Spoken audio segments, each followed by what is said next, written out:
Hmm.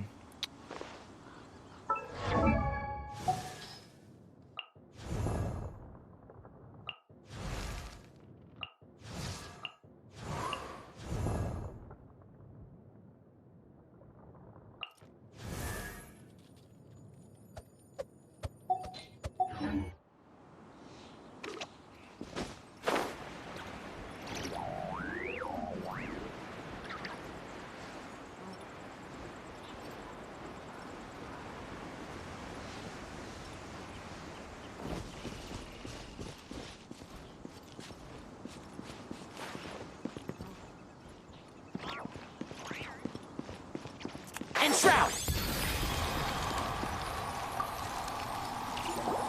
There are so many talismans here. And some stacks of blank paper, too. What if Paimon's seen this pattern before? But where? Oh, Paimon knows! It looks just like the sigil of permission the child gave you. But how did a relic of the Adepti end up in the hand? Oh, that's right. Cloud Retainer said that when the Lord of Geo created the sigil of permission, it wasn't to be used as some old relic. Talismans like that were once used in the Archon War to channel divine powers. Maybe the Fatui are copying the sigil of permission in hopes of achieving a similar effect. Being able to channel divine power in battle? Whew, that sounds pretty dangerous.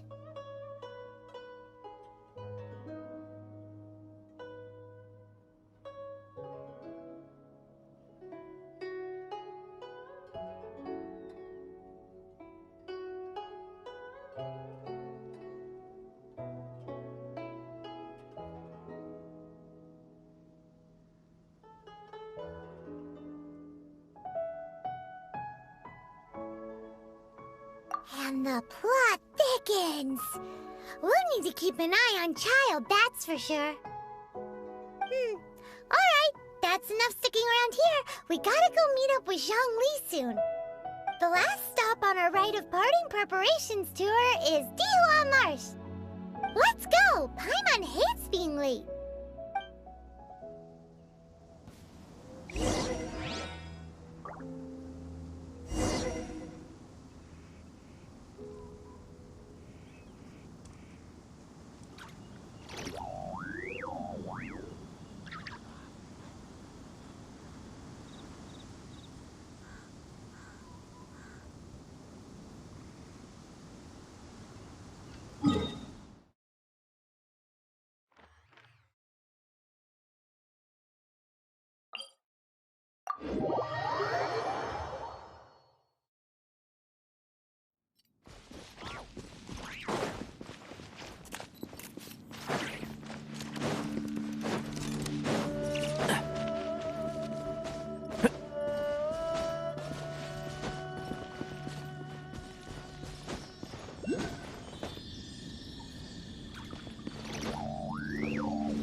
Why is there a chest here?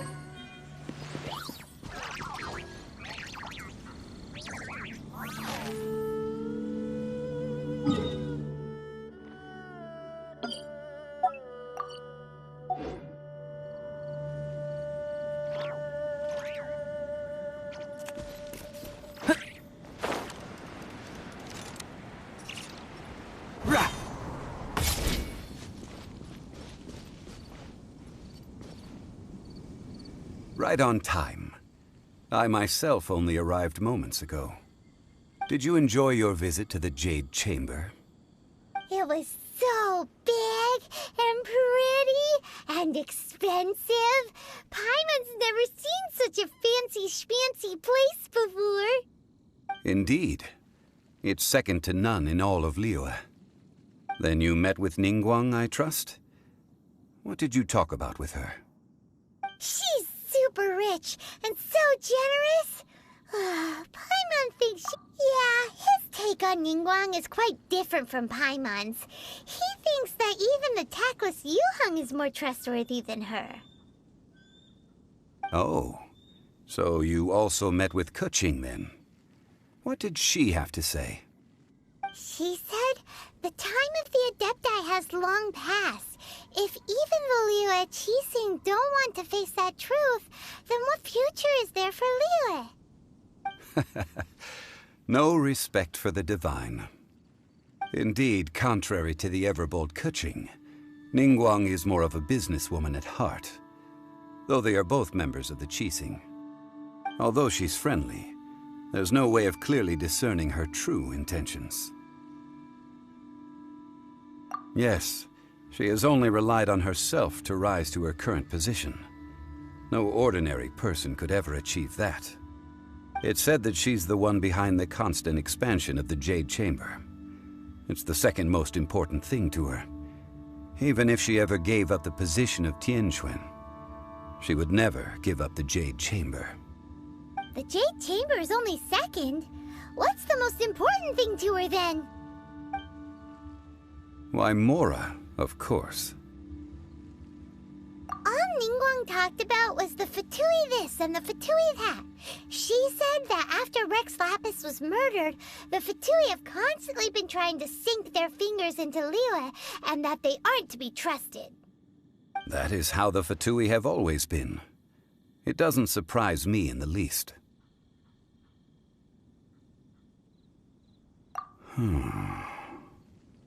No matter what they may be planning, you must be careful when dealing with the Fatui. Always be on your guard. So, is there anything we need to get for the rite of parting in Dihua Marsh? Yes, as a matter of fact, there is. Today, we'll be gathering wild glaze lilies. Glaze lilies? But why did we come all the way out here? Doesn't the garden in Yujing Terrace have some? Even Qingse Village has glaze lilies.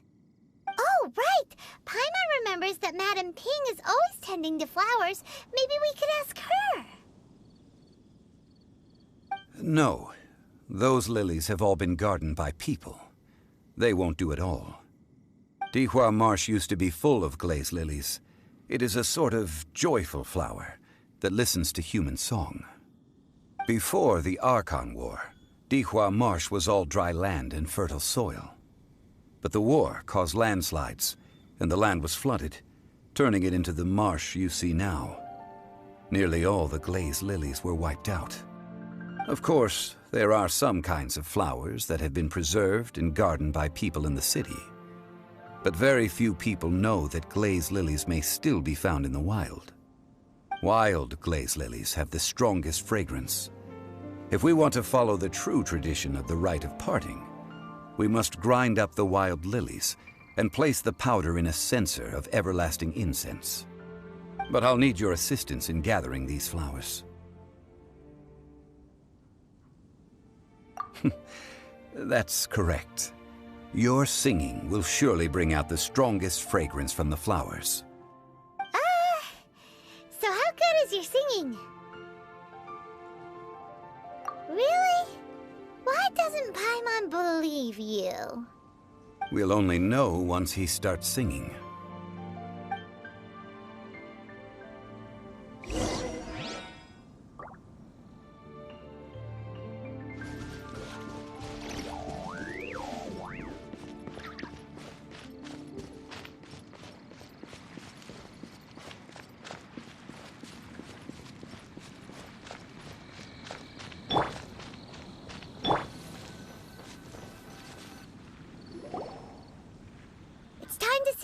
Whenever you're ready. Da da da da da da da da da. What happened?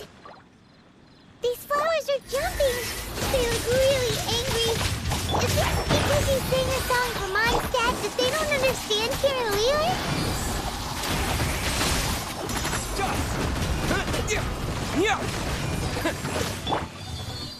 And Shroud! Don't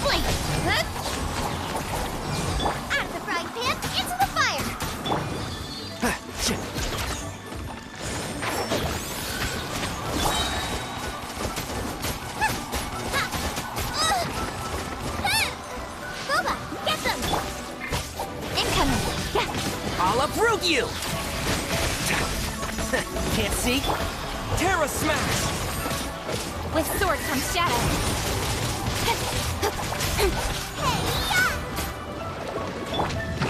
Speed of light. One with the Force. I hear everything. Don't blink.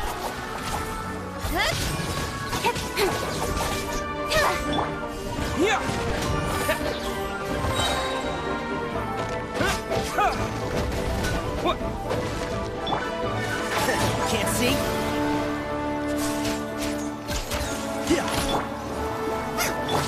Speed of light. Hey!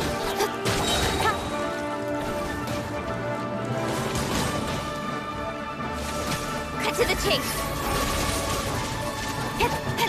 One with the Force. Terra Smash! I'll uproot you!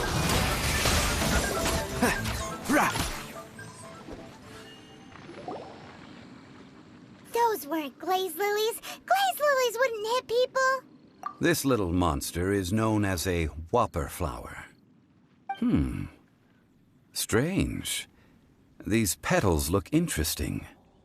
The glaze lilies used as a disguise were buried with the whopper flower for too long. The result seems to have surprisingly potent medicinal value. Let's collect what we can of these petals. Well, that's nice and all, but will those petals be useful for the rite of parting? Unfortunately, no. That's so lame. Excuse me. Are you searching for glaze lilies? Oh, hey! What's your Hello, traveler. I'm surprised you still remember my name. Ah, that reminds me. How was your visit to the Jade Chamber? Well, it sure would have been better if you told us how to get up there. Didn't I tell you the way? Surely I did. Nope, we found the way on our own.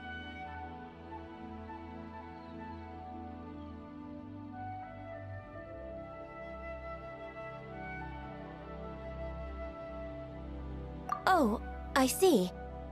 Uh-oh. I guess I really did forget to tell them. Huh.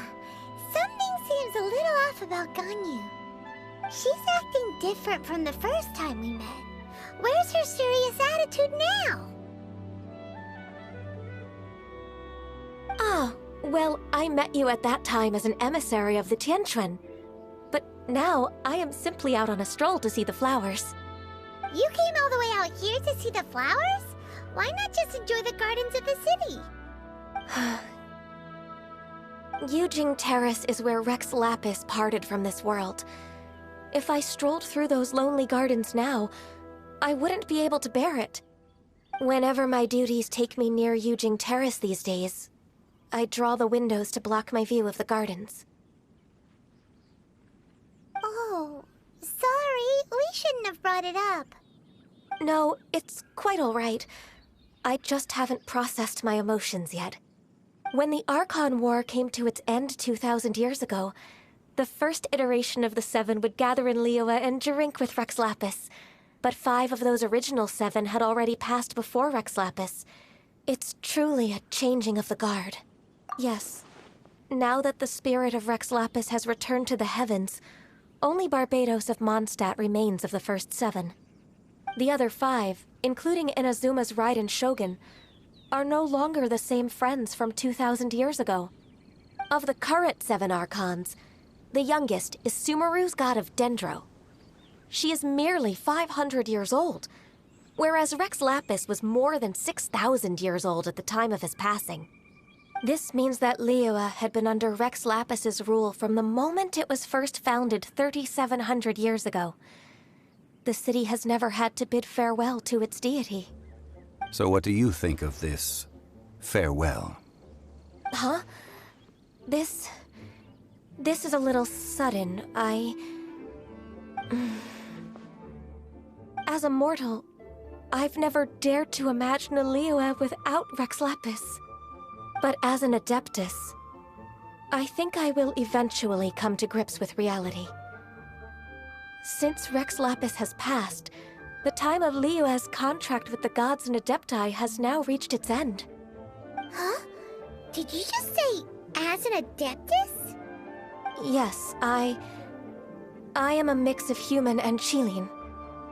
Adeptus blood flows through my veins.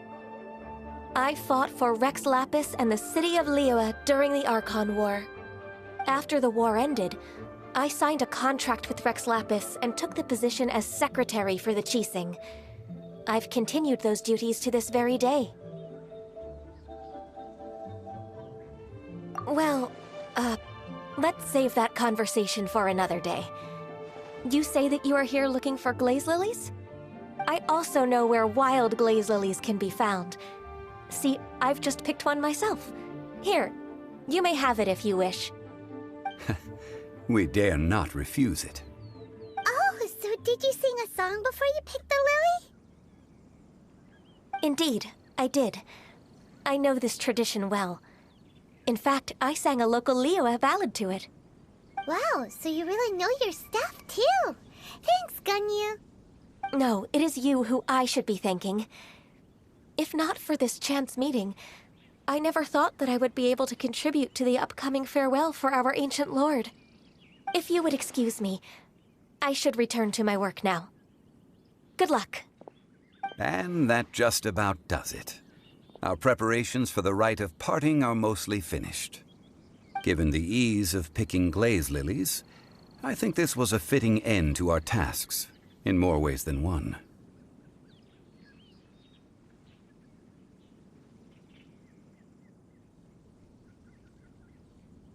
Yeah, Paimon can already imagine him starting a business in Liyue. I've had enough ventures in my life already. Beginning a new undertaking is always difficult at first, and requires no small amount of effort. And once business is at full steam, the stress of it all only wears away at you over time. So you must be careful to take the time to step back and re-examine yourself. If left unchecked, the wear and tear on your heart may go well past mending. Wow.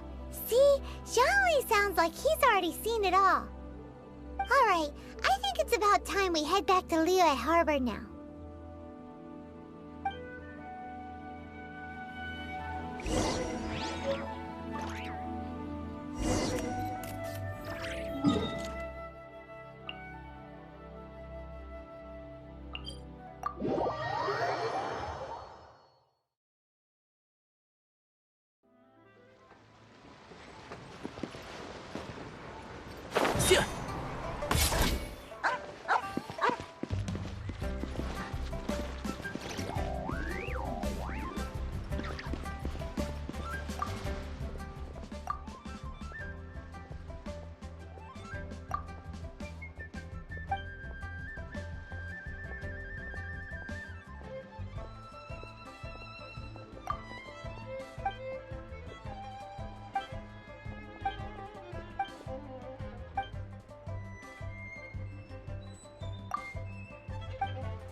What happened?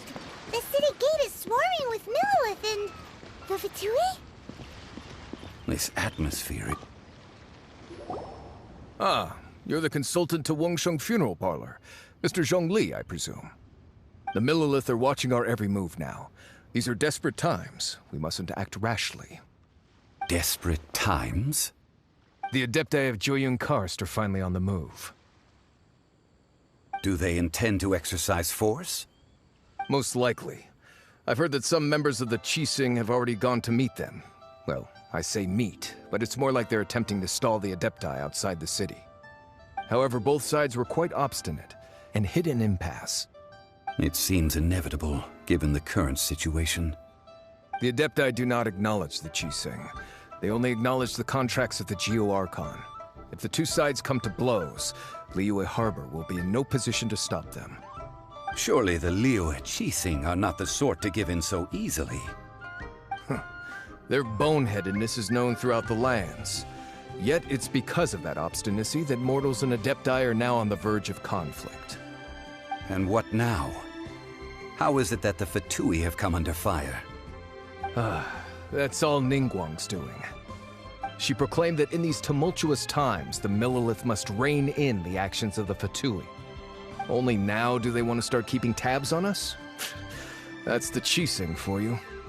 Anyway, Mr. Zhongli, you're one of Child's close associates. Please understand that your actions will reflect on us. Don't let anyone catch you off guard. It looks like things are about to boil over in Liyue Harbor.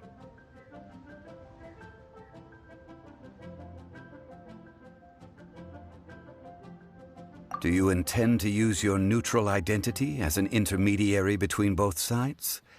Or will you use your sword to turn the balance? Neither path is an easy one.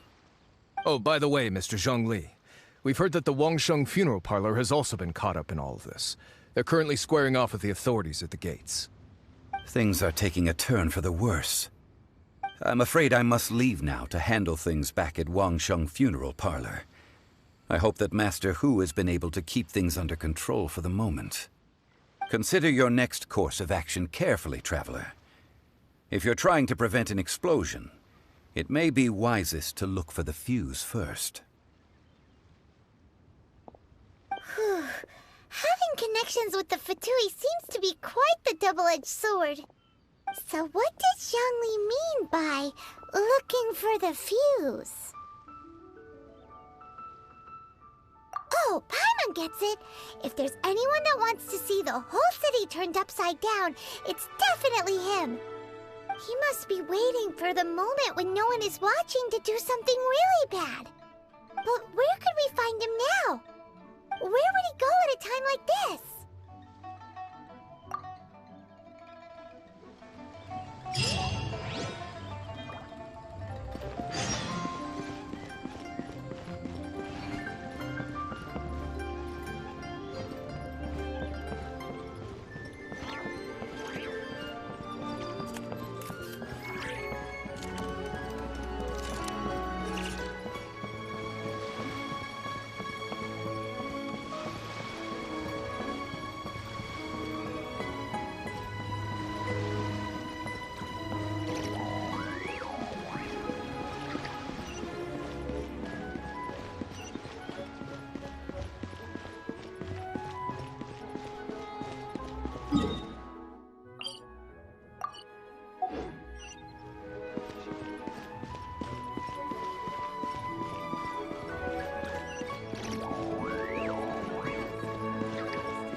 The value of knowledge cannot simply be quantified in monetary terms.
Don't be afraid to make mistakes. It's all part of the learning process.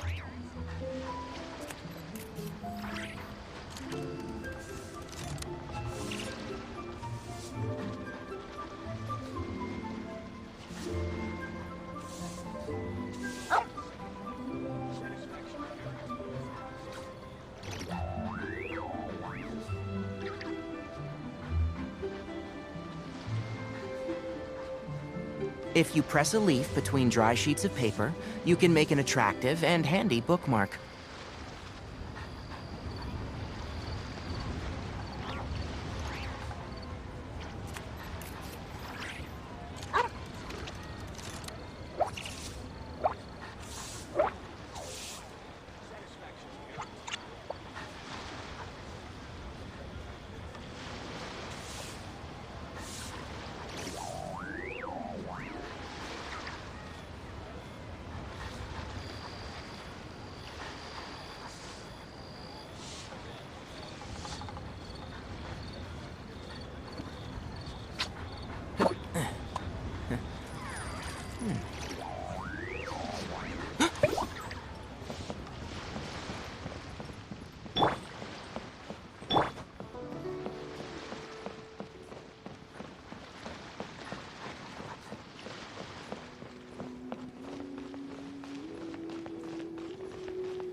The Golden House?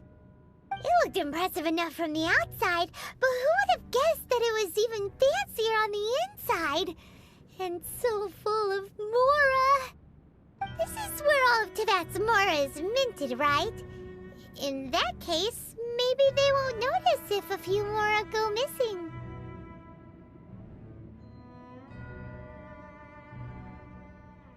Oh, so it's a trap! Tricky, tricky. Good thing Paimon's got you here. But even if we can't take any, we can still have a closer look, right? Or better yet, take a nap on top of a mountain of Mora. It's like a dream come true.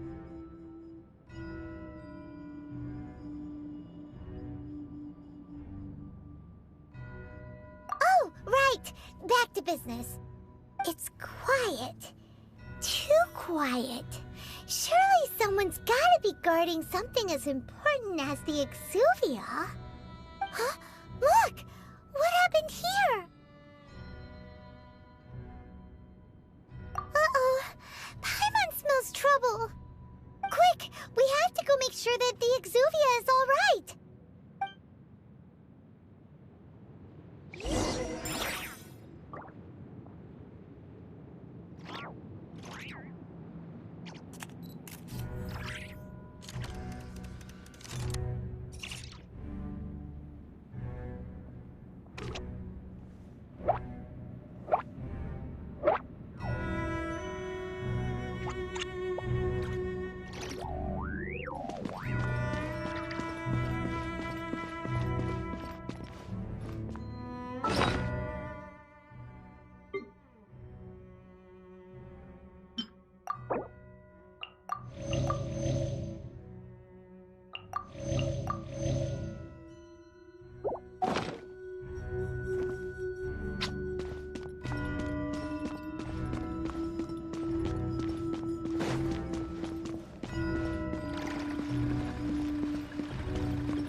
You've already fulfilled your task as guides, so why do you still linger here? Haven't you already seen enough trouble for today? Huh? Who's there? If you were Fatui, I imagine that you would be entitled to a generous reward from the Tsaritsa herself. But now, you're nothing but dross, and you're in my way. Although I'm deeply grateful to you that I was able to effortlessly find this secret location, don't you think that trying to stop me now would just be wasted effort? Stopping the Mora Mints, hiding away the Exuvia. The Chising are really pulling out all the stops this time. So you've been planning to take the Gnosis from inside the Exuvia all along?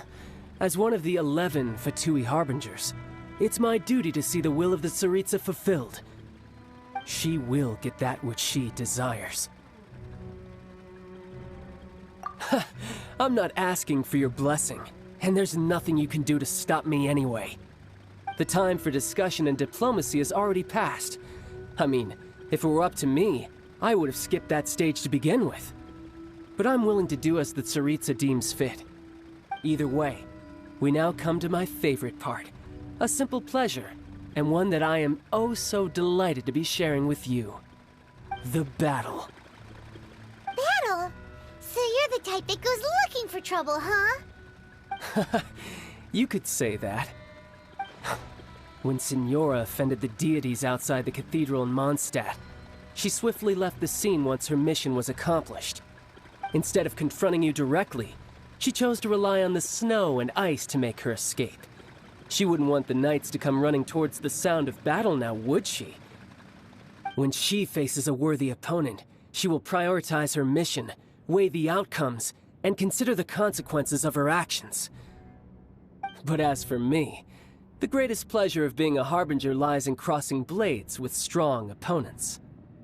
We won't let what happened in Mondstadt ever happen again! Oh, so you intend to fight me?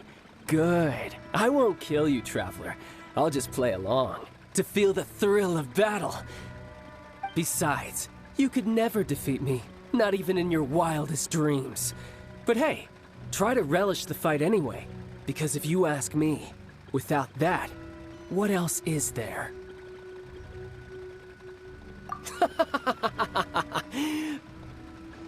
Fighting talk, I love it! Now let's see you live up to it. This chance is hard to come by, so show me all you've got. So very few ever get the chance to square off with the Fatui Harbinger.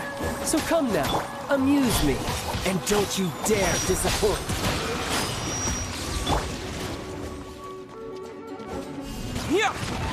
So quick to flee. And Shroud! Out the frying pan, into the... I hear everything! Nowhere to hide. How unbecoming.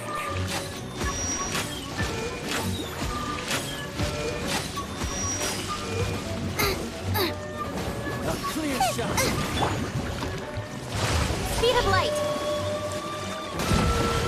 I will not... quietly. Terra Smash! Cowering already?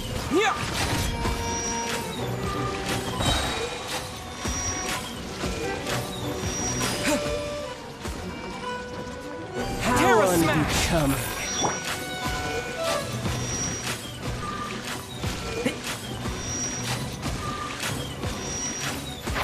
Can't see?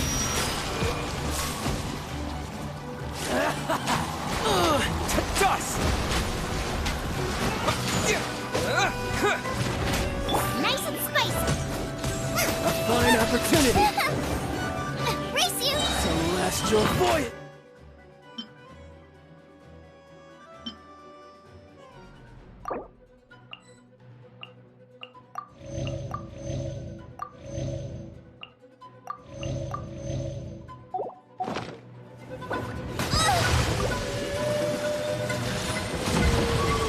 Eat this. Poor timing. Boba, get them. You're wide open. Let's nip that in the bud. Cowering already?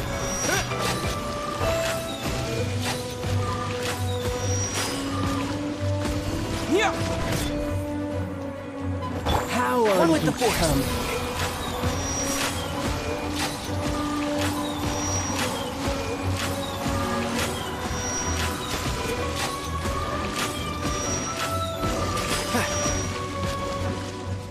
Not bad, not bad.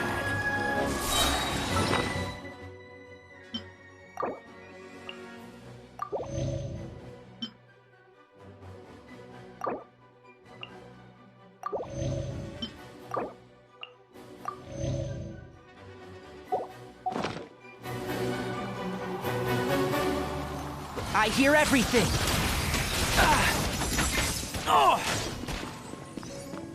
And Shroud! So quick to flee. Poor Terra time. Smash!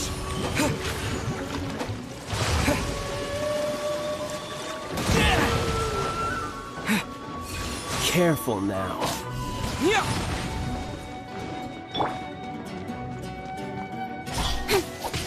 One step back, two forward. Out the frying pan, into the fire. You've made some With sword progress. comes shadow. Guess I should take you more seriously. Good. No wonder Senora was so wary of you. Well, that just means I can go all out. Brace yourself. This is about to get tough. Now, show me what you can do against the might of a Harbinger.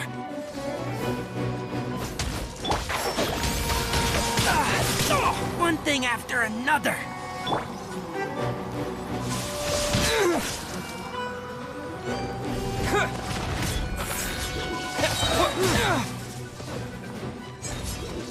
Break! I'll crush you! I'll uproot you! Excuse me? Keep up. Can't see? No use hiding back there. Out of the frying pan, into the fire. Got you.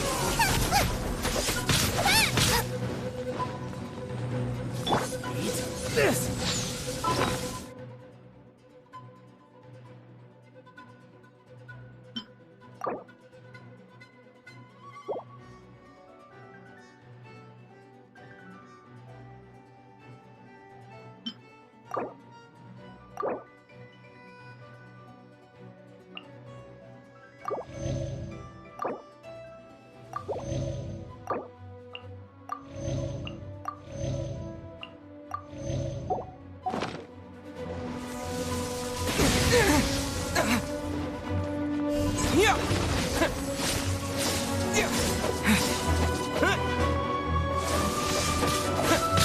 Raging Tide! Terra Smash!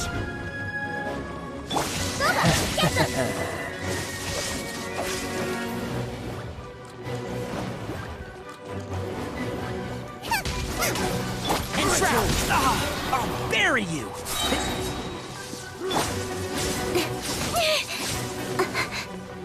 All you do is run. Let's nip that in the bud. No use hiding back there. Got you. Nice and spicy.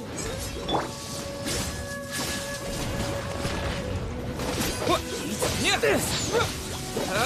One with the forest. Keep up. All you do is run. I'll crush you.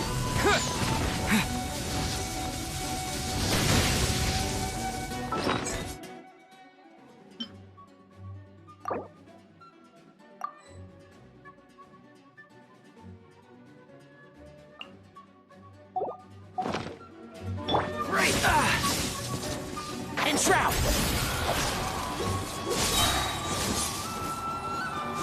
Got you.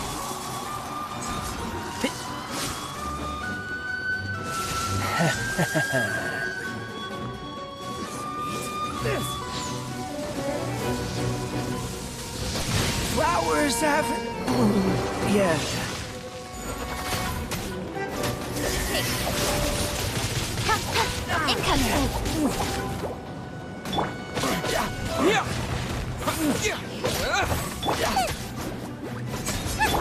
Speed of light. You've got some skills. Incoming. Got you. I'll crush you. Boba, get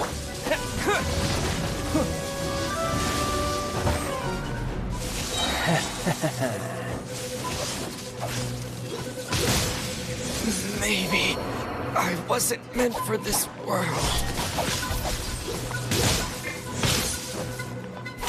The price of a single... right idea. Wrong. This!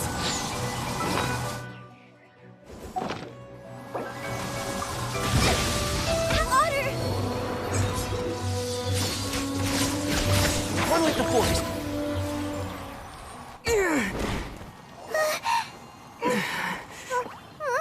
Not bad. Your swordsmanship is quite impressive. But that's about as far as you'll get.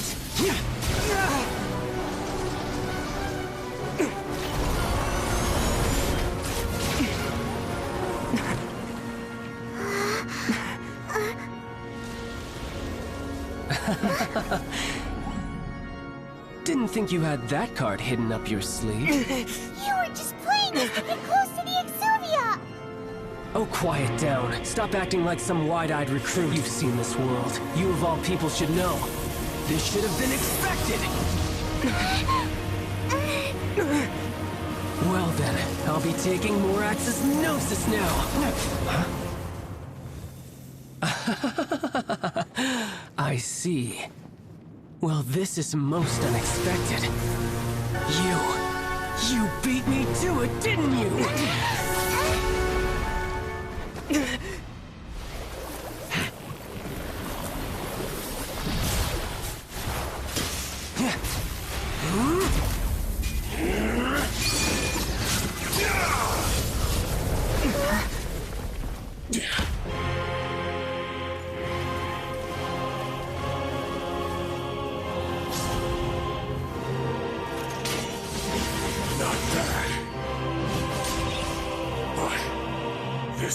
going to cost you!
Keep up.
Don't be afraid to make mistakes. It's all part of the learning process.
If you press a leaf between dry sheets of paper, you can make an attractive and handy bookmark.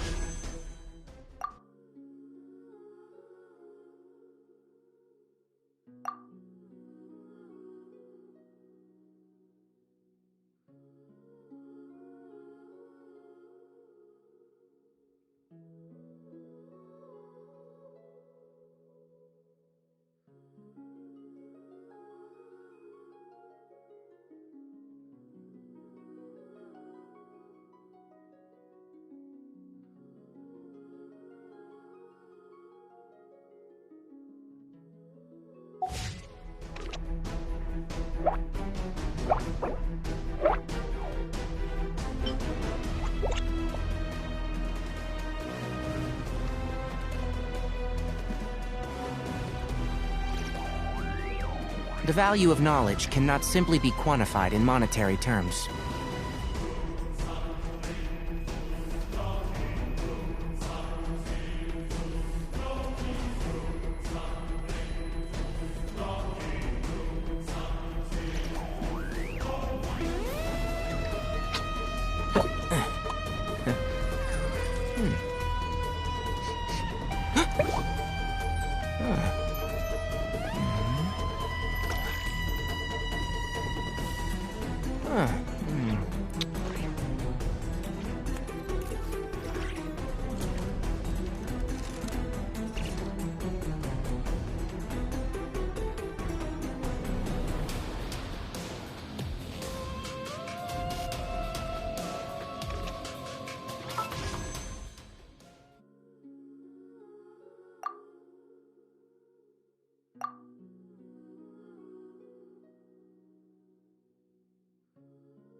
To the Gnosis ahead of me, didn't you? Did you simply move faster? Or did you leak the information regarding the Golden House to me on purpose? No matter. Hand the Gnosis over, now! Don't make me take it from you! We didn't take it! Hammer smash! Yeah.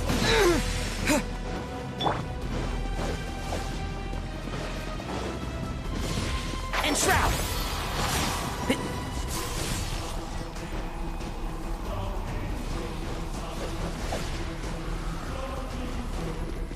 Let her run!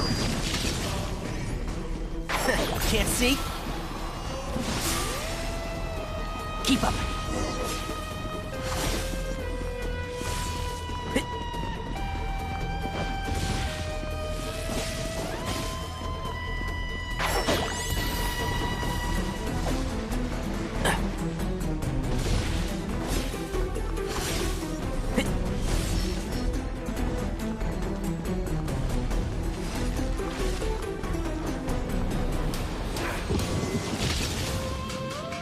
Keep up.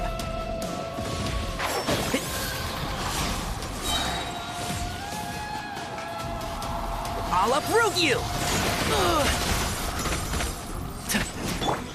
Die here. Dinner's gonna burn.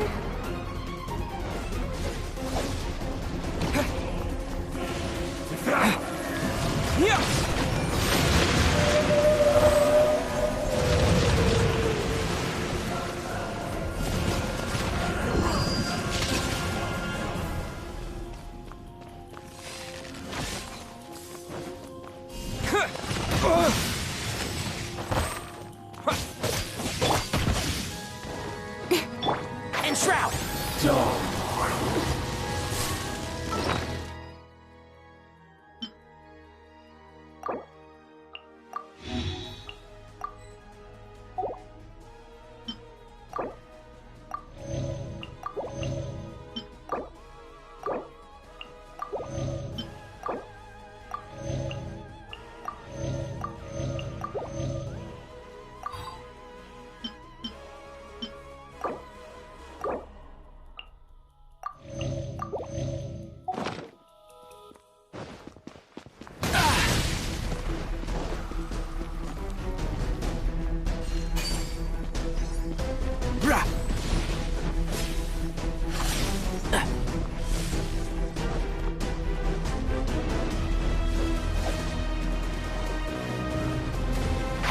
Can't see?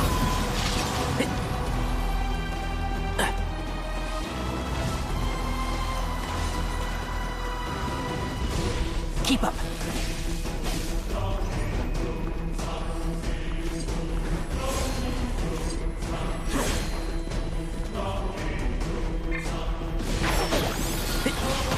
One thing after another. Keep up.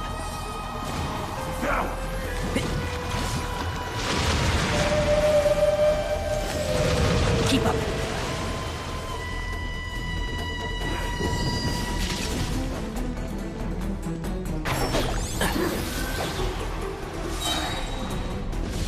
Keep up.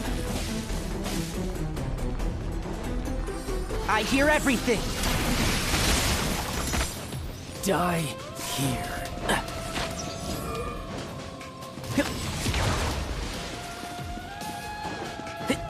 One with the forest.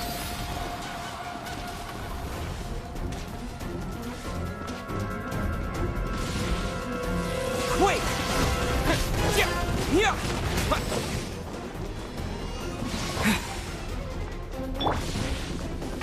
Can't see?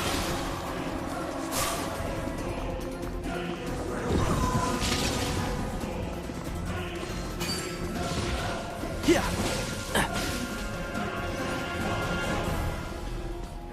One with the forest.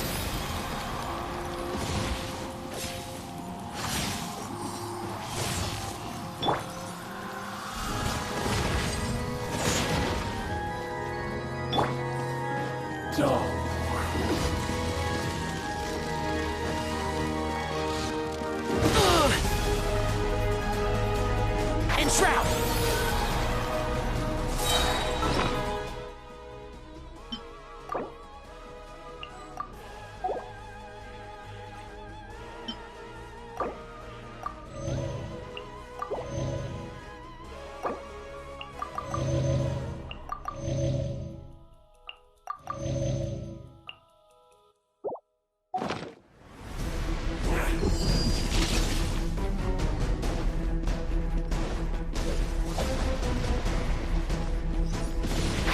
Can't see? Let's nip that in the bud.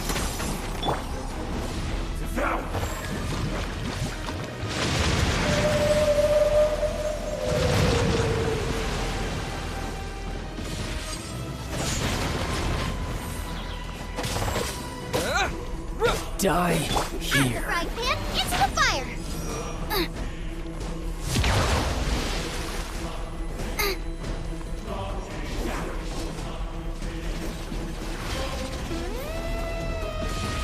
Boba, get them!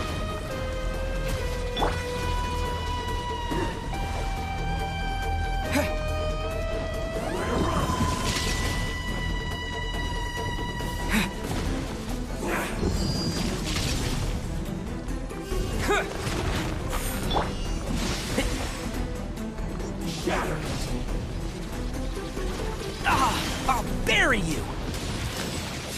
One with the Force.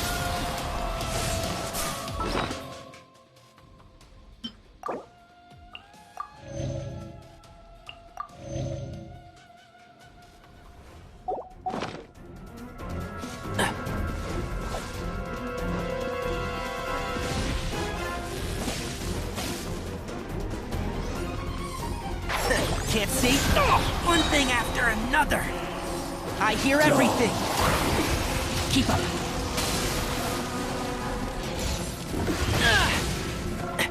Excuse me? Terra Smash!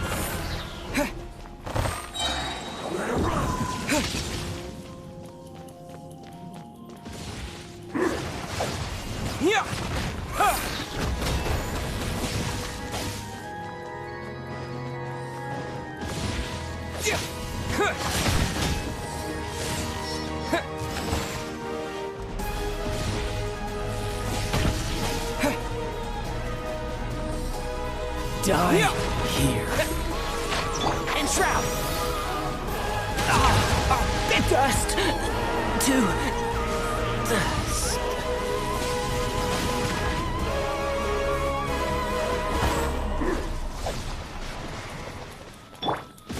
Out of the frying pan, into the fire! Nowhere to hide.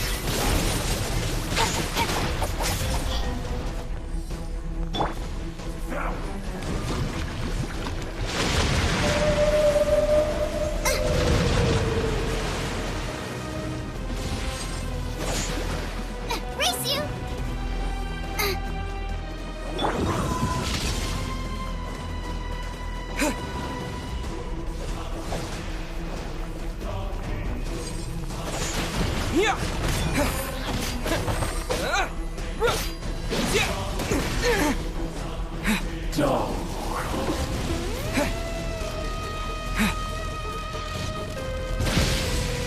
This is not the end. Roba, get them! Race you!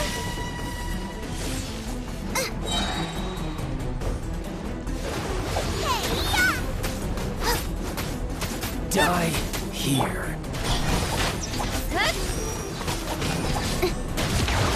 I will not quietly.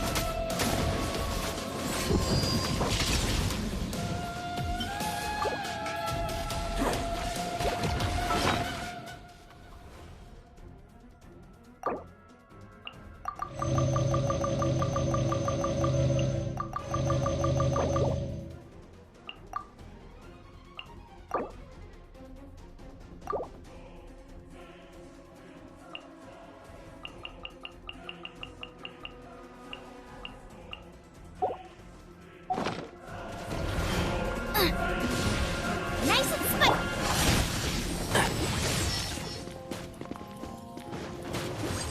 Can't see?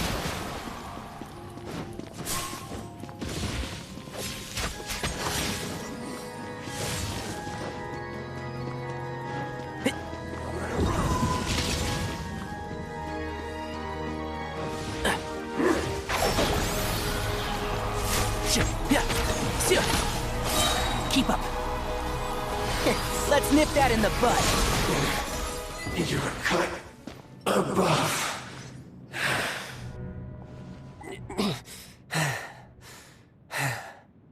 Look! Child's back to normal again! Well then, time to cool off. It seems the burden of the foul legacy transformation was too great for my body. I lacked the opportunity to think this through.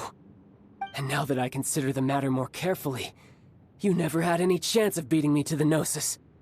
You had no connection to the Gnosis, no matter where it had been taken. That's what we've been trying to tell you! We didn't take it! Your show of ability today far surpasses that of Signora's initial assessment of you in Mondstadt. You already know the answer, don't you? I can see it in your eyes.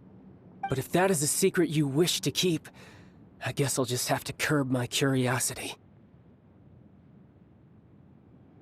This battle has already left me satisfied. Anyone who strives as I do to grow stronger shall be called a friend. even if our friendship can only be shown in battle against one another. Pretty sure that's not the normal way to make friends. Unfortunately, I must bring this amiable conversation to an end. My quest still beckons. Given that the Gnosis wasn't taken by anyone, then we must look once again to the beginning. Perhaps it was never in the Exuvia to begin with. In fact, it might be that the Exuvia was just a diversion of sorts. What? So you mean that... Yes, it appears so. Interesting to say the least. It seems that the guardian deity of the capital of commerce is also well versed in little maneuvers beyond the boundaries of contracts.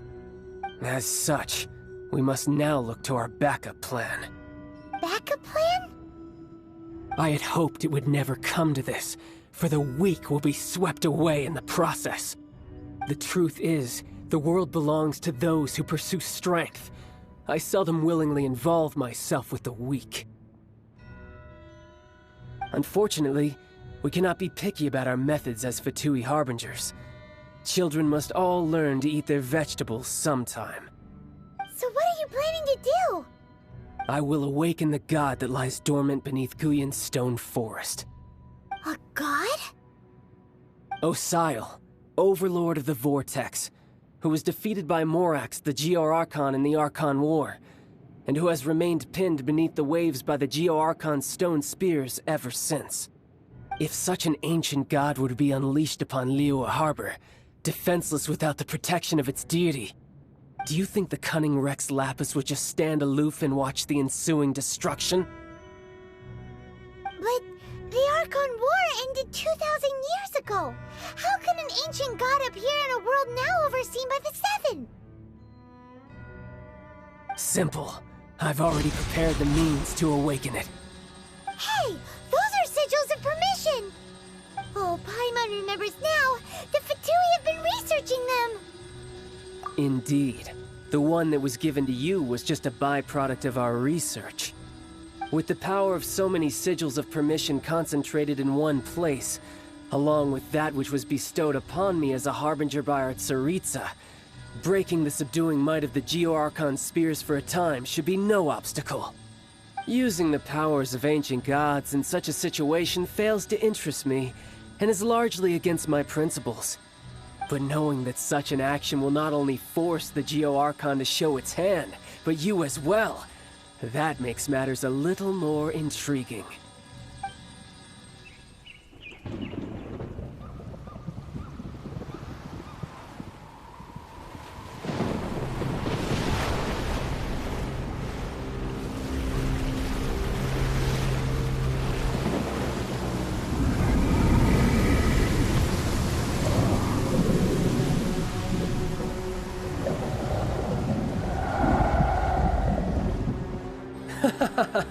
Let's see. Will the nation that has lost its deity be swallowed up by an ancient malice once more? If you wish to drown together with the people of Liyue, you're free to stay and enjoy the show. Huh? He's already gone. That guy is fast. What's going on?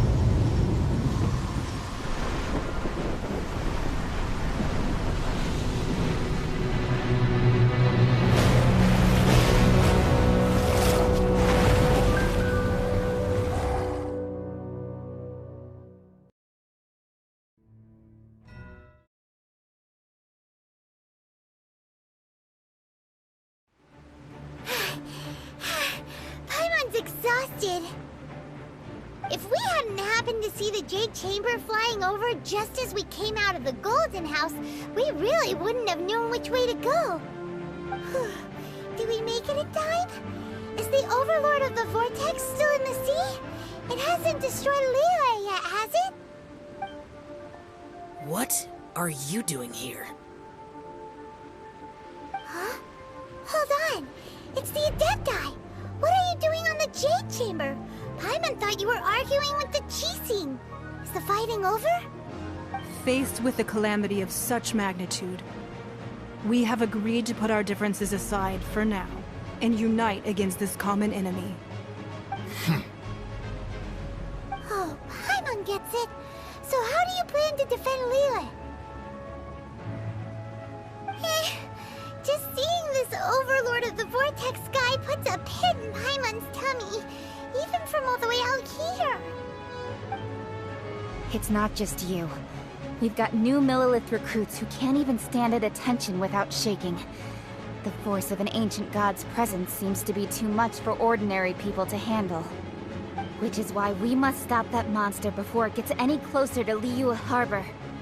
So the Archon War was fought 2,000 years ago against enemies like that thing? Now that's scary. So will the power of the Chising, Millelith, and Adepti gathered here be enough to stop that god? We've already discussed this together, and our conclusion is... not necessarily. What? But all of you are supposed to be the guardians of Liyue. Can't you think of something? One certainly could. Huh? The Chising did once research the matter of the Guizhong Ballista when it piqued their fancy. And as fate would have it, one who did craft the Guizhong Ballista with one's own hands is here. For what could you mortals ever learn of Adepti mechanisms? Yet, it would take one, but a little tinkering to turn this ballista into an engine of war beyond your wildest thoughts. I suppose this is one blessing from the Adepti that we should be thankful for. So be it. We shall use the upgraded Guizhong Ballista to fight off that god. All the Adepti here can lend their strength to man it. We haven't a moment to spare. Our battle begins now. Yep.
The three Adepti are manning the Guizhong Ballista.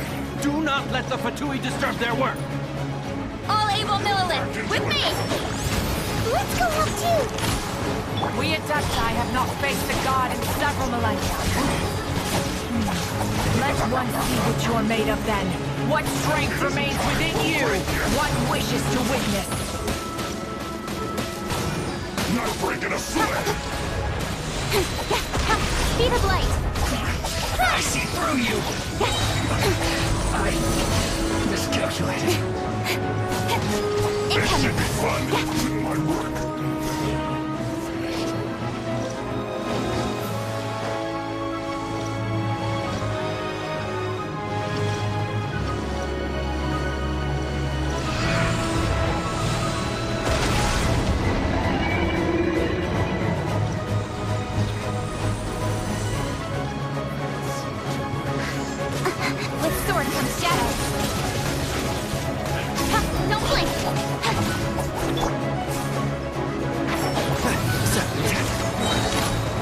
Everything!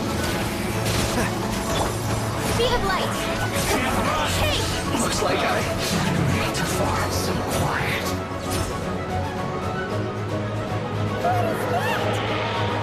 That is Osial's divine power.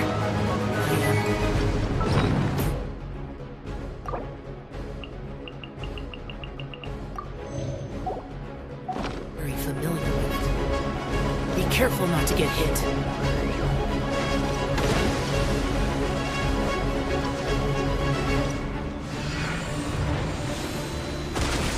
Fatui! Their attacks are unrelenting! How daring. Snatch and I's diplomats will answer for this afterward. Every last one.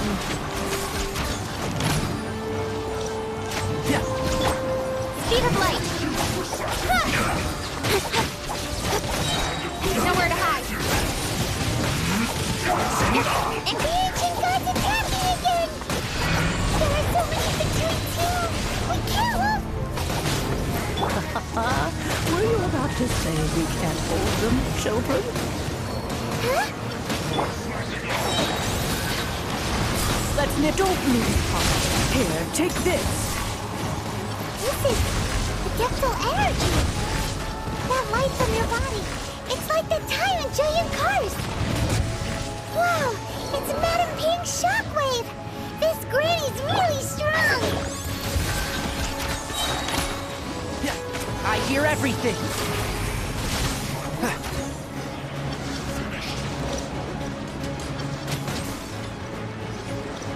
One with the Force! You can't run! Miscalculated.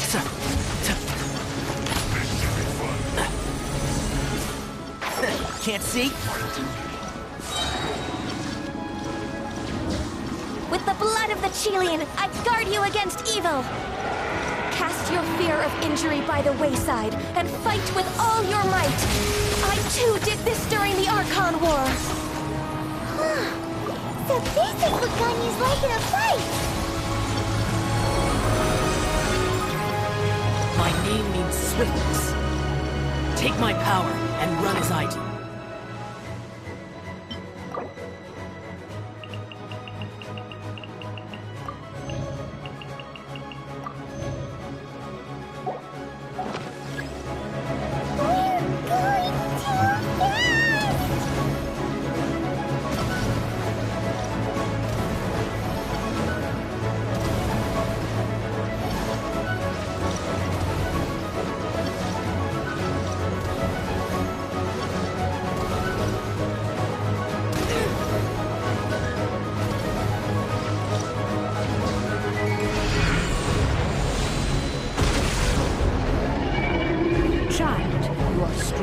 Body and spirit. Perhaps you can withstand 3 forms of adeptal energy at once. This will hurt a little. Please bear with us. Once you've adapted, try to use them in battle.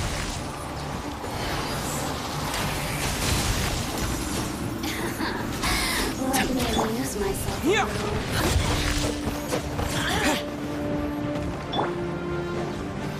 The more, And trap! Look at me. Just...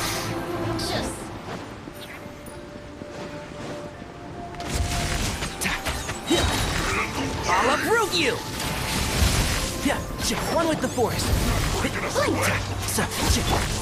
Terra Smash!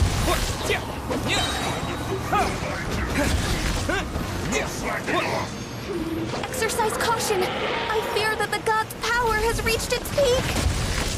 In other words, if we hold here, there's nothing worse to come, right?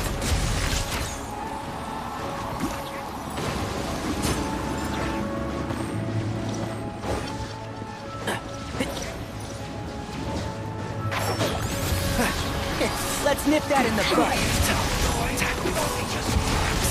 This isn't Terra Smash!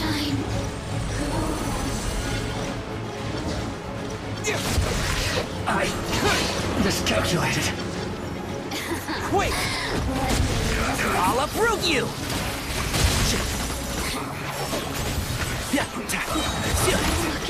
This isn't good.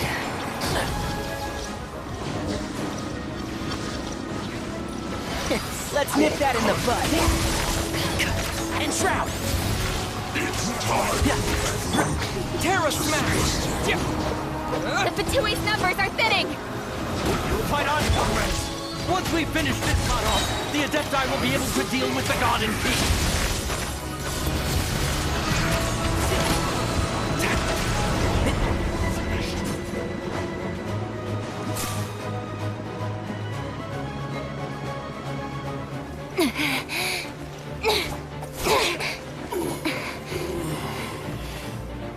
The interlopers are no more. Now we may commit ourselves fully.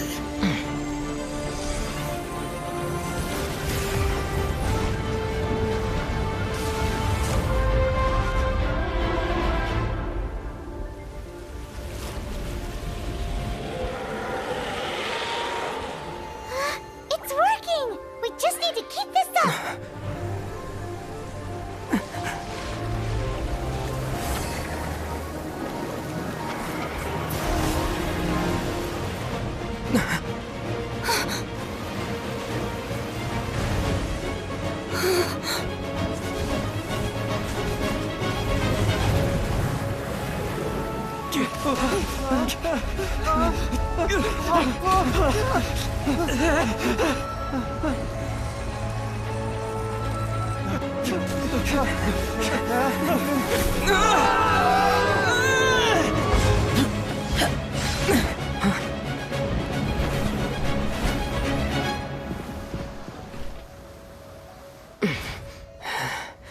Be careful now. The Guizhong Ballista is destroyed. Without its covering fire, retaliation shall be difficult. But the Jade Chamber is our last line of defense. We can't give another inch, no matter what. I have another idea. What do you mean, Lady Ningguang? I'll sacrifice the Jade Chamber. What is the meaning of this? I understand. Traveler, lend me a hand. Farewell, old friend. Goodbye for now. Let us meet again in the future.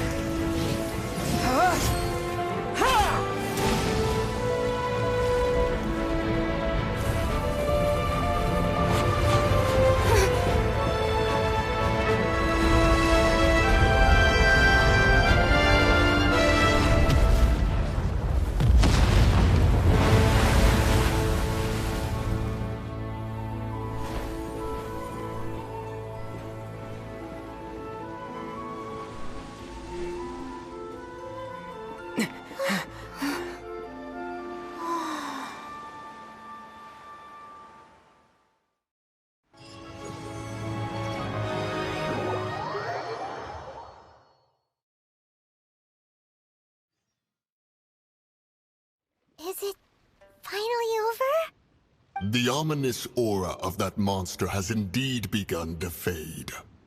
The effects of the Sigil of Permission last but a short time. It will be some time before the Overlord of the Vortex can make any waves again. We are indebted to you for your assistance. If the Adepti hadn't happened to be here, the future of Liyue Harbor would surely have been in great jeopardy. Save your flattery. We didn't just happen to be here. Surely you won't pretend to have forgotten the reason for which we came. Come now. There's no need for such harsh words, Cloud Retainer. I've heard that when Ningguang began learning to do business, she had already started setting aside part of her then limited income in preparation for building the Jade Chamber. At first, it was only the size of a small room, but with continued expansion, it has become the palace that lies before you now. It is a testament to Ningguang's entire life, both as a businesswoman and as the backbone of the Liyue Qixing. Seeing the Jade Chamber destroyed in the defense of Liyue means much to her. To me, such cooperation and sacrifice deserves at least some recognition, don't you agree? Well, I was really hoping you would say that such sacrifice could at least be used as some leverage in our negotiations. Thank you all for hearing me out. We know very well why the Adepti came here today. But please forgive us. We cannot yield to your wishes. Oh? 3,700 years. According to our records, the Adepti signed a contract with Rex Lapis to protect Liyue 3,700 years ago.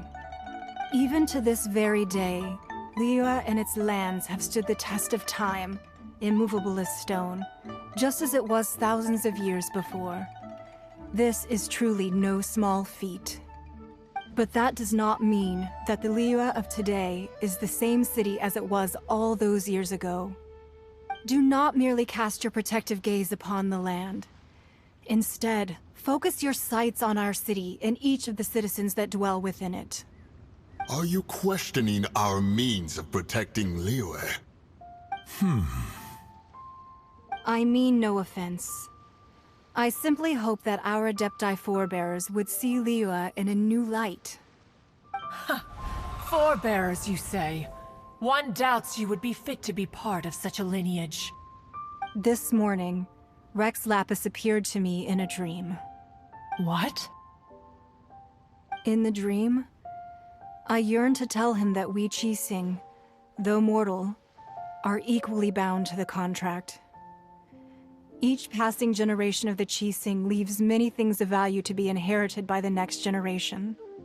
I also thought to tell him how the past generations of Qixing had strove under his rule to survive in our mortal world, establishing a network of contracts which has since come to be known as trade. But I dared not speak. I could only gaze at him in silence until the moment I awoke. Oh, Ningguang. Yet another perspective. What are you trying to say, Outlander?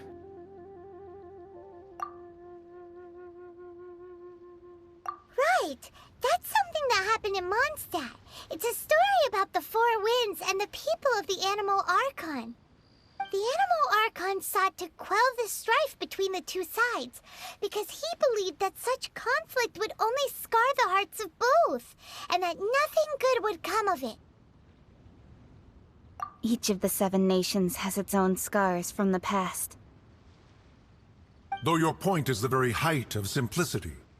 As Adepti, we've become a laughingstock, to be chastised thus by an outlander who has lent us such succor. All right, all right.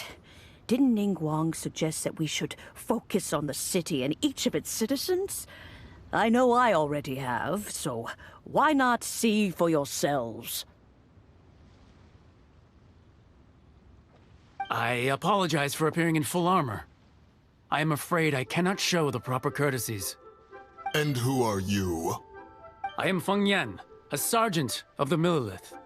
I have come to extend my thanks to the Adepti. I thought this battle would perhaps be my last. But thanks to the aid of the Adepti, our forces were not as badly battered as I feared we might be. Although I am a mere mortal soldier, I promise to hold the line and never betray the grace given to us by the illuminated Adepti this day.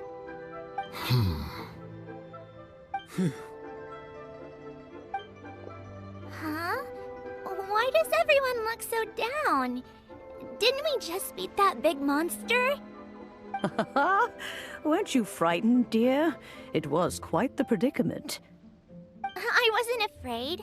All the strong Millelith guards were there, and those powerful heroes with their visions were there. Everyone was there. When danger is near, everyone always protects me. And the rest of the time, they make fun toys and tasty snacks and loads of things that make the harbor so pretty. Thanks for protecting Liyue Harbor. Please come visit us for the next lantern ride. Unfortunately, we wouldn't be able to participate. Huh? Because we are Adepti. Oh, okay. It must be hard being an Adeptus. Aww. You see, this is what Liyue is like today. The country of contracts is grateful to the Adepti for their protection, but it is no longer necessary for the city to rely on the Adepti's power to solve every little niggling matter. Although their blood is weak, there is still strength to be found in those we call mortals. The time of contracts between gods and Liyue has long since passed. Now is the time of contracts between Liyue and its people. Seeing the port around us now, it is hard not to feel a bit out of place. Wouldn't you say so, Cloud Retainer? Your line of inquiry is askew. One did not spearhead this expedition to Liyue Harbor. Seems like the Adepti have had a change of heart.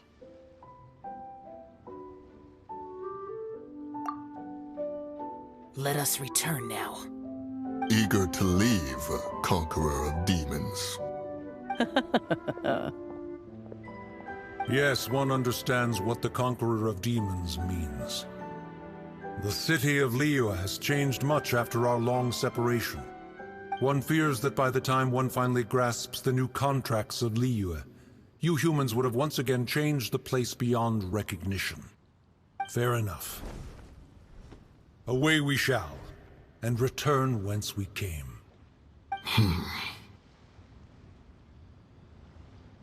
Since we Adepti have consensus, then one shall persist no further. But how will we ensure that the Liyue Qixing will not simply exploit their power once we depart? In my view, that is still a thing to be guarded against. All right, Mooncarver, you needn't worry. It seems to me that this right of supervision is best left to the people of Liyue.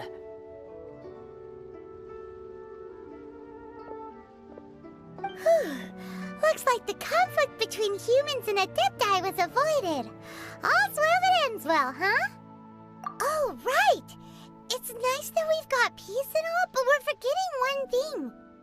Child wanted to unleash the god so he could lure Rex Lapis out.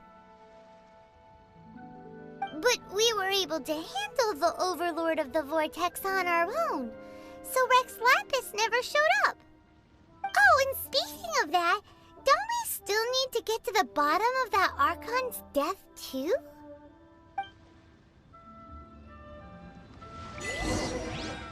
Paimon doesn't get it, but isn't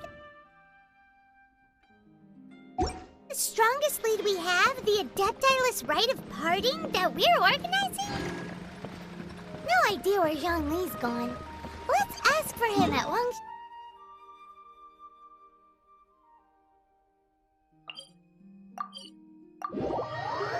Funeral parlor.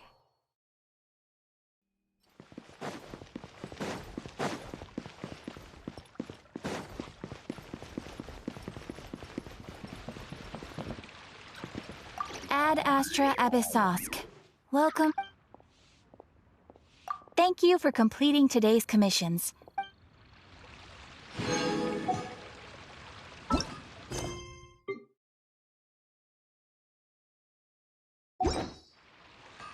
Ad Astra Abyssosk.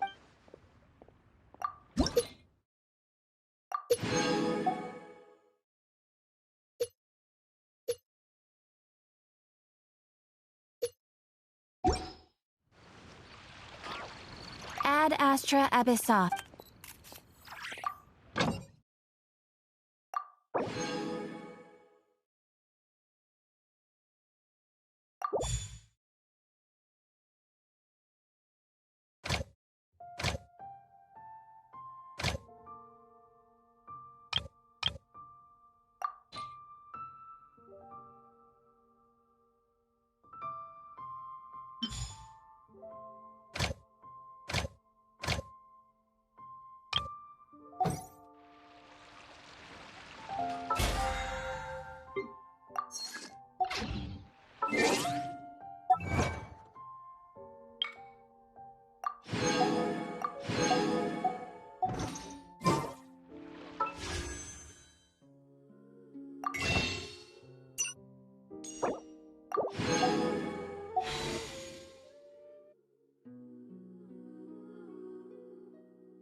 Is there anything I can do for you two?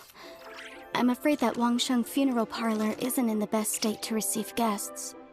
We've come to see Zhongli. Could you please tell him we're here? Unfortunately, Zhongli isn't here at the moment. It seems he went to Northland Bank. Doesn't the Northland Bank belong to the Fatui? Last time we saw Zhongli was before we went to the Golden House. Do you think he doesn't know about the attack on Liyue? Visiting the Fatui at a time like this could only mean more trouble. We had better go and make sure that everything is okay.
You call this cooperation between Harbingers? Cooperation involves communication, you know. Don't take it to heart, child. Besides, aren't you happy that you got to skip the formalities and bring chaos to the land? I'm sure you must have enjoyed that. Oh, it seems that some of your friends have arrived. Hey, it's Zhongli and Child. And... It's you two. I believe we've met once before. In the City of Bards, was it? I'm glad you still remember my name. Ah, right. I imagine that it must have been rather hard to forget watching helplessly as— Well, if it isn't you two. This is our first time seeing each other since Liyue was nearly wiped off the map. This is certainly a bit awkward, wouldn't you say? Paimon knew that we should never have trusted a Fatui Harbinger. Oh, now don't say that. Sure, I may have misled you, but I never had anything against you personally. Besides, I thought we were getting along quite well together, didn't you? Except for that little tussle we had at the end. Nothing personal. We just have different views, that's all. Of course, you may very well hold this against me, but that's up to you. The real deceivers here are Senora and Zhongli. Curse them for leading me on. So actually, I think... Stop wasting time, child. There'll be plenty of time to chat once I'm through here. You remember the agreement, Morax. Now, if you would be so kind. The Gnosis, please. What in the world are you talking about? The contract is fulfilled. That which thou seeketh is now bestowed unto thee. For my promise is solid as stone.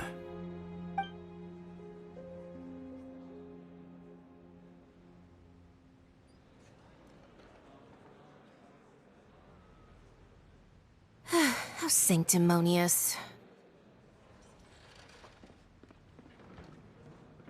What? So you're the Lord of Chiao? No, wait! That's an exciting twist and all, but why give the Gnosis to the Fatui? I do not give it for free. I give it as agreed upon in the contract. For it is a— Yeah, you don't think you went a little bit too far with that whole fake death thing? Everyone was preparing the ceremony for you, and splat!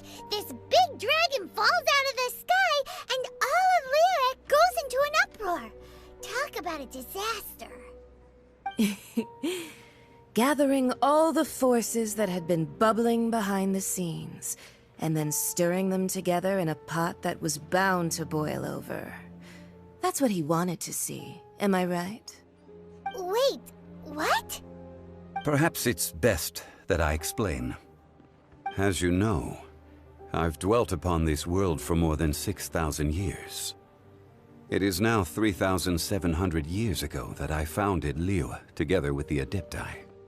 Even boulders that can withstand whirlpools will erode with the passing of time. I kept convincing myself that cracks had not begun to form, and that the end of my time had not yet come.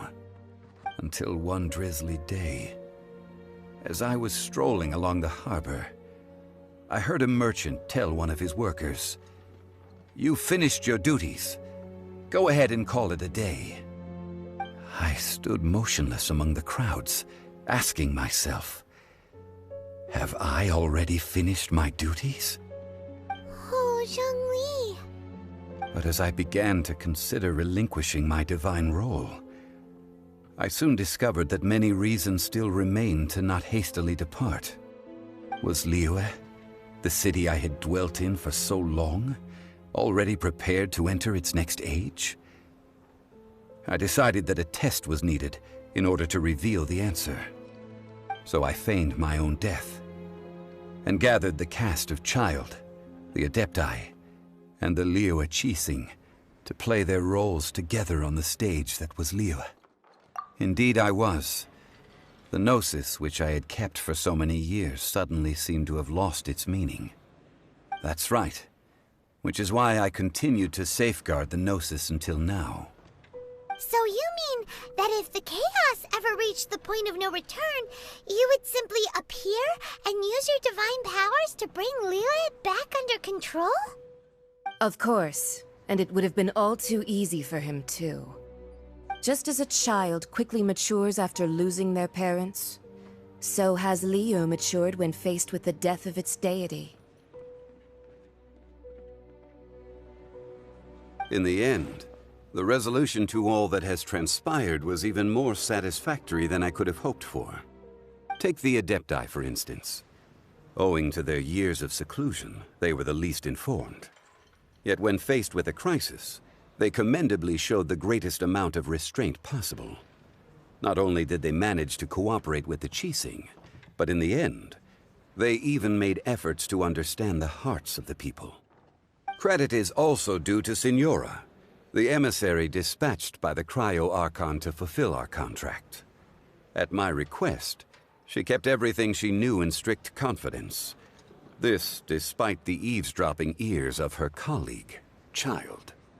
This meant I could remain as Zhongli, even having the chance to fulfill the age-old traditions of Liyue in this mortal form. Thank you for joining me on this journey, traveler. All of these things turned out as I had planned. There is only one thing that I had not anticipated, and that was the conduct of the Liyue Qixing. I had expected them to do no more than the Adepti, to come to the defense of Liyue. But when all was said and done, they seized the opportunity to supplant Liyue's divine protectors, and used the subsequent power vacuum left by my death to quickly gain complete control of Liyue. Huh? That doesn't sound good at all. On the contrary, I think it is excellent. I had always feared that it was too soon for them to take over from me. And it was also that which I longed for the most. As such, this is the best parting gift anyone could have given this god of old. Hey, what about me? Doesn't anyone feel the least bit of remorse for deceiving me? You've practically kept me in the dark! I think that thanks would be more appropriate. You certainly played no small part in all of this, wreaking havoc and turning the city upside down. The Lord of Geo ought to thank you for your performance, if anything. If you hadn't created the pressure of a battle between mortals, Adepti, and a god, the lump of coal resting in the hands of the Geo-Archon, Liyue would never have been able to become a dazzling diamond of a city. Huh? Just whose side are you on, mocking me like that? Are you itching for a fight? Hey, haven't you learned the Liyue saying, don't always call it as you see it? Well then, with the Gnosis in my possession, I have no use for such idle chatter. We should return to Zapoljarny Palace and seek an audience with Her Majesty, the Tsaritsa. Come, child. Fine. I'll meet you there later. I'm not sharing a boat with the likes of you. Do as you wish.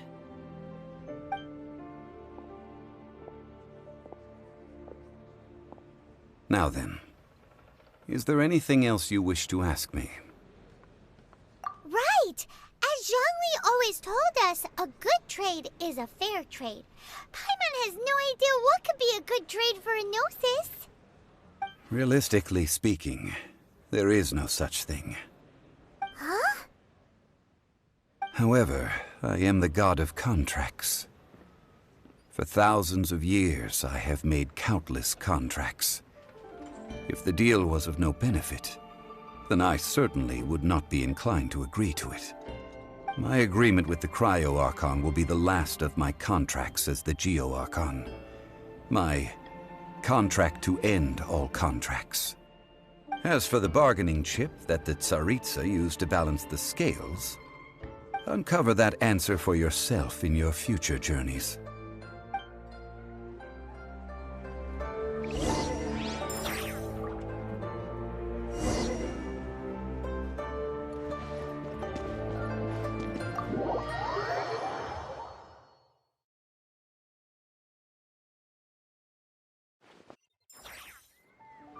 Today's the day of the rite of parting. Although the star of the show is fake, we've spent so much time trying to organize it, it would be a real shame not to go there now.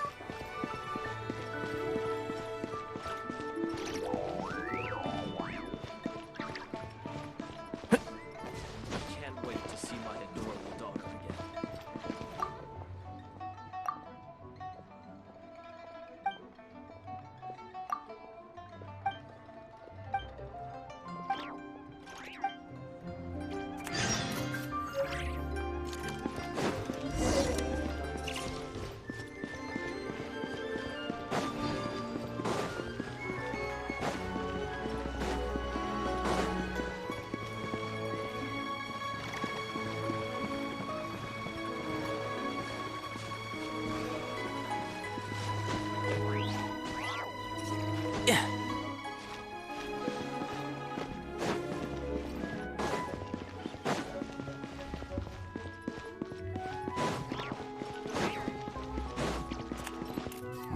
Well, since we're going through with this rite of parting, I guess it means that those rumors hit the nail on the head.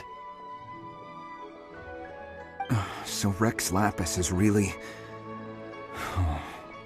But they didn't catch the culprit, did they? Oh, come on. Do you think that the assassin could have been a normal person? You know what I think. I don't think any of the gossip on the streets you hear from those shady types is worth anything. There's only one real possibility in my mind. I've heard that the assassin was that Fatui fellow. Youngish, pretty high in rank. I think they called him Child.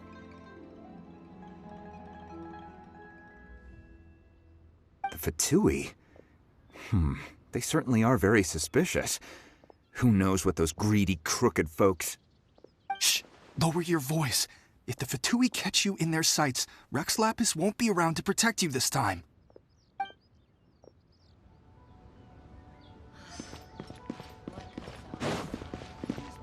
You know that god from the ocean couldn't have just shown up out of nowhere. I mean, it's been 2,000 years since Rex Lapis subdued it. Yes, and to think that this happened right on the heels of the incident with Rex Lapis, too.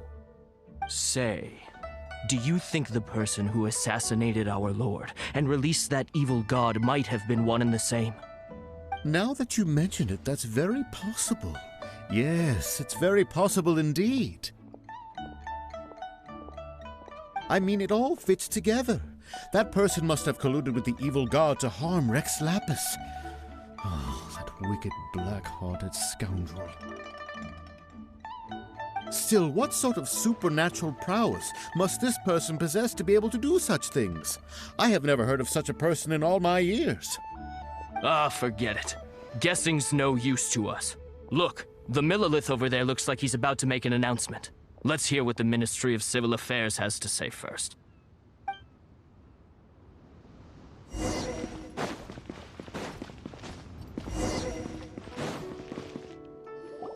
Hear ye all!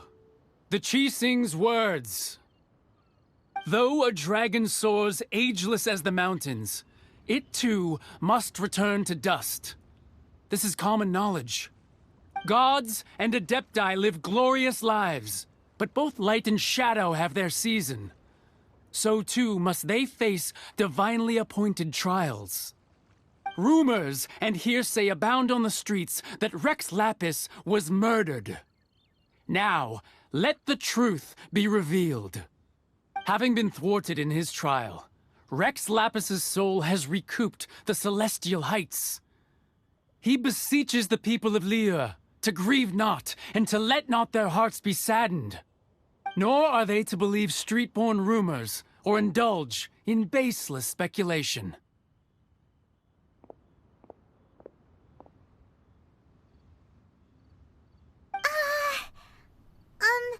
Paimon needs a translation on what the Qixing's announcement said. So that's how they're spinning it. Something feels off. Why would they suddenly give up looking for the murderer? Not to mention how this excuse sounds like something they just made up on the spot. Could the Qixing already have known that Rex Lapis wasn't dead? But Zhongli said that neither they nor the Adepti knew anything. Did Zhongli tell them in secret after his gnosis changed hands? Exactly, right? Ooh, seems like the rite of parting has been going on for a while now. Let's go have a look.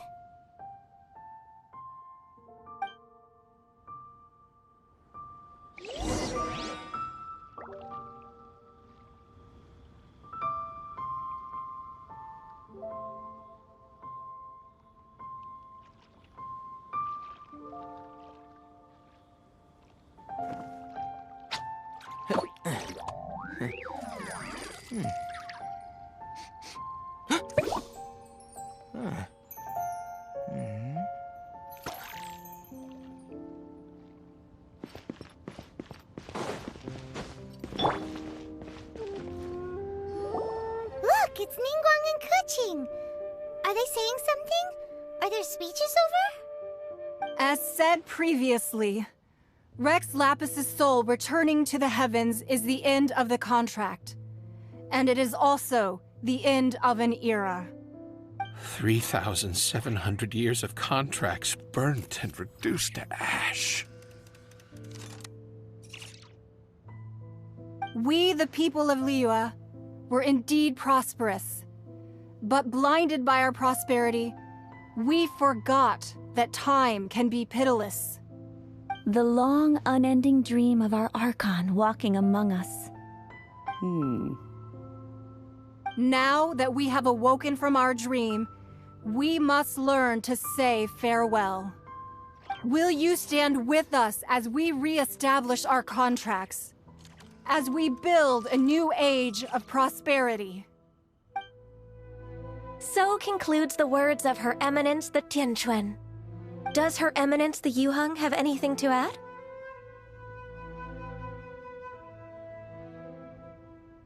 Huh? Is she looking this way? Traveler. Yikes! She really is looking our way! Is that the traveler who they say defeated the ancient god?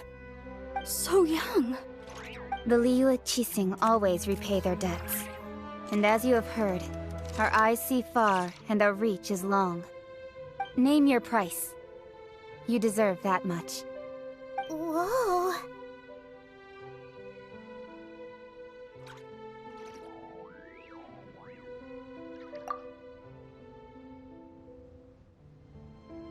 Well, could you help me put up some missing person posters?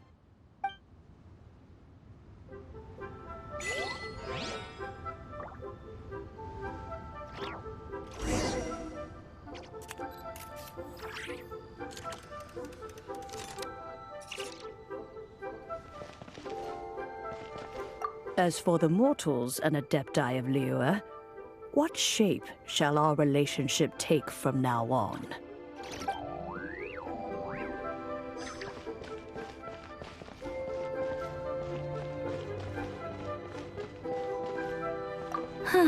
And to think I'd put my best perfume on before coming here, thinking you'd like it. But it seems as if those perfumes really were meant to be offered to Rex Lapis. Well, that's fine. Suffer no rivals in love, they say. And that's 3 gone in 1 stroke.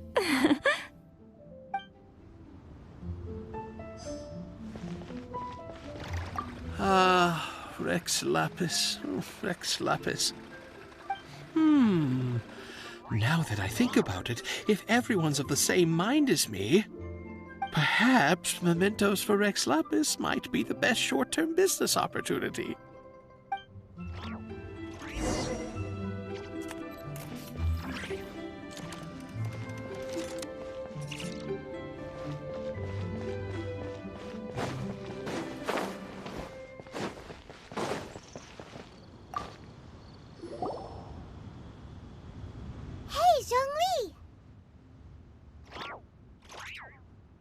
Look at this.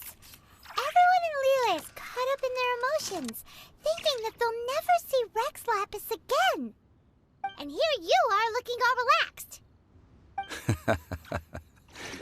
Why would I not feel more at ease after laying down the burden I have borne for 3,700 years? Right. If the 2 of you can spare the time, I should treat you to a meal at the Shinya kiosk. That sounds like big talk, Zhongli. Paimon might have believed you if you were treating us to some 3rd-round knockout, but you'd have to pay out your nose just to stand inside Shinya kiosk. Are you sure you can afford it? You're right. I do like the Mora. But why would Morax lack Mora? As the Rex Lapis Morax, I can easily create Mora. But since I have chosen to walk this earth as the mortal Zhongli, I should abide by the same rules that mortals do. When I was journeying with you, though I still had the Gnosis in hand, I knew that I must soon retire from my role as an Archon, so I had to rehearse a little for my new life. Oh, no wonder! Paimon gets it now. You didn't look at the price tags when we were spending because you've never had to. But since you weren't used to not being able to just make more Mora as and when you wanted to, you had to try becoming a parasite to society who lives off of other people's credit. Well, we were only spending Fatui money. You don't have to say it like that. In the City of Commerce, we do not merely exchange money or goods. We also exchange knowledge, memories, and foresight, as well as positions, roles, and lives. The Archon Morax could never experience life as the true mortal Zhongli could, no matter how many times he descended to be with his people. I must thank you for that. I will treasure the memories that I made as Zhongli, traveling the streets of Liyue with you. That is true. But there is no journey that does not end. No meetings without partings. Paimon thinks that we should make a move and continue our search for the 7. I fear that continuing your journey may be difficult. The nation that neighbors Liyue by sea, Inazuma, is presently closed. Yes, the nation has been closed by order of its deity, the Electro-Archon Ball. And just as the people of Liyue preferred to call me Rex Lapis, she too goes by another name among locals in Inazuma. Paimon thinks we've heard that one before. Raiden? That is the case. And since Raiden is also the Shogun of Inazuma, people call her the Raiden Shogun. That said, though people at the wharf were saying that the situation in Inazuma is very tense, Paimon doesn't remember that always being the case. It wasn't that bad last year. Zhongli, since you're Rex Lapis, shouldn't you know something about what's happening there? Just how did Inazuma become a closed nation? It's because of visions. Visions? When faced with circumstances beyond their control, humans often bemoan their lack of power. But if a person shows true strength of will at a desperate and fateful moment in their life, the gods will look upon them with favor. This is what visions are. Magical foci bestowed upon those who have been acknowledged by the gods. Uh-huh. That's how people in Teyvat see it. But starting from last year, the Raiden Shogun began promulgating the Vision Hunt Decree. Vision Hunt Decree? Yes. It was an order to seize all visions within Inazuma's borders, and to inlay them upon the hands of the statue of the omnipresent god. They want to seize visions. But why? Aren't visions blessings from the gods? I should think that in the Raiden Shogun's eyes, it is precisely because they are divine blessings that they should be under the sole dominion of divinity. Whoa, that's harsh. The Animo Archon is the god of freedom, and the Geo Archon is the god of contracts. For her part, the Raiden Shogun is the god of eternity. It seems as though she has finally decided to eliminate any unstable elements that could pose a threat to her eternal realm. The fact that even I, the oldest of the seven, have now passed away, will only strengthen her resolve to pursue eternity. Knowing her, she must have again quoted that adage she is most fond of when proclaiming that decree to her people. 7 ideals for 7 gods, and of these, eternity is nearest unto the heavenly principles.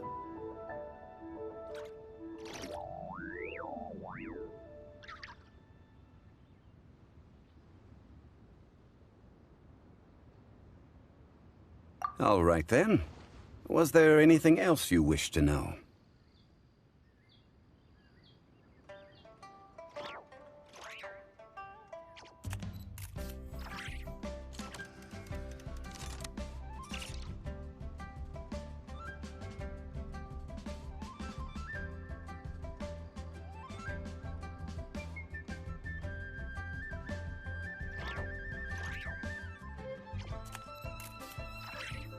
Yeah, about that.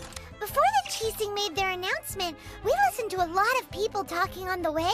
Most of them put the blame for everything on Child. These are indeed false accusations. But it remains undeniably true that Child did send people to the Jade Chamber to prevent the Adepti and the Qixing from defeating the ancient god. I've heard that Ningguang is busy milking that for all it's worth on the foreign relations front at the moment, browbeating the envoys of the Fatui. Ha! Those poor Snezhnayan diplomats. If it were not for Child's exalted position as a harbinger, I'm certain that they would have shifted all the blame to him and called for his dismissal by now. All right then. Was there anything else you wish to know?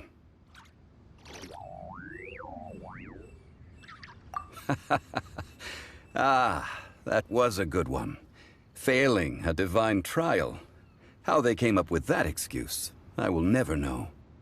That said, the reason why the Qixing were so eager to resolve the incident and stop pursuing the culprit was indeed because they received news in secret that Rex Lapis was not dead.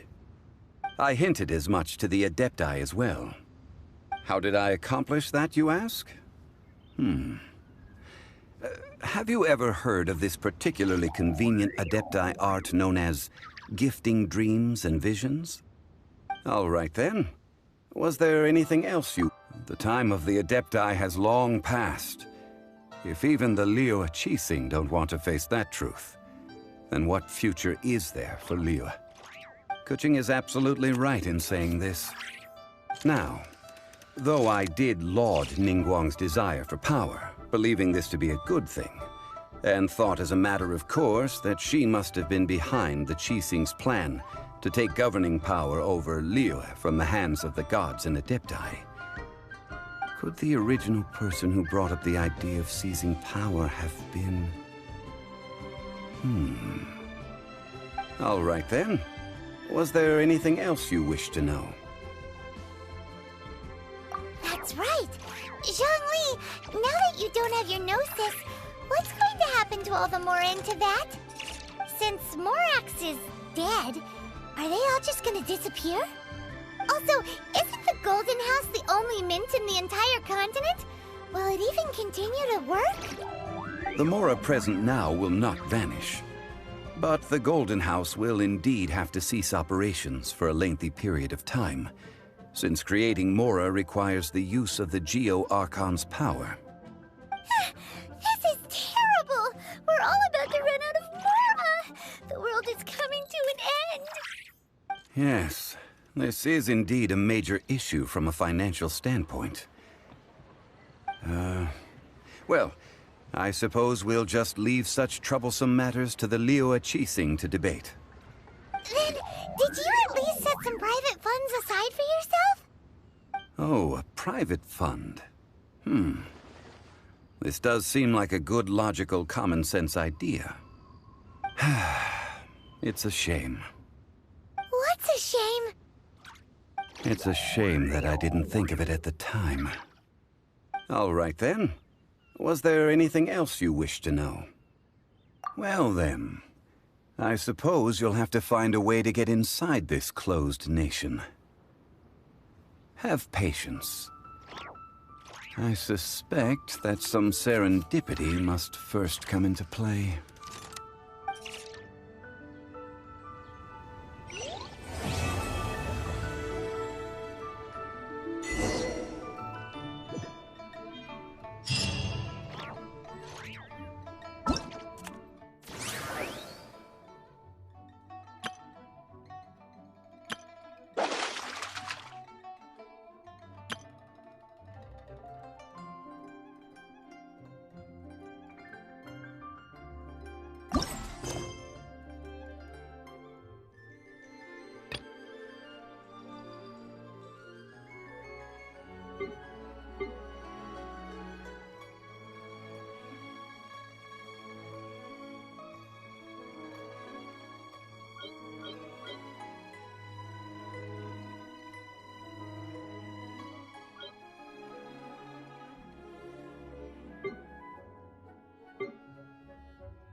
Or not.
Don't be afraid.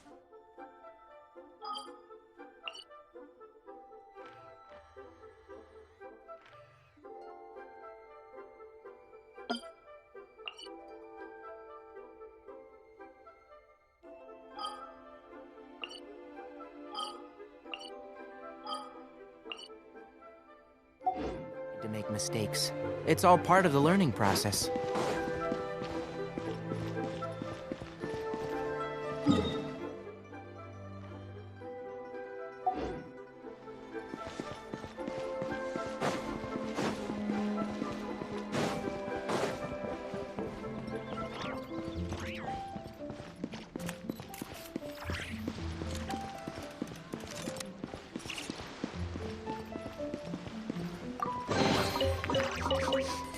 Smells like something good is inside.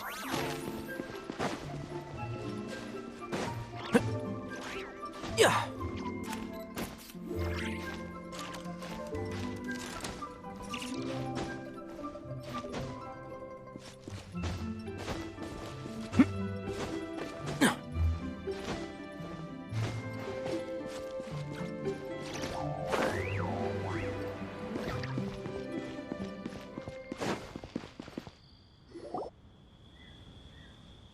I have gathered everyone here today to make an important announcement. Perhaps some of you will have heard the news already. I am, in fact, planning to rebuild the Jade Chamber. Rebuild the Jade Chamber? That's a huge project! So the rumors are true.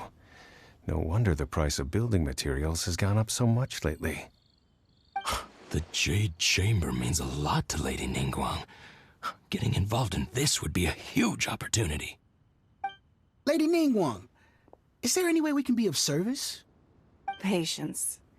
Since the news made it out a few days ago, I have already had many people contacting me to declare an interest in joining the project. Nevertheless, I do have a few matters I should like to entrust to you here today. The building site has been chosen, and most of the materials have been assembled. 3 key items are, however, still outstanding. They are as follows: Sunset Vermilionite, Wonder Cores, and Adepti Sigils.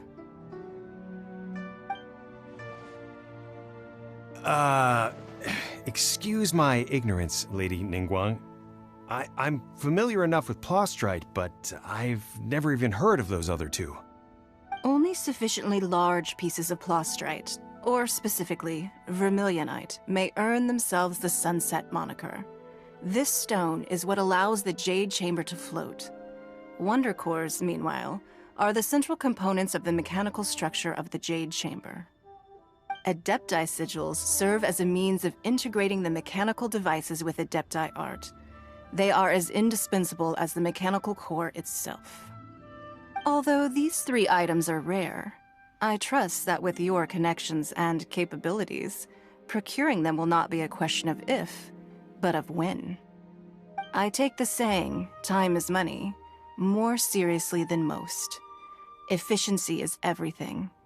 I will pay a generous price for the materials that you find, and in addition, the first 3 people who collect all the materials will have the opportunity to ask me a question.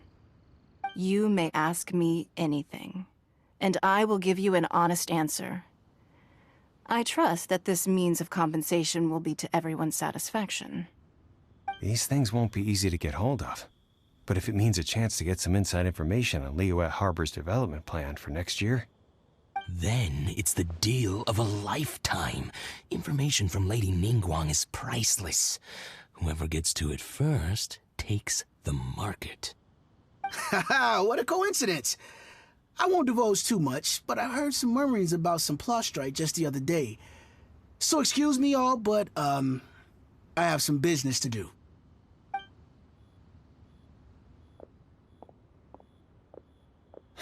No. We better move quickly, or this opportunity will be snatched away from us. Ningguang's rebuilding the Jade Chamber? This is a huge deal! Let's get involved!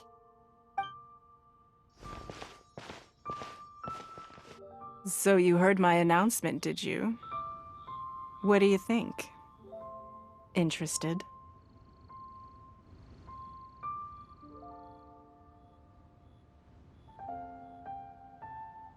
Yes.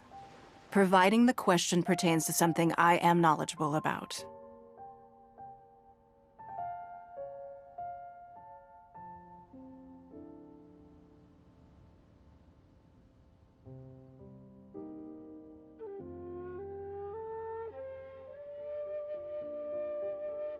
Really? Ooh, then Paimon will ask you about how to run a business! Then we'll never be short of Mora ever again. Of course. But how much information I share with you will depend on your performance. The construction of the Jade Chamber requires a great deal of space. The abandoned mine outside the Golden House has been selected as the building site. Once you have collected the materials, please take them there. I have other business to attend to now. Otherwise, I would gladly escort you to the site in person. When you do arrive, please seek out my secretary. Remember, this is a race against the clock. A rare opportunity presents itself to you. Do not let somebody else snatch it from your grasp. Ningguang seems super busy. Come on, we'd better get going. First, we gotta get out of Eugene Terrace. Huh? Look! It seems like there's something kind of fishy going on over there. Ma'am, you seem like an eminent and distinguished young lady to me. I can see that you're easily gonna win this procurement contest Lady Ningguang has set up. As it happens, we have some information about the materials that I really think might interest you. Come on, let's find somewhere a little more private, and we can get down to brass tacks. No, I don't need it. Don't be like that. Hey, come on, don't go! Why don't you stand there after her? Oh, right, yeah.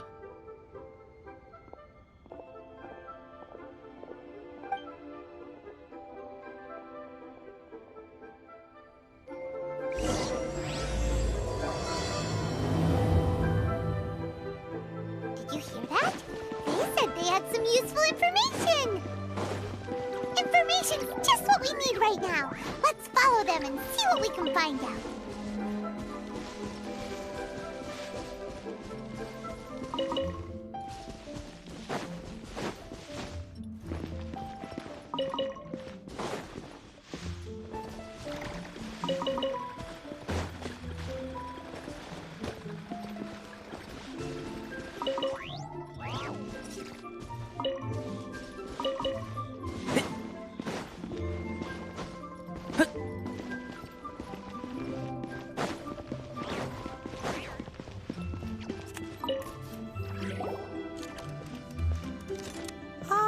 Children, come, come. You've arrived at just the right moment. I've been looking for you. Oh, what is it, Granny? Need any help? Oh, no. You've done so much for Liyue Harbor already. I could hardly ask for more. In fact, my old friends and I have been putting our heads together to think of what sort of gift we might give you in return. A gift? For Paimon? Oh, child, you are so very modest. Uncommonly so, even. But you mustn't decline this gift. I simply won't allow it. When you traversed my old teapot in search of the cleansing bell, I heard your little friend mention that you often camp out in the wilds. That simply won't do. Especially since I imagine you still have a very long journey ahead of you. Fortunately, I have not yet grown so old as to see my subspace creation abilities atrophy. Oh, did my friends never mention that to you? Well then, it is a blessing we old folks once received from Rex Lapis, part of our illumination, if you will. I will not go into too much detail, but subspace creation is the ability to create a small, autonomous pocket world. The teapot that you entered previously was a little trinket created... So, in the eyes of an Adeptus, creating a magic teapot world is just child's play, huh? Oh, indeed, the teapot is nothing to boast of. One such as myself must depart from this realm to create a world of one's own. Rex Lapis, on the other hand, moved mountains and seas. That is what one might call an exercise of true power. But that's enough nostalgia for now. The gift that I have prepared for you just requires a few final materials to add the finishing touch.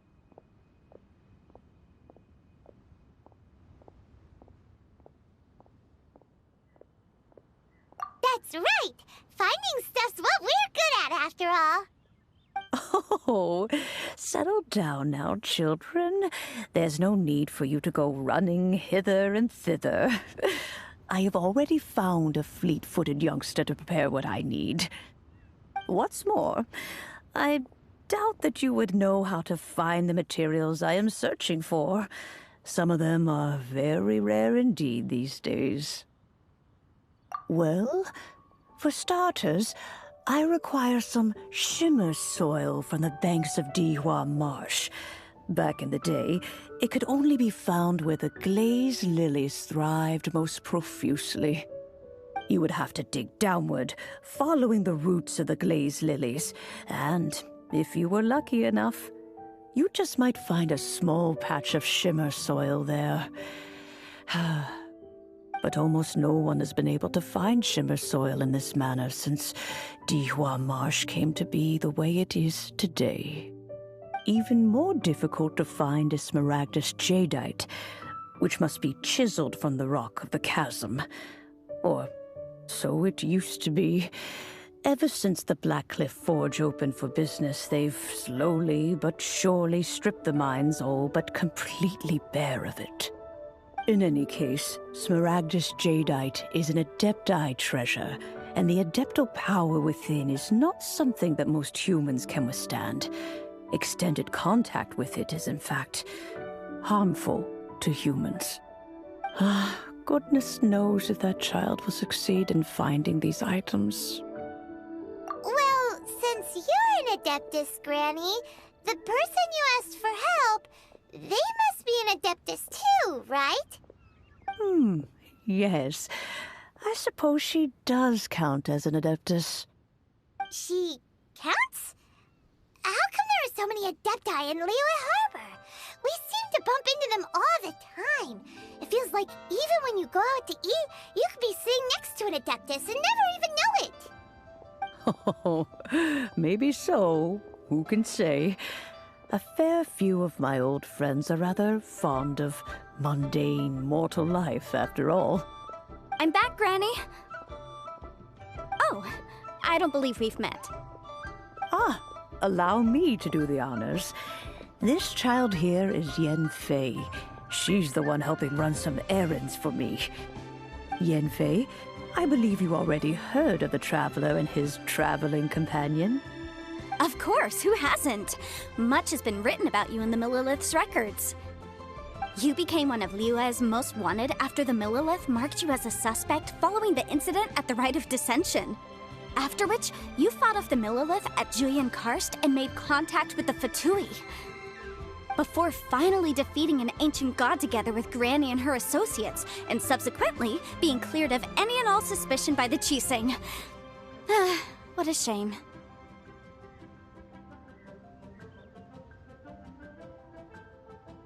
A shame that we didn't meet sooner. If we had, well, I can't say that I would have been able to clear you of suspicion immediately, but it certainly would have been less, embarrassing for you. Allow me to introduce myself once more. I'm Yanfei, a legal advisor. Got a legal problem? You can come right to me. Oh, yes, here's my business card.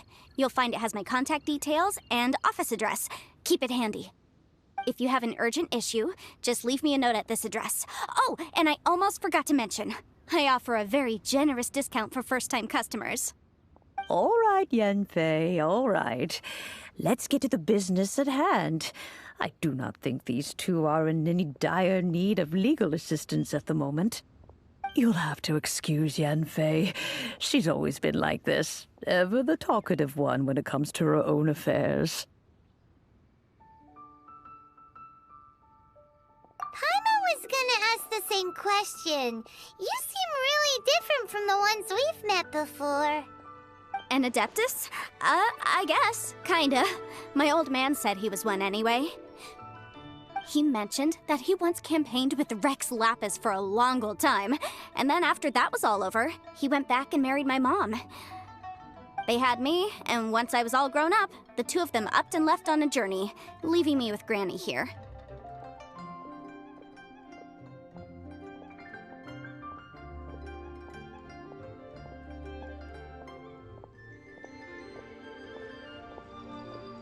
Well, that's a bit casual for an Adeptus.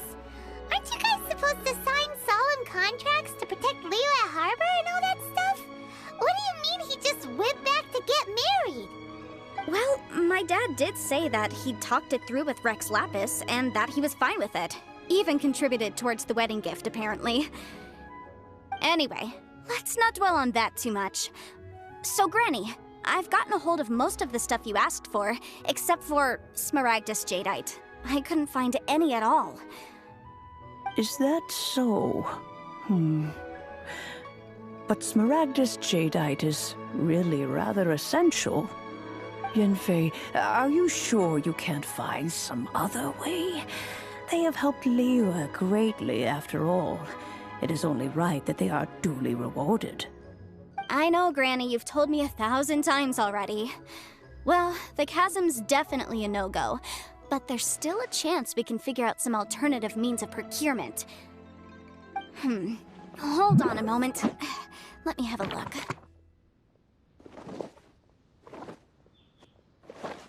Whoa, that's a really thick book. What kind of things do you write in there?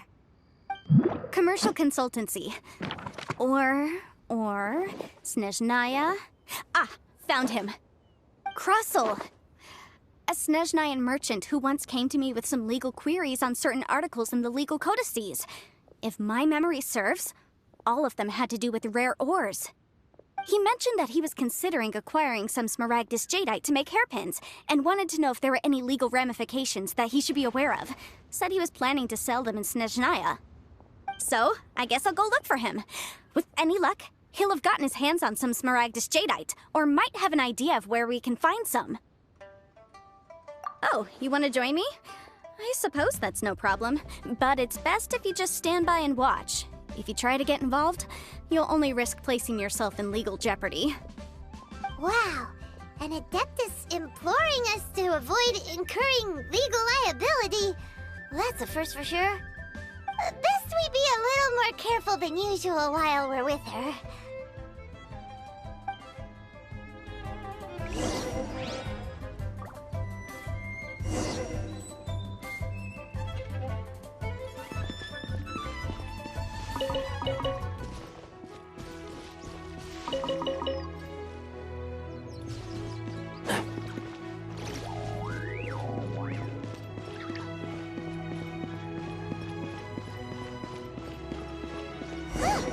They're not here. Let's keep looking.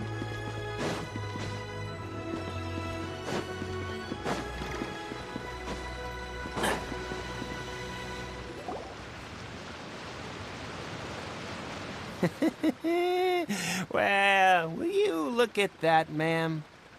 Nowhere left to run. Don't worry, we're not bad guys. You give us some mora, we give you a little info. Everybody's a winner. Boss, I got a bad feeling about this. Look at her, the white hair, the energy she gives off. I'm telling you, there's something different about her. So what? She's loaded. How are we ever going to repay those gambling debts if we just let money walk away from us, huh? I've already told you. I don't need your information. If you still can't grasp that, I'm happy to repeat it in a way that won't be so easy to forget. Come on, ma'am. You seem like an intelligent lady. I shouldn't have to spell this out to you. It's not about whether you need the info or not, okay? It's about you taking out your money and handing it over and nobody getting hurt. I won't... No more excuses! I know you have money. I saw you. Yeah, I saw you. Strolling into Leo Lee Pavilion, ordering a table full of food, and only taking a few bites. Then Shinue Kiosk, then Wanmin Restaurant. Same story each time. You order all the signature dishes, take a few bites, then you're on your way again. How could you afford to be so wasteful if you weren't from a rich family? And since you're so rich, what's the loss to you in giving us a little spare change, huh? Master warned me not to lay a hand on anyone in Liyue Harbor. But here we are. Perhaps... yes. Let's call it fate. Boss, I'm telling you, something's not right. What are you afraid of? We're just selling information. It's not illegal. If she lays a finger on us, all the better. We'll sue her for everything she's worth.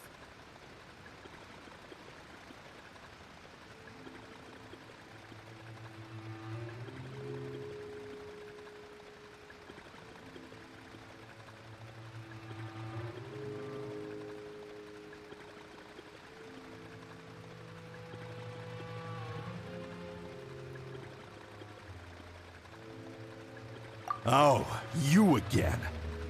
The Millilith? What are the Millilith doing here? Did you do this? You ought to mind your own business! I swear! Silence! How dare you threaten innocent civilians? You're coming with us.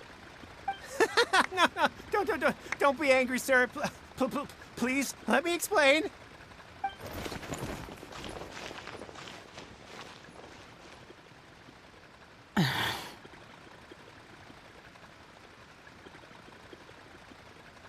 Shenhe. Shenhe? My name. Oh, so your name's Shenhe. Paimon's name is... well, Paimon. And this is Paimon's travel buddy. Oh, I've heard about you two before. Thank you for helping to defuse the situation. I could have dealt with it myself, though. I suspect smashing his head against the ground a handful of times is all it would have taken to get him to surrender. You can't do that. That's way too violent. This is Liyue Harbor. There are laws against that kind of stuff, you know. Laws? No, apparently not. Really? So how exactly have you...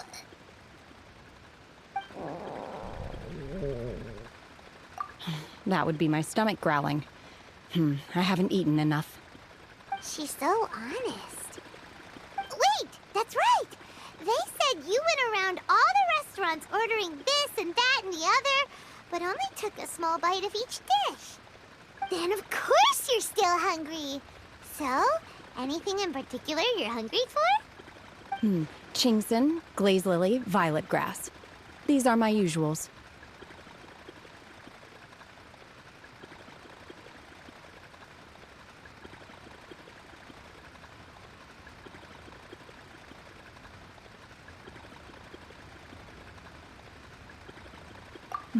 Medicinal herbs?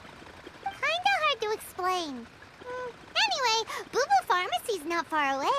Let's take Shenhe there for a big medicinal meal. After all, you can't work on an empty stomach.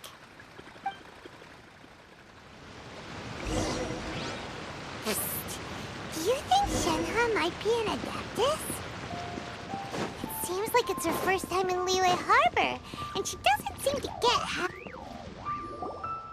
Are you here to buy some herbs? I do hope you brought your prescription. Chingson, glaze lily, and violet grass, please. Half a pound of each. What kind of prescription is this? Sounds more like a lunch order. Oh, here you go. That's everything we have in stock. Thank you. She's really eating them!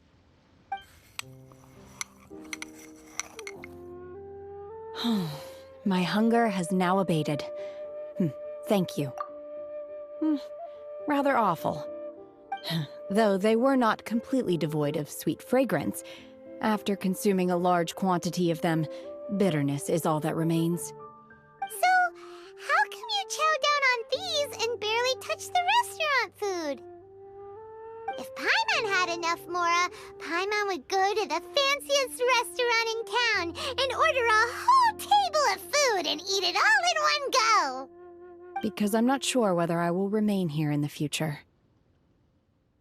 The food of the mortal realm is most delicious, but should I return to the mountains, yearning for the food here shall only pose an obstacle to my continued spiritual development. Sampling each dish in order to appreciate its taste is enough. Return to the mountains. That proves it! Paimon knew she was an Adeptus. Enough about me. What are your plans from here? Oh, right! Paimon almost forgot! We came out to take part in the Rebuild the Jade Chamber competition! And now we're probably super behind because we've been held up for so long. I see. I heard something about the contest when I was passing by. Yep! You get to ask Ningguang any question you want if you win! Were you interested in the contest too, Shenhe? I came for the rebuilding of the Jade Chamber, but until this point I had no intention of joining a contest. However, you have shown me your kindness, and I would now like to lend you my assistance. Oh, don't worry. I ask for nothing in return. Wow! You really don't have to. But having an Adeptus help out will make things a whole lot easier, so... Then let's not delay. I have a plan. Great! Paimon bets this is gonna be the awesomest plan ever! I am not sure whether, or to what extent, this plan can be classified as awesome. I do, however, believe it will be highly effective. We simply need to dispose of everyone who is currently ahead of us. Then, we alone shall become the victors. Veto! That is not acceptable! Not by a long shot! Really? But I hear that competition is in essence about conflict and one-upmanship. Look, we want to win this competition fair and square, okay? Sunset Vermilionite, Wonder Cores, and Adepti Sigils. Let's start at the top of the list and work down. So, for Plostrite... I was wondering who I could hear arguing over there. So, it's you. Baishu? What are you doing out here? Lady Ningguang wishes to purchase a large batch of wound dressing. We're running low at the store, so I came out to fetch the ingredients personally. Huh? How come Lady Ningguang needs so much wound dressing all of a sudden? I'm not too sure. I did hear she's looking to rebuild the Jade Chamber. Maybe for its first aid on site?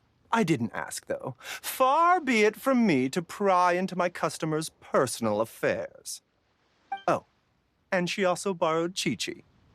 Meaning Boo Boo Pharmacy is very short-handed right now.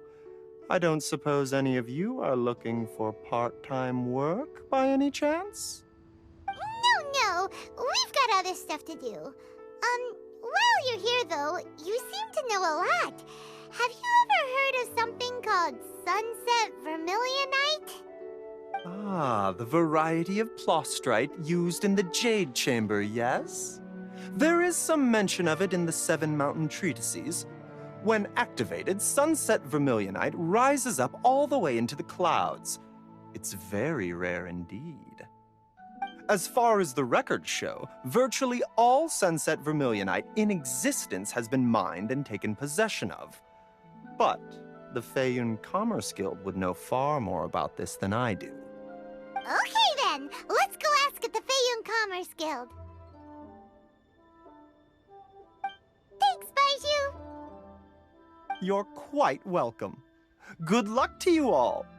And if there's anything further you need from me, just come to the Boo Boo Pharmacy.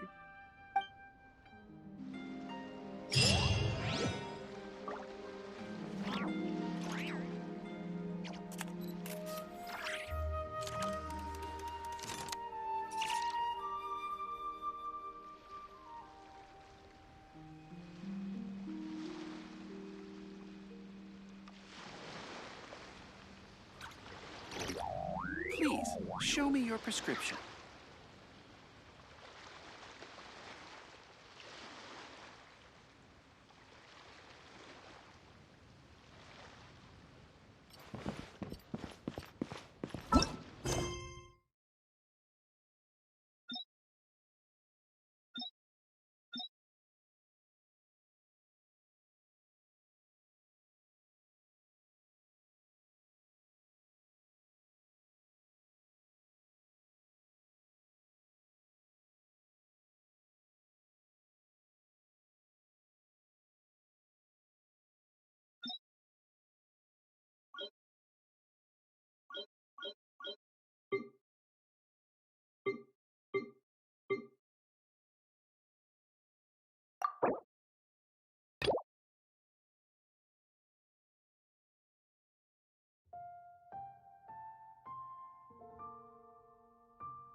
So, Sucrose, the package you mentioned that you received before, it's not dangerous, is it?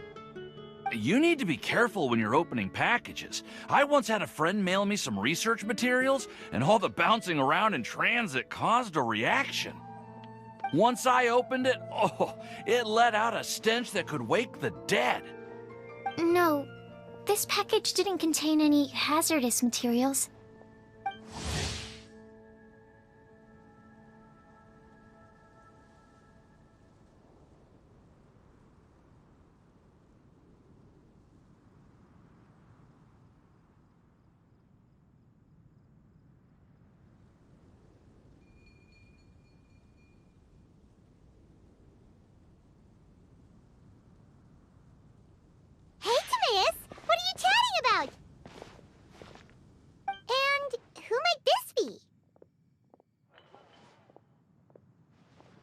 Oh, hello, you two.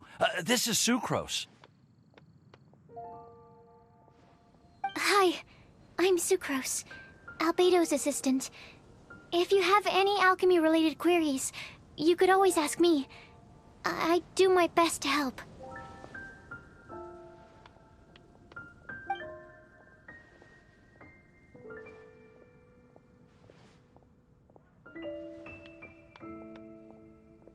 Huh? Do I look nervous? My apologies. I don't get out too often. I'm usually in the laboratory where there aren't many others to talk to. That's okay. You don't have to force yourself. I'm sure that once we get to know each other better, we'll become really good friends. Hey, aren't you the legendary traveler? The one who repelled Storm Terror?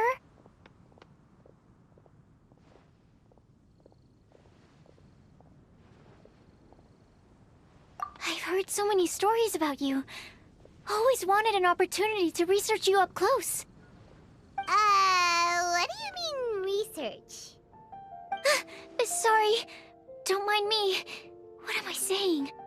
Well, never mind. So, what were you two talking about just now? Sucrose received a strange package recently. A strange package? Yes. I believe it's from a Sumeru scholar who came here to study in Mondstadt. It's most likely a thank you gift for collaborating on some research together. Huh?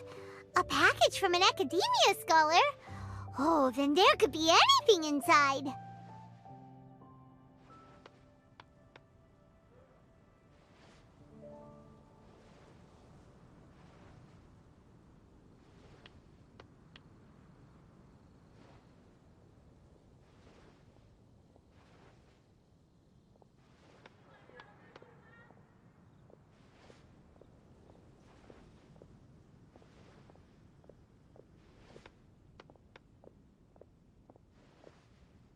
There wasn't anything dangerous inside, just a bunch of strange cards.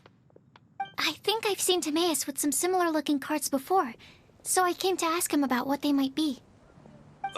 You've seen me with some cards? Maybe those were the testing cards used for distinguishing reagents. No, they didn't look like test cards. Here, have a look.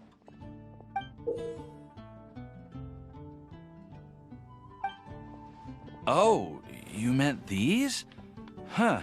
Sucrose, have you really never seen these before? No, never. Recently, I've been spending all my time up in the mountains working on cultivating pentatanic sweet flowers. Why? Is this an area of research that has started trending in the alchemical community during my absence? You could definitely say that it's trending, but not as an area of research. It's a card game that's been getting really popular these days. It's called Genius Invocation TCG. Genius Invocation TCG!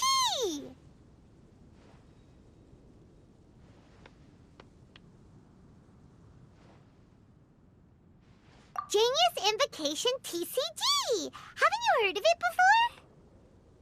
Apparently, it's a game that was invented by a scholar in the academia. People from all over are playing it now. That's right. The game's been catching on lately. The Yae publishing house in Inazuma has even published a series of light novels based on the game. The story is really good. It starts with a young guy in Sumeru who finds an ancient casket of tomes in the attic. He opens it and discovers that the soul of an ancient TCG player called the Crocodile King has been captured inside. It turns out that the Crocodile King was King Deshret's viceroy, who battled an opponent named the Ibis King. During the match, the Crocodile King fell prey to his opponent's scheme and was sealed away in the casket of tomes. After being unexpectedly released by the kid, the Crocodile King possesses him and helps him to gradually climb the ranks and become a legendary TCG player. Timaeus. Huh? What's wrong, Sucrose? If you're interested in how the story plays out, I can lend you the novels. No. I was just thinking about that time you requested an extension on your progress report deadline, citing personal reasons for the delay. Well, I did go through a phase recently where I wasn't putting enough focus on my work, but it's under control now. I've committed to not even touch Genius Invocation TCG until I've made enough progress in my research. Well, that's unfortunate. Oh? Why's that? Well, since it's a gift from a researcher I've collaborated with, I thought that I should at least try to learn the rules. That way, I could say that I at least tried to appreciate his gift. Oh, right! And since it's a game from Sumeru, who knows? Playing it might even make you smarter.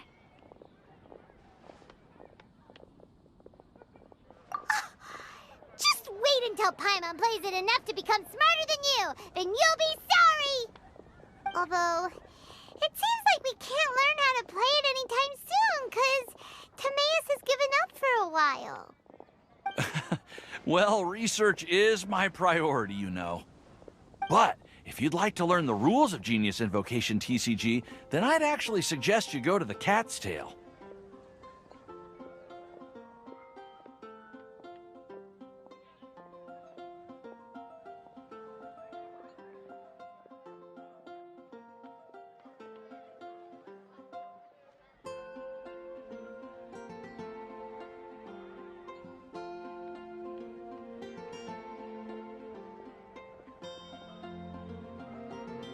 Yep, that's the place.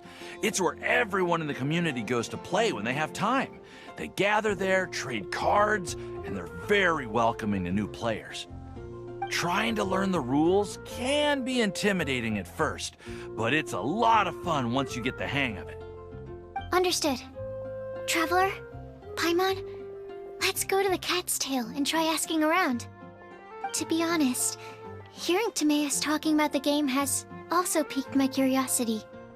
Well, what are we waiting for? Let's get going!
Keep up.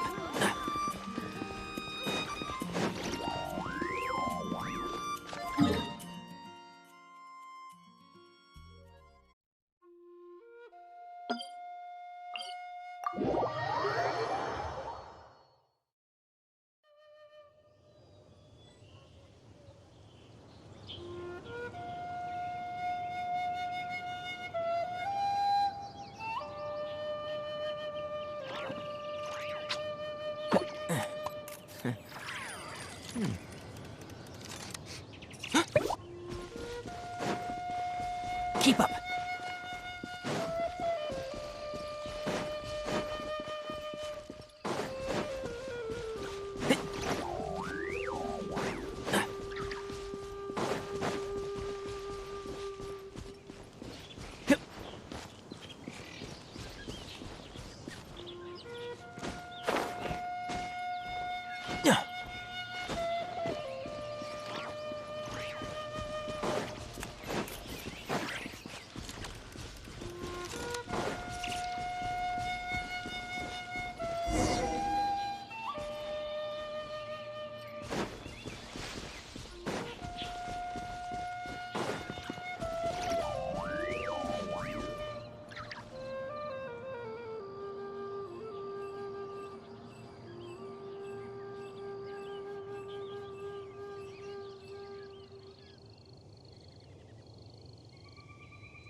Don't blink!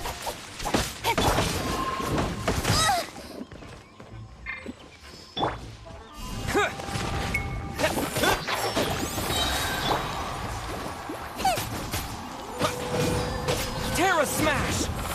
To dust!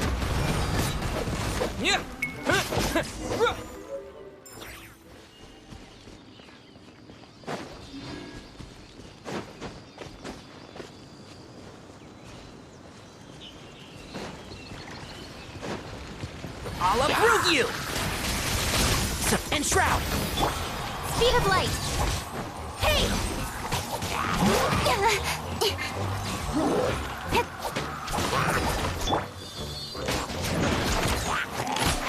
Can't see?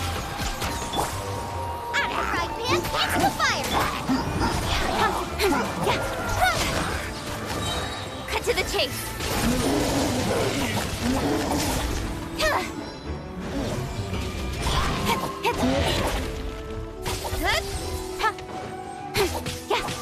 I hear everything!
Keep up.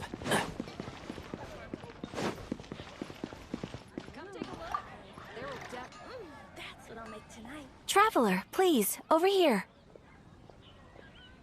It has been a while since you joined the Adventurers Guild. Are your adventures going smoothly?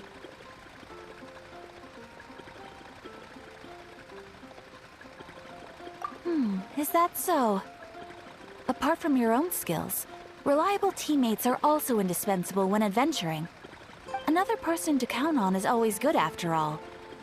But recruiting such dependable companions is no easy matter, is it?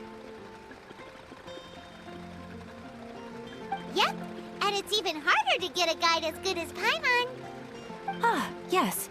I do have some information that may be of help to you. Let me consult our records. Ah, there it is. There's been a certain blonde stranger who arrived in Mondstadt lately, dressed in most unusual clothes. Blonde. Dresses all funny. It feels like Paimon's heard this one before. Wait! Do you mean... Does that stranger's face look anything like his? Like the honorary knights? No, they couldn't look more different. This stranger is a very tall man, and even has an eye patch. Seriously? How does this have anything to do with Kaya? Eye patches can't prove that you're related anyway. That stranger declined the guild's invitation, so I can't say that I know anything about the relationship between him and Mr. Kaya. Nonetheless, you can look for him if you're interested. Perhaps he might accept your commission instead. After all, it is not uncommon for some adventurers to not want to be limited by the guild, but be happy to accept a fellow adventurer's requests. And should the stranger be a strong adventurer indeed, he would certainly be a big help on your journey.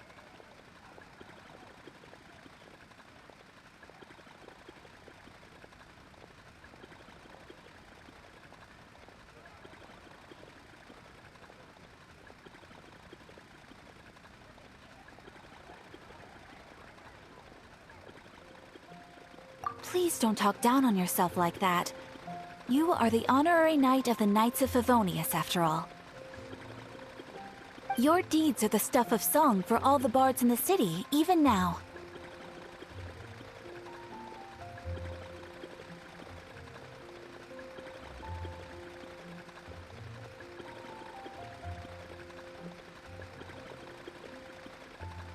Well, as to further news about him, you may want to ask Mr. Lawrence. He stands guard at the city gate, so he may know something about that stranger. I wish you every success, adventurer.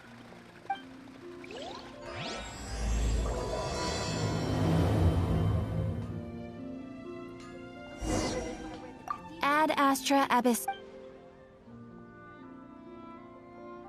You have already claimed today's.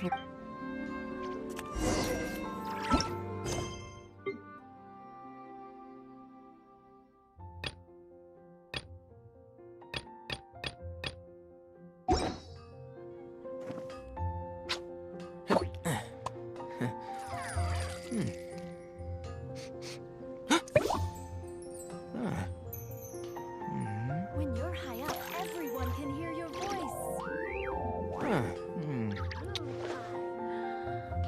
That's what I'll make tonight. Dandelions? Of course they're flowers. Haven't you heard? There's a strange wanderer near Wolfendom.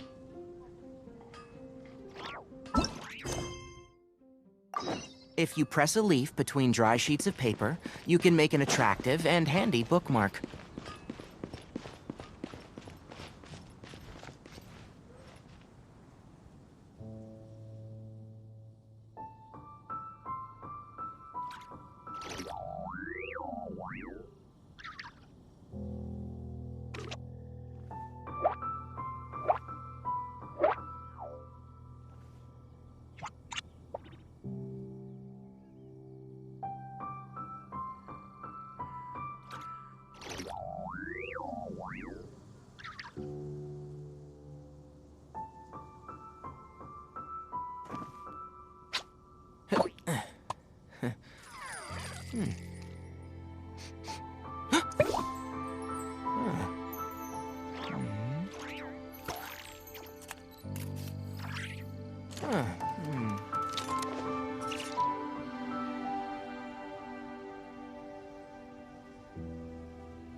The value of knowledge cannot simply be quantified in monetary terms.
Don't be afraid to make mistakes.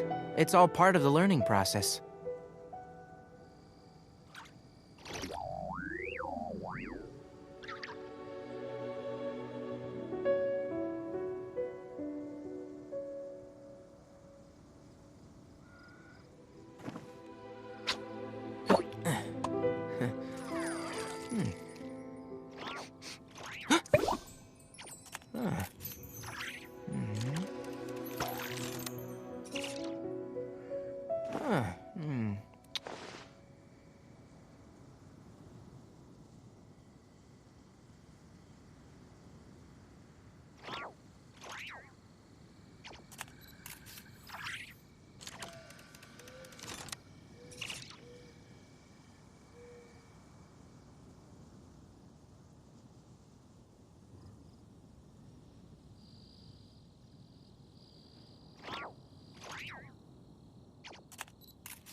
Hmm.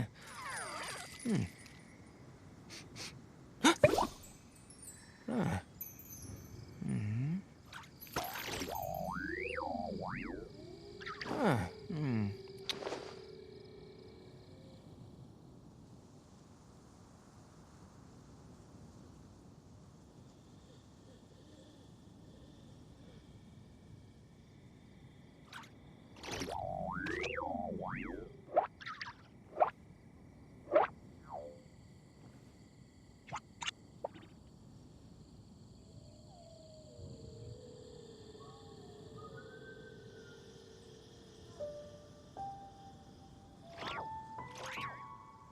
The value of knowledge cannot simply be quantified in monetary terms.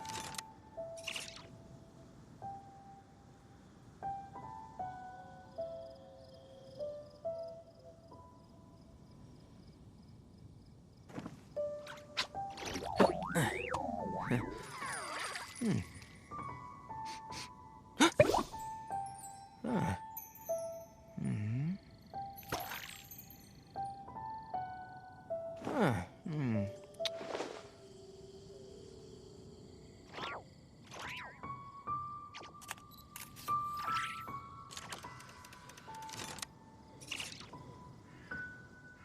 If you press a leaf between dry sheets of paper, you can make an attractive and handy bookmark.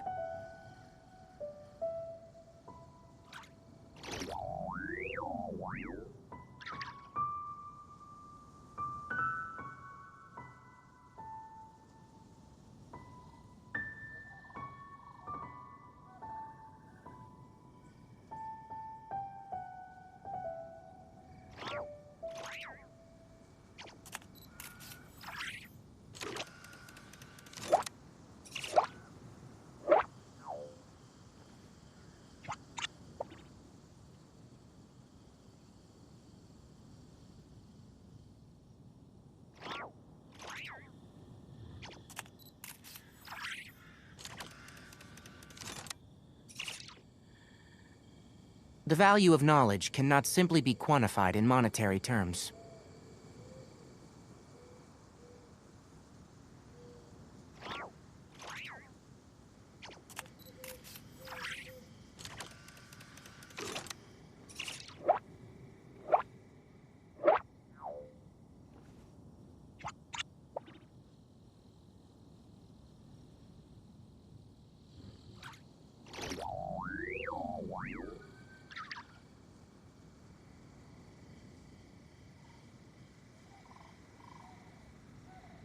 If you press a leaf between dry sheets of paper, you can make an attractive and handy bookmark.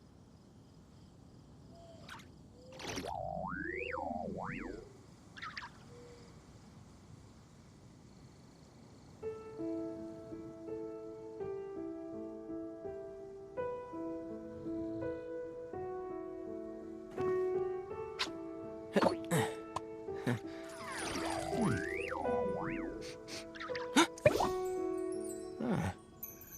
Hmm. Ah. Hmm.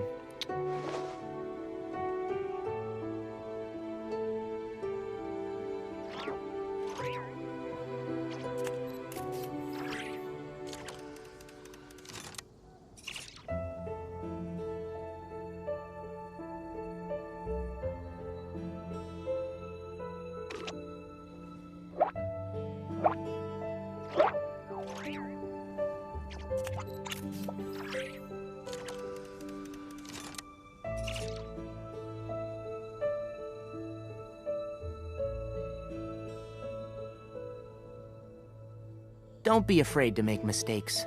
It's all part of the learning process.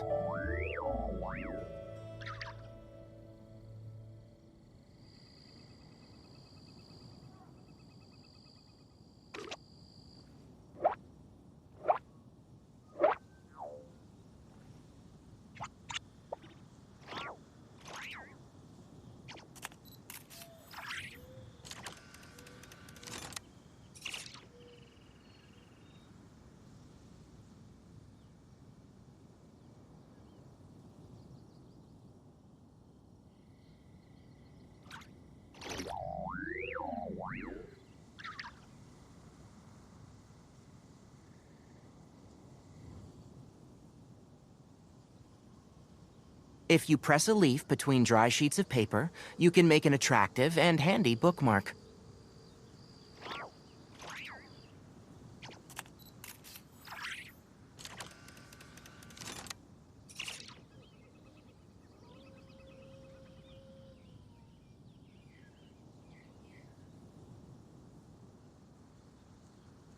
The value of knowledge cannot simply be quantified in monetary terms.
Honorary knight. Is something the matter? A stranger with an eye patch. Let me think. Oh yeah, I remember seeing someone like that. A blonde stranger dressed in unusual garb. He was wandering all over Mondstadt at first, which I found rather suspicious. So I decided to keep an eye on him for a while. I lost him pretty quickly. Still, I didn't think that this was such a huge matter that we needed our outrider to pursue him by air. As long as Master Jean is here, there's nothing to fear from some suspicious, unusual-looking person. That might be true, but if it were up to Jean, she'd take this way more seriously. That is true. But on the other hand, knowing that Master Jean may overreact to the situation is all the more reason to not tell her, no?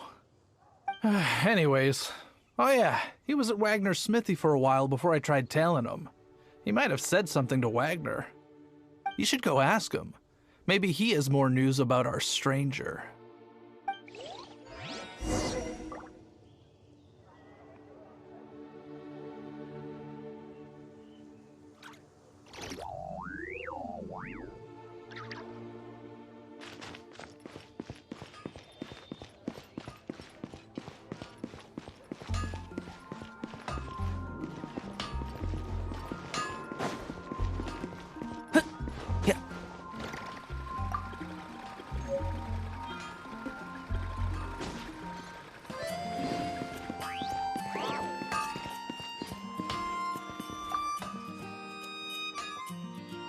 What? You need something?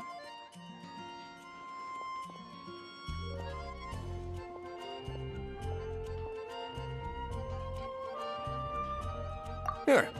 I remember him. He showed up a few days ago asking to buy a bunch of forging materials. Can't say I've heard of any of the materials he mentioned, though. He then had a look at the weapons in my shop before leaving. I've heard that he can be found drinking at the Angel's Share. If the Knights or the Guild want to get hold of him, that's the only place to be. The Angel's Share? Well, Master Diluc probably has his eye on that stranger too, then. Anyway, let's go to the Angel's Share and have a look.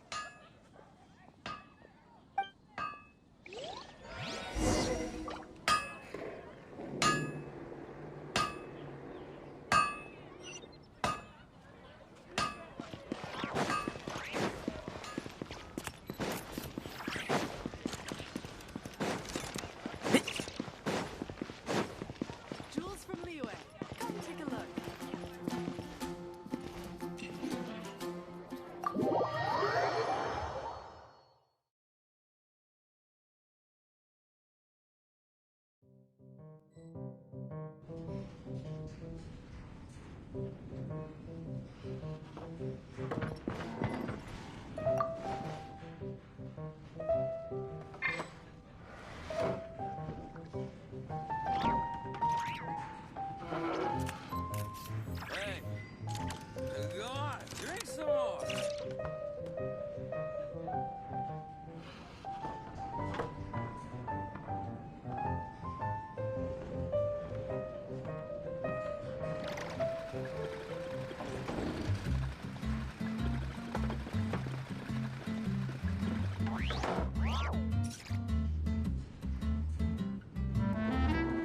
Hey, go on, drink some more.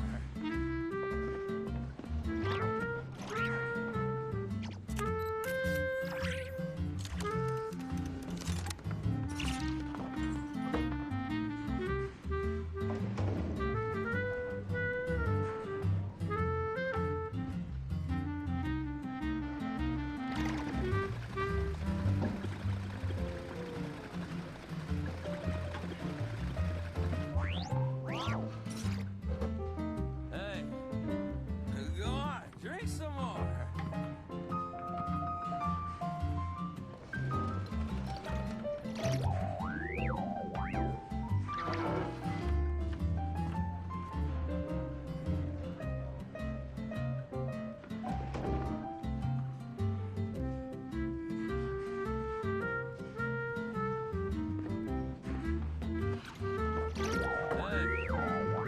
go on, drink some more.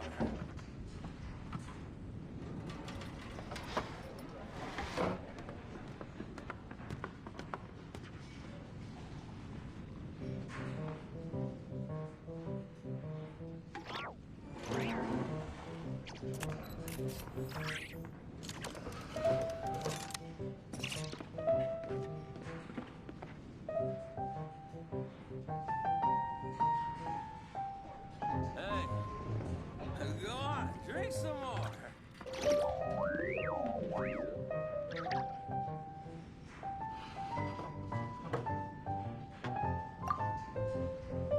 What will it be? Grape juice or apple cider? Hey, Charles! Have you seen a blonde stranger who wears an eye patch around here by any chance?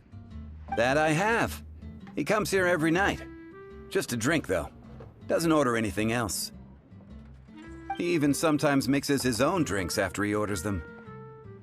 I don't know anything else about him, but from his selections and mixes, I'd say that he's quite the connoisseur. And what's Master D-Luke's opinion? Why, I just gave it to you. Quite the connoisseur. Investigating everything as always. Guess that's D-Luke for you. If you're looking for that gentleman, he ordered some new bottle of wine in advance yesterday, so he should be here today too. There's too many raucous patrons on the first floor, so if you want to wait, best to go to the second.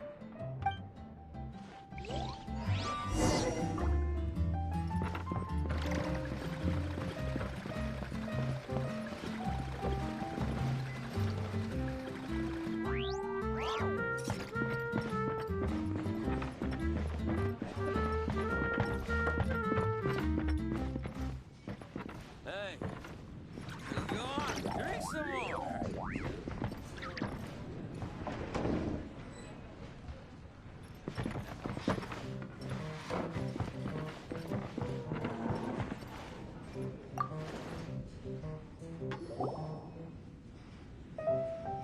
Ah, welcome, sir. The wine that you previously ordered is here. He's really here? Let's go downstairs and have a look.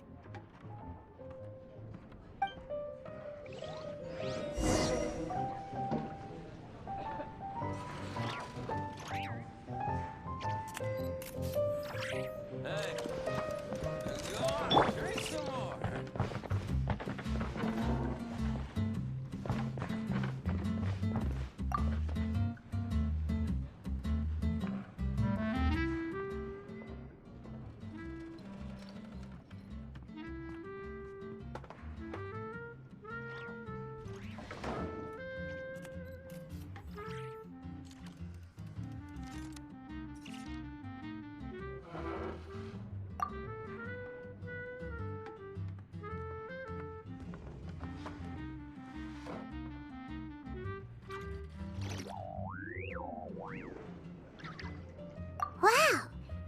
had no intention of paying us any mind, huh?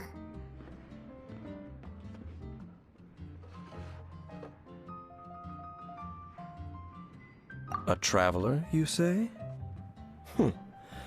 Why are you traveling?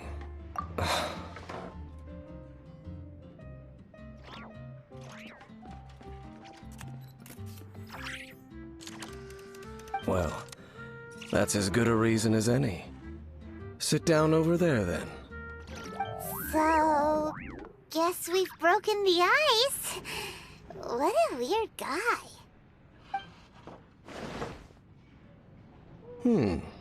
That little one beside you.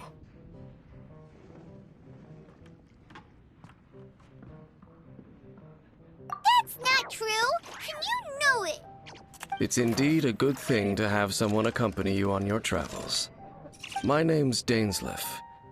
I suppose you have some business with me?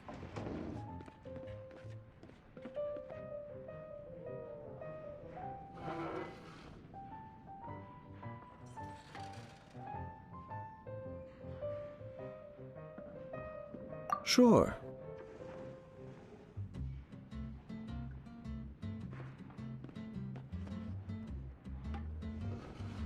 And he was so cold just a moment before.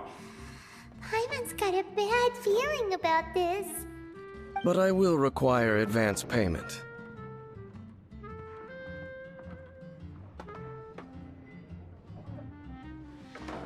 $500 mora, and 3 answered questions.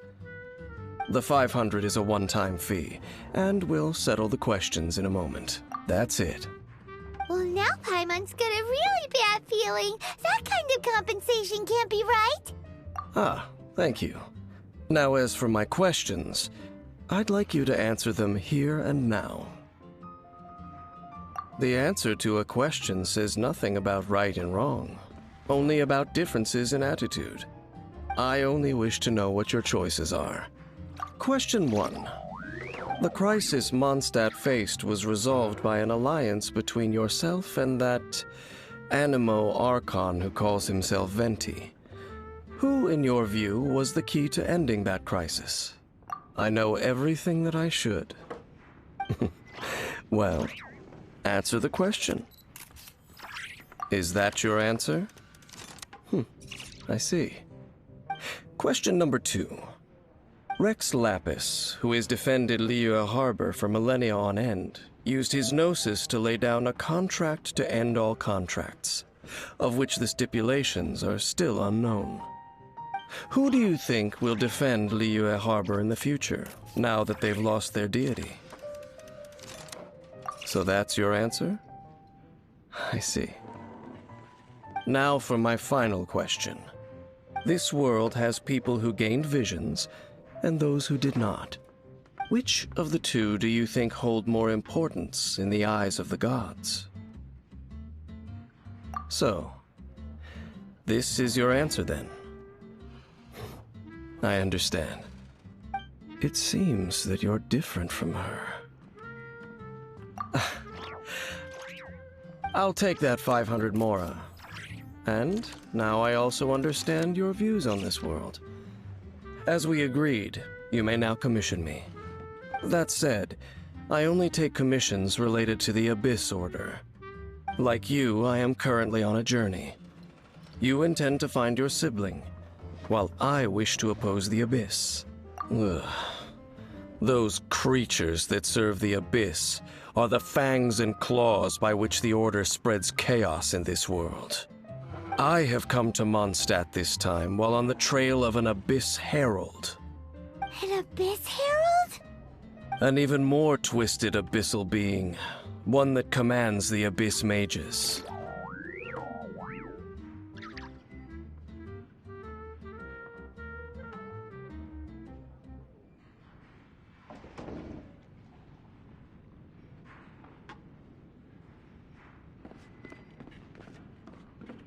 Oh, that's right!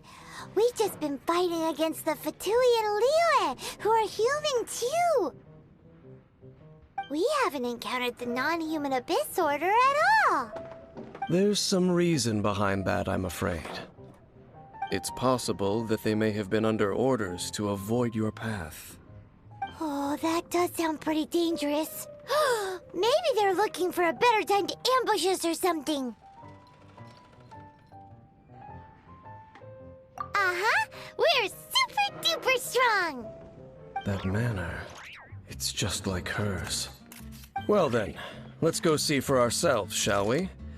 According to the leads I have on hand, the Abyss Order has re-infiltrated the Temple of the Falcon. Let's meet up at the temple. Perhaps your questions about the Abyss will be answered there.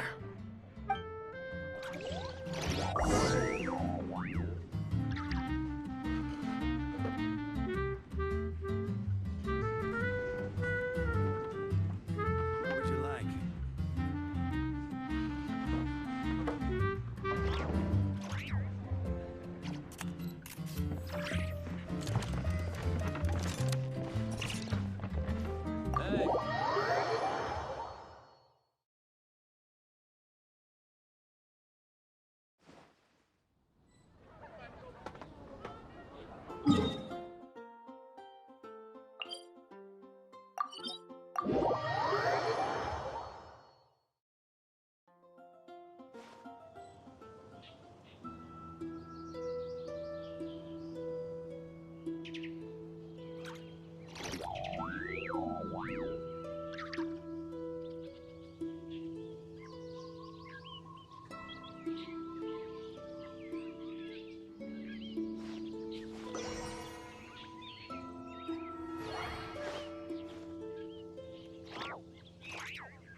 This abandoned temple does bear some marks of the Abyss, the Falcon of the West.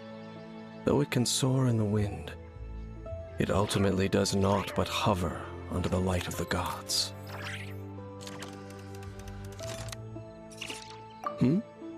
Oh, it's nothing. Let's head inside.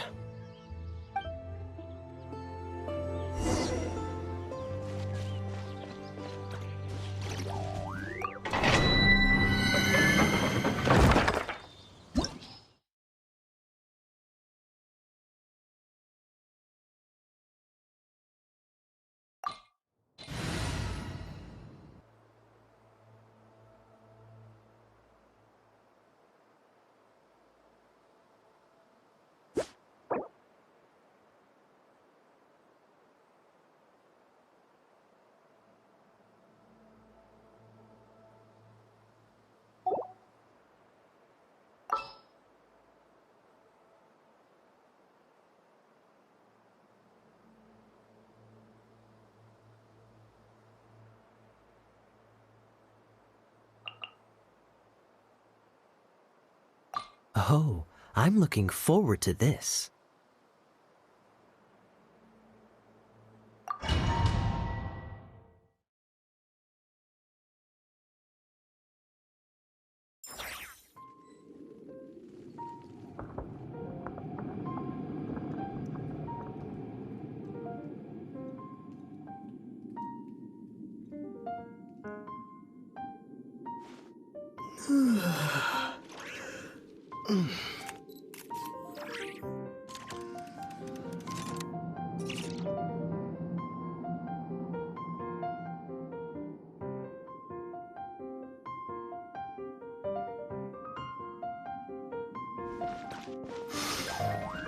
The scent of the Abyss is getting stronger. It's not far now. Paimon wonders what the Abyss Heralds look like. Do they look something like the Abyss Mages? Let's head further in first. If we do see that creature, that'll spare me the explanation either way.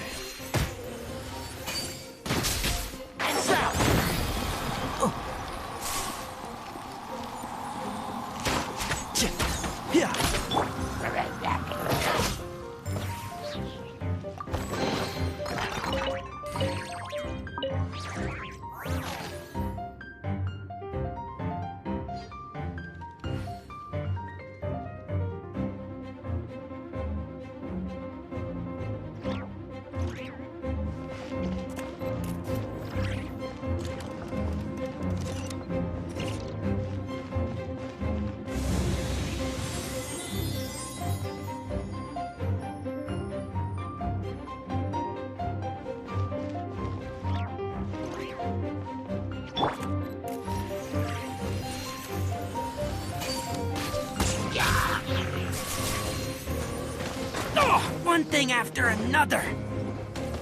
This moment will be frozen in time. One with the Force. Let's nip that in the bud. Don't blink!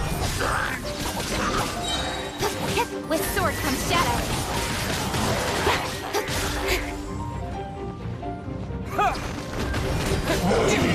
Enshroud! Cool it! Speed of light! Hey! Freeze!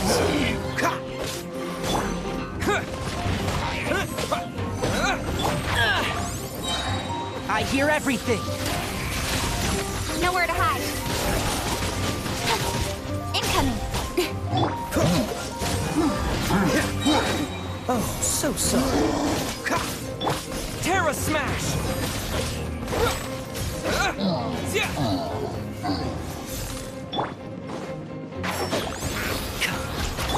Cool it! Don't blink!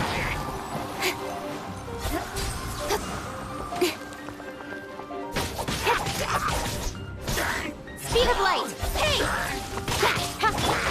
Can't see? Keep up.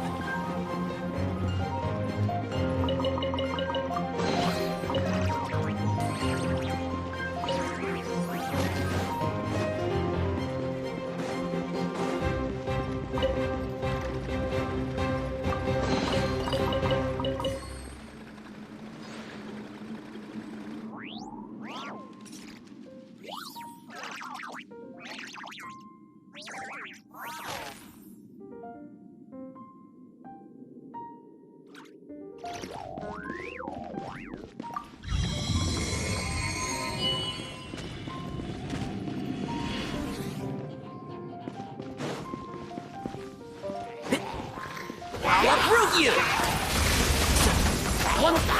I'll bury you to dust! Incoming! With sword comes shadow.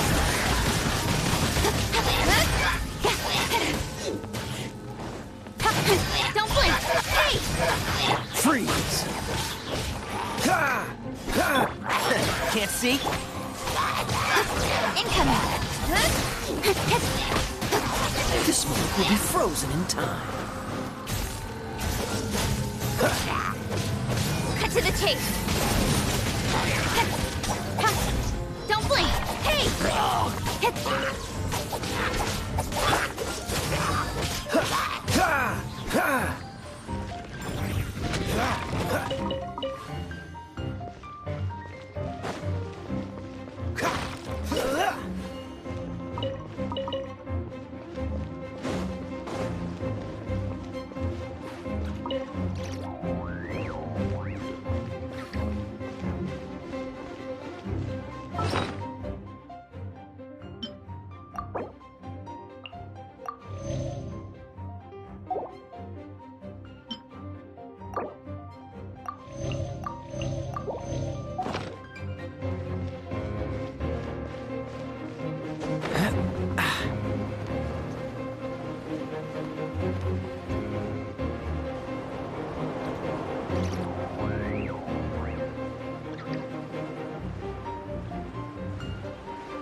Dodge this! Let's nip that in the bud. Speed of light!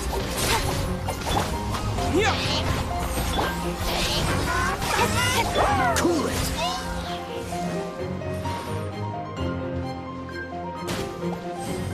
Dodge this!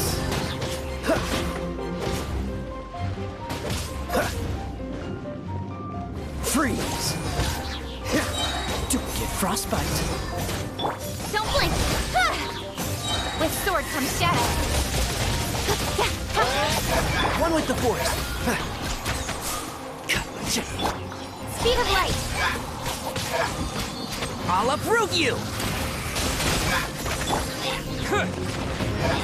Dodge this!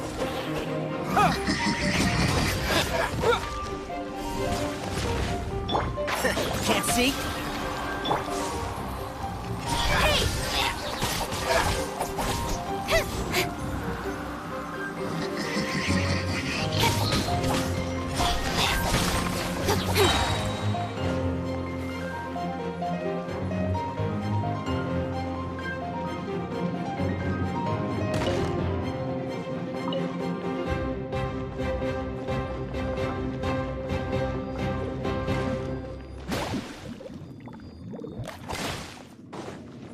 Nowhere to hide.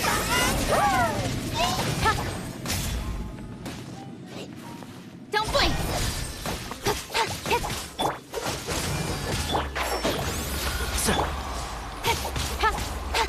Speed of light. Cool it. One with the force. Let's nip that in the bud.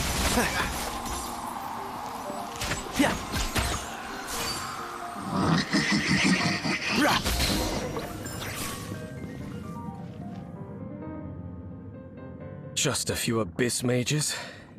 Seems like that herald might have already left. The abyss. It is chaos, and it is also destruction. It is a morass of inconceivable madness that encroaches upon this world's very foundations. That is why even the Dragon of the East, a servant of a deity, was unable to resist its corrosive powers. And the creatures of the Abyss desire nothing less than the overthrow of a world ruled by the Archons. You seem to know a lot about the Abyss, Dame. Well, we do have some history. I suppose that's as far as chit-chat goes. We should head to Wolvendom. Judging by the traces I'm following, their next appearance may be within the territory of that old wolf. Perhaps we may find our Abyss Herald there.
Keep up.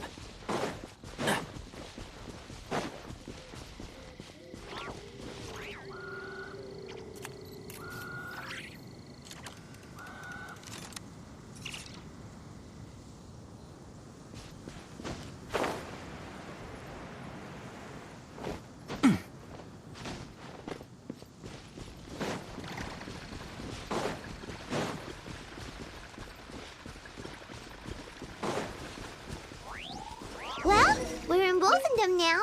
Think Dane's waiting for us up ahead? We should meet up with him quick, in case the wolves decide they don't like him.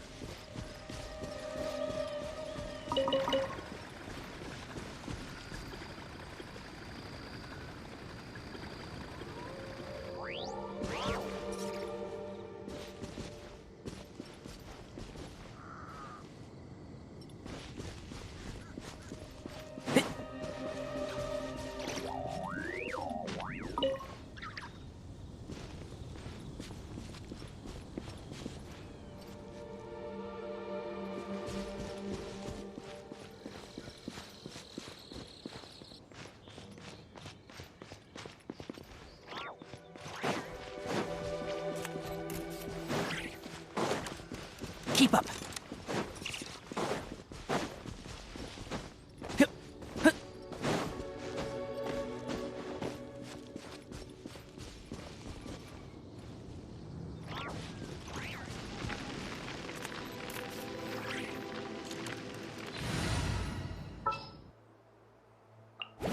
I can't wait any longer!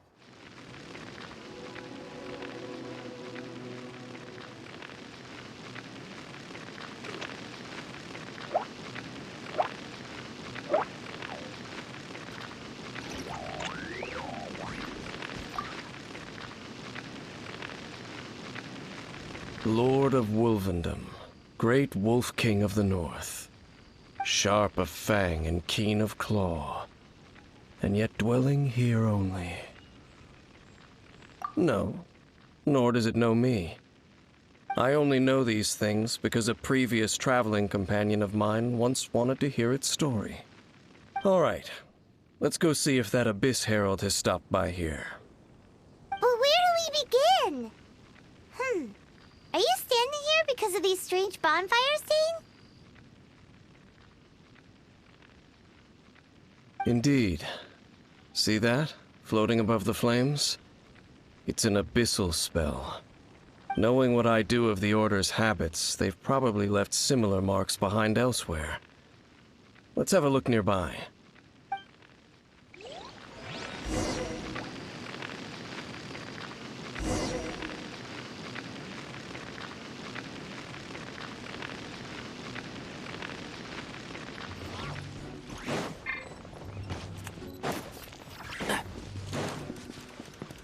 Keep up.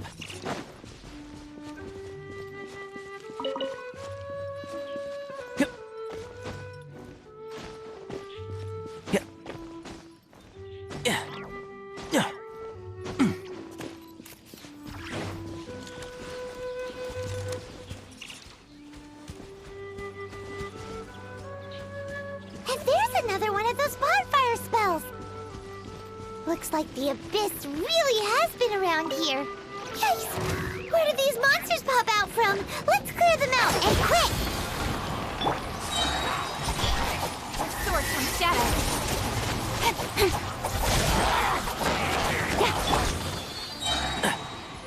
I'll uproot you! One with the forest. Incoming. Nowhere to hide.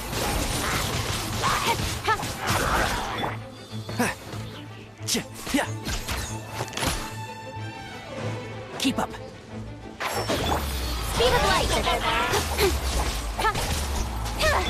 Terra Smash! Nice and spicy. Don't blink. Enshroud!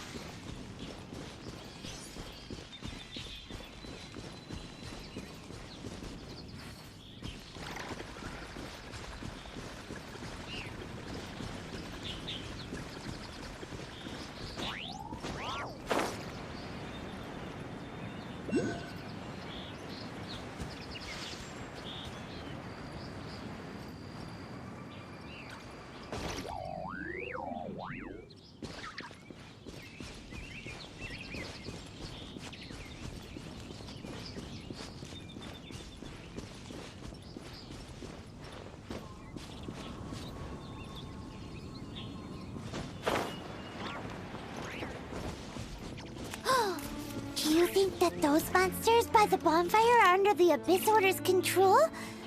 Looks kinda scary. Let's beat them up first.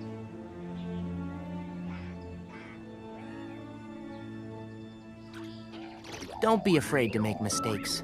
It's all part of the learning process.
The value of knowledge cannot simply be quantified in monetary terms.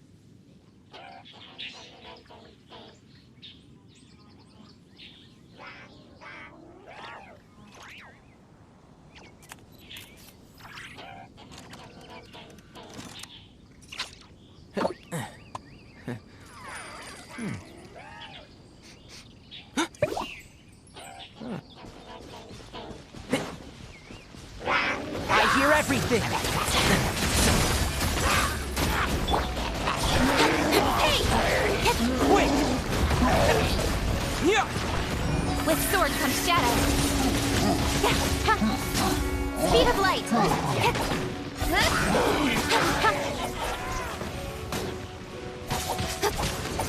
Don't blink. Hey! At the frying pan, into the fire. Terra Smash! Speed of light. You can't... I'll uproot you! Cut to the chase. Don't blink. One with the force. Nice and spicy. Incoming.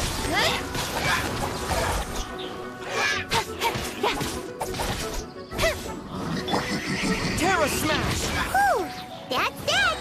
Let's go check out that bonfire.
Looks like this bonfire's also got something to do with the abyss.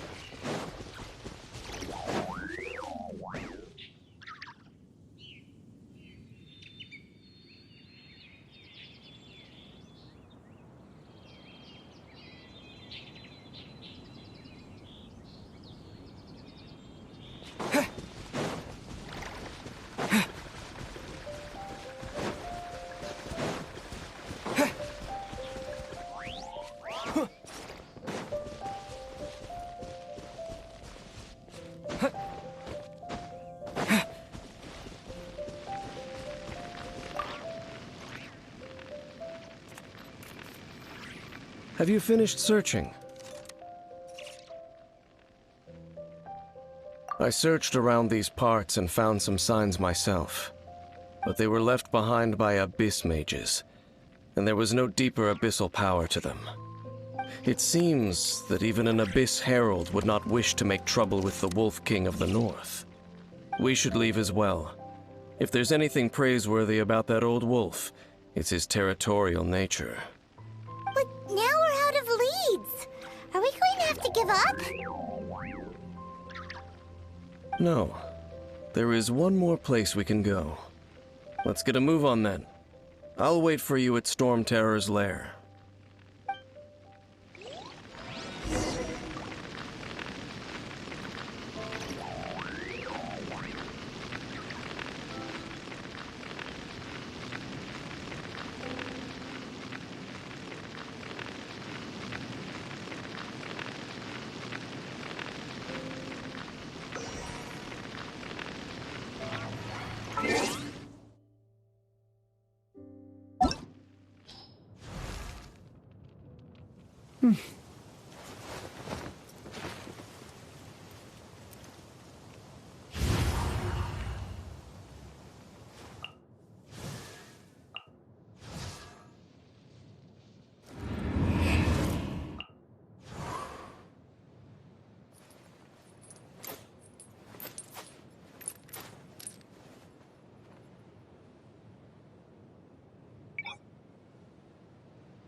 Nowhere to hide.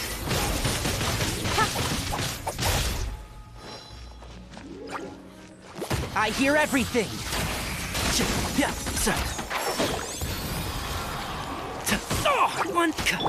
Don't blink.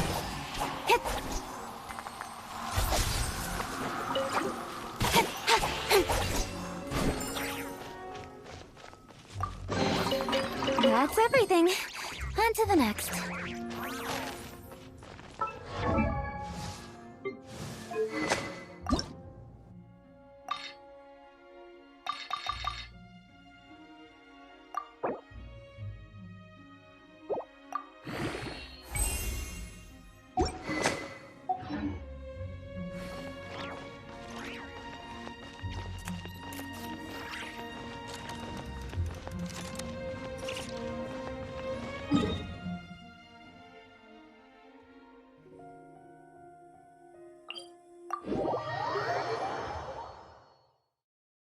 Quite a downpour. Nothing will get done until it clears. Let this be a lesson to those who yesterday said I'll do it tomorrow.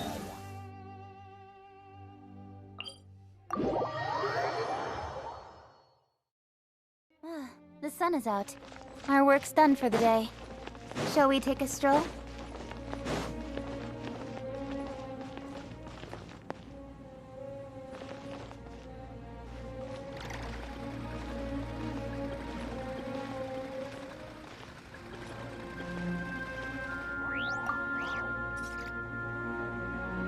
I've heard about what happened to you during Mondstadt's crisis.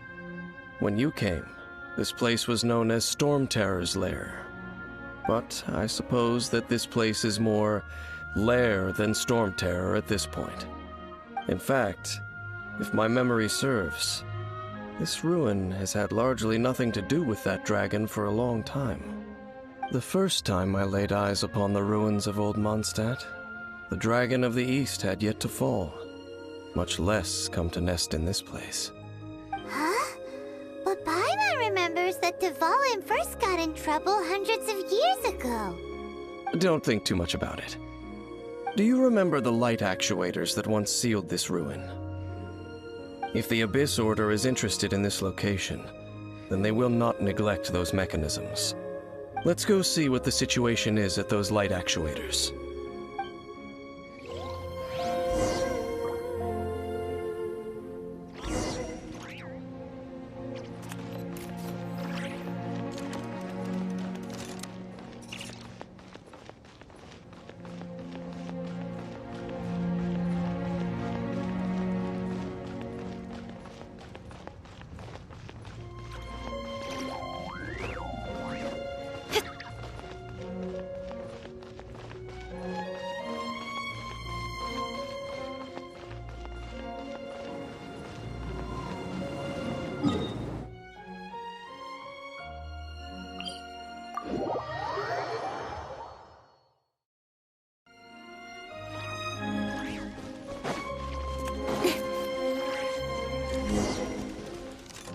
Look!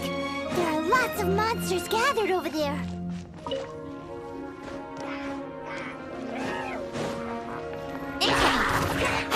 Hey!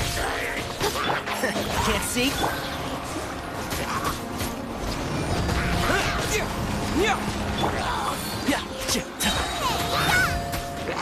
I'll uproot you!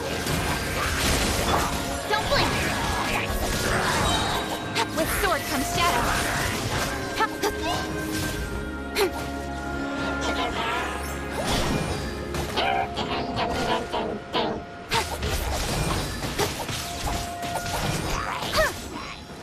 Incoming!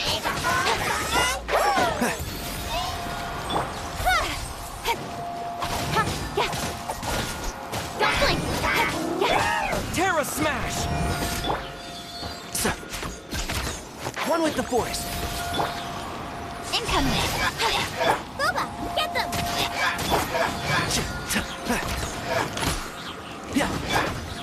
Don't blink! Hey! Nowhere to hide. I hear everything. Enshroud!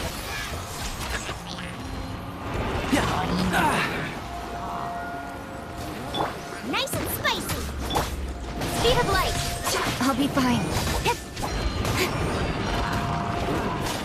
One. I'll uproot you! Enshroud! Out of the frying pan, into the fire! Don't blink!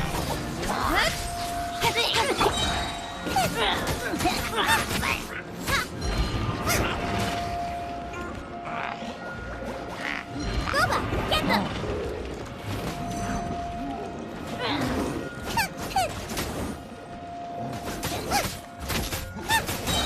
You're toast! With sword comes shadow. Got lucky that time.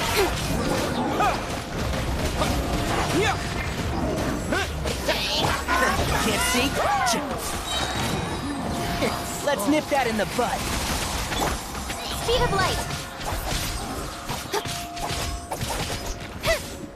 Nice and spicy!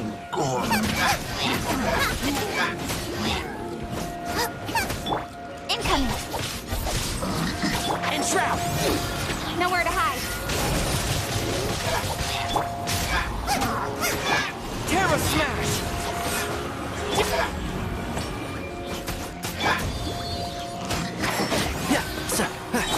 Don't blink. I hear everything.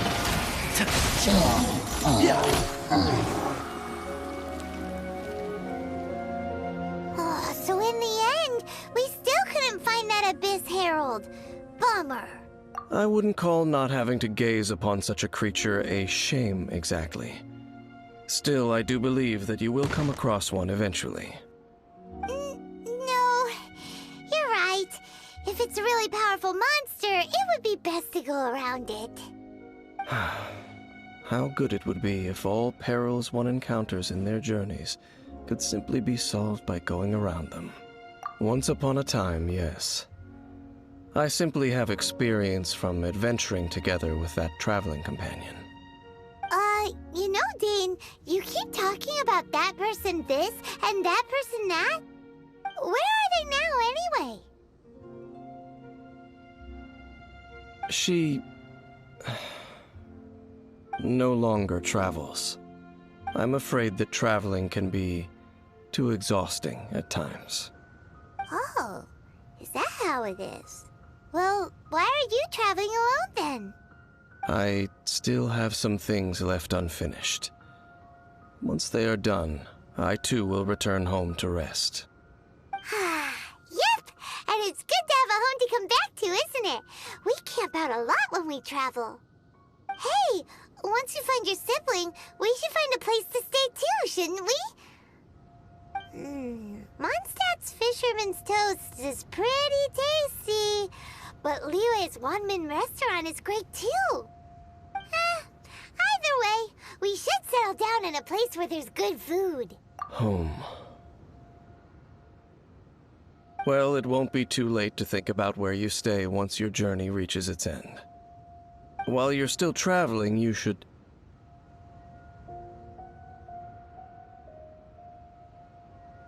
Huh? What's familiar? A familiar feeling, you say? It could be someone you know. Whichever it is, we should see it for ourselves, and thus see clearly. We can reach the top of that cliff from over there. Let's go. Whoa, Dane moves really fast, doesn't he? Let's use that wind current nearby to catch up.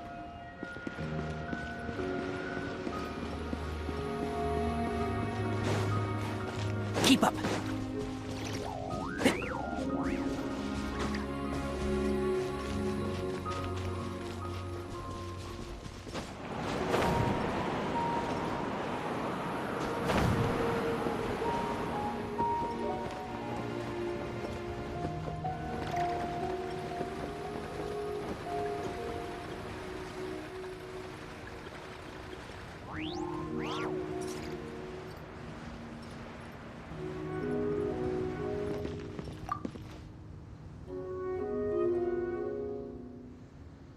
Can you still sense that familiar feeling that you spoke of earlier? But it doesn't feel like there's anything around here.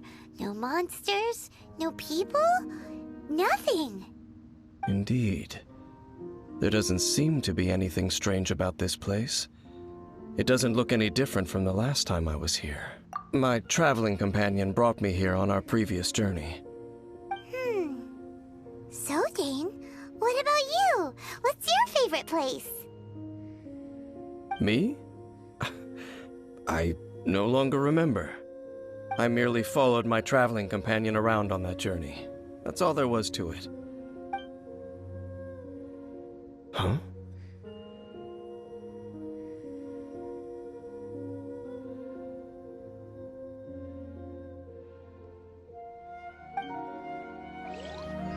A ruin guard's footprint. A ruin guard was wandering around here? No peace to be found, even for a single dandelion.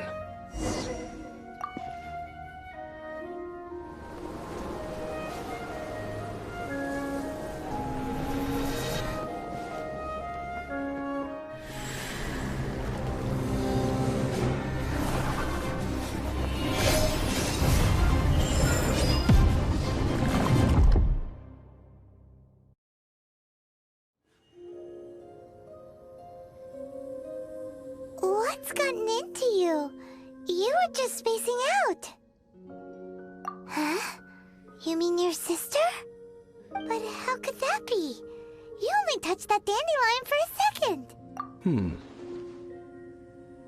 Perhaps that dandelion bears some sort of scent that only you recognize. As for why, has it perhaps experienced something related to you? You're saying some real... Do not rush.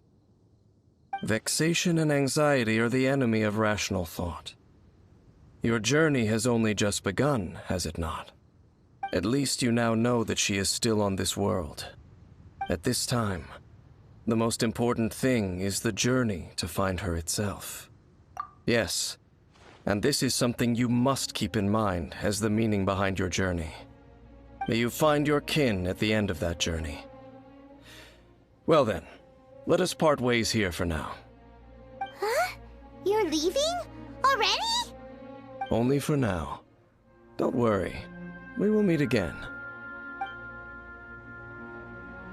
After all, I did take 500 mora and those 3 answers you gave me.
Ad Astra Abbot. Ah, traveler. You have come at just the right time. I have something for you. You're certainly very familiar with the kind of work we do, but I'm afraid this has nothing to do with any of the above commissions. Please take this brand new Adventurers Guild notebook. The Adventurer Handbook is for recording details of your completed commissions and intel on all sorts of monsters. Whereas this notebook is for recording the marvelous people and wonderful events you encounter on your travels. I hope it will be of help to you. Anyway, that's all for now. My commission is complete. Safe travels, traveler. Ad Astra Abyssosk.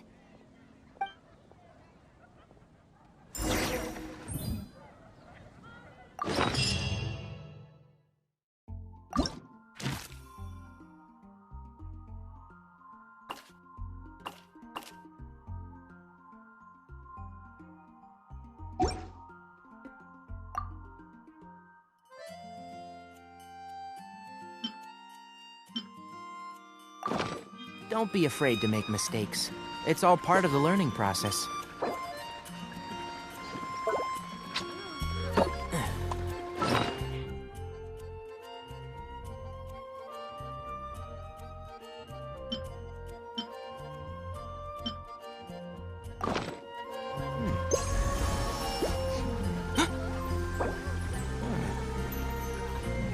Ad Astra Abyssosk.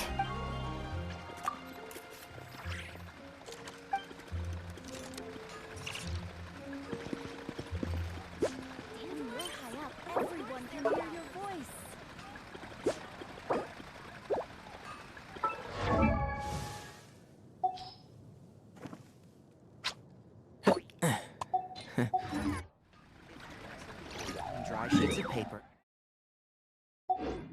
You can make an attract.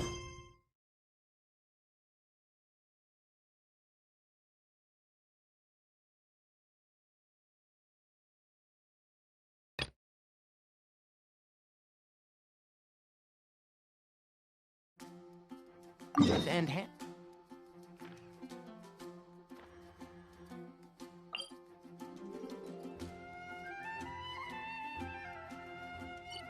A bookmark.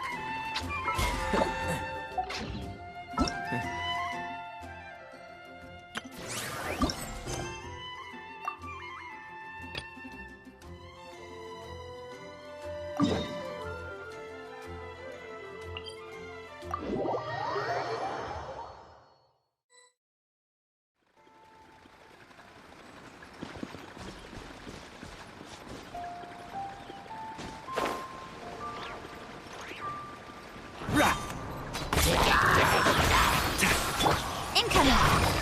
Boba, get them!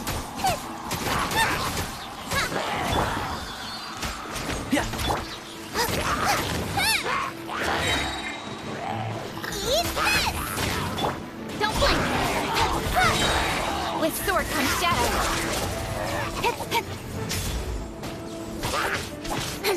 Incoming! Hey!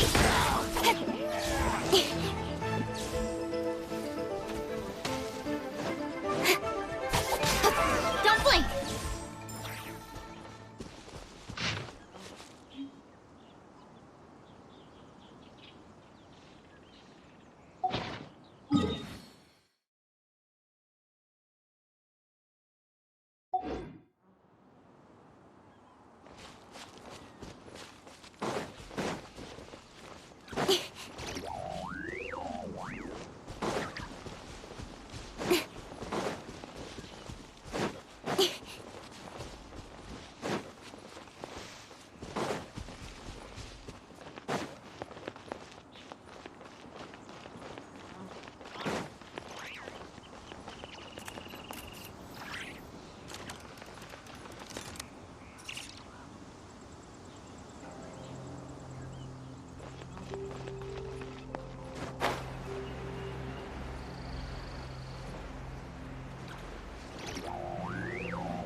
I see through you!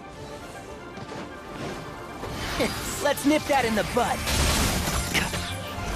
Don't be a killjoy! We've only just begun! No slacking off! You can't run! I know you got it. Not breaking a sweat!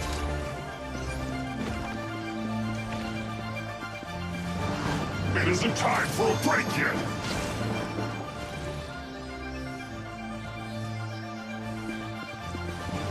Listen.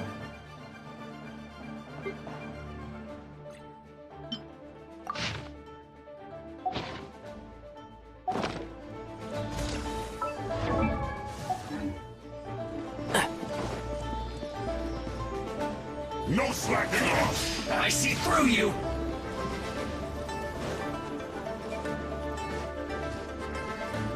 Keep up.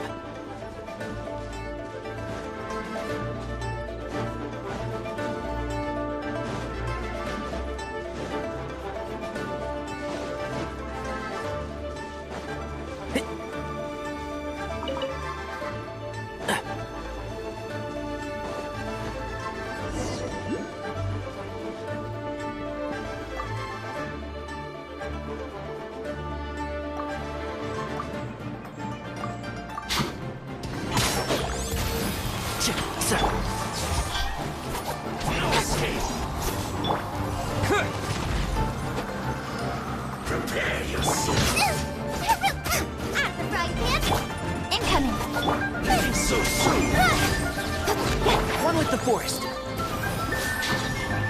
Cut to the chase. I hear everything. Prepare yourself. One. Yeah. Sorry. Can't see. Don't blink.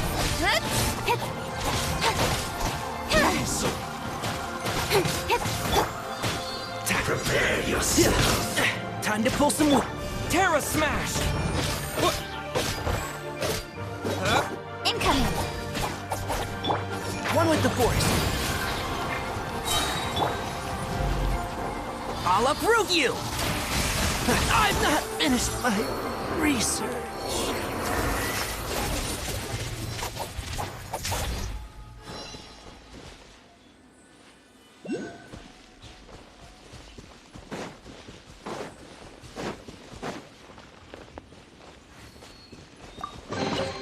Not bad, as far as treasure is concerned.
Smells like something good is inside.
I think we can forego the lost and found report.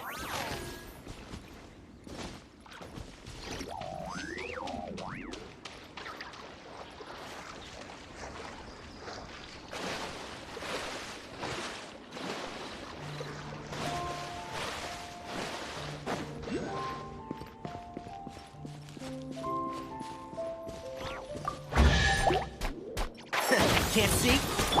Don't blink!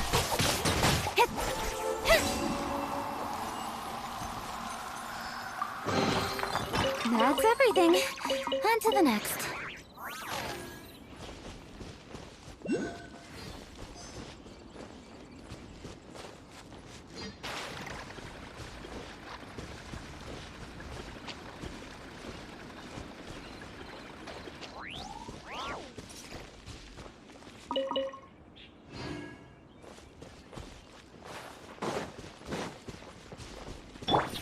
One with the forest. Incoming! Hey!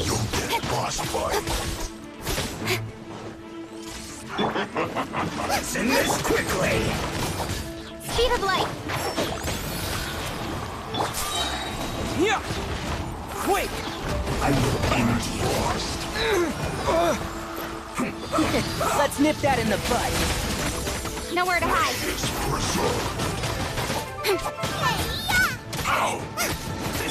Incoming!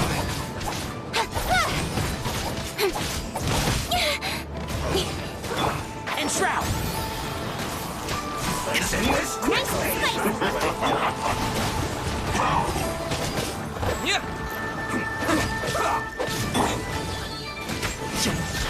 Can't see? Speed of light! I hear everything!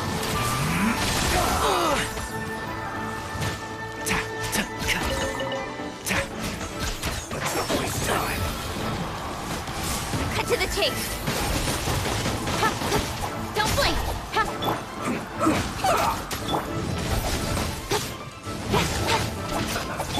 Terra Smash! Let's end this quickly! Booba! Get them! Incoming!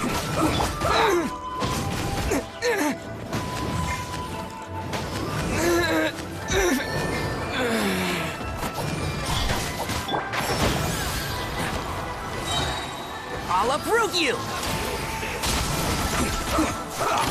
Keep up.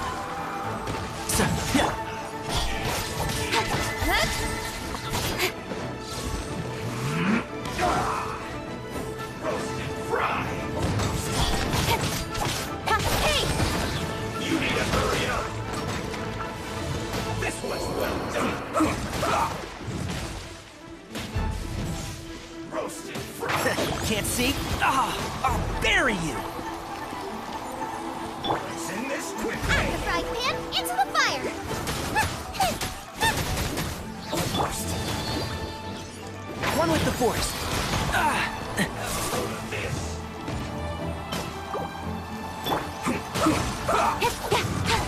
Right idea. Wrong time. Let's move! Nice and spicy! Let's nip that in the...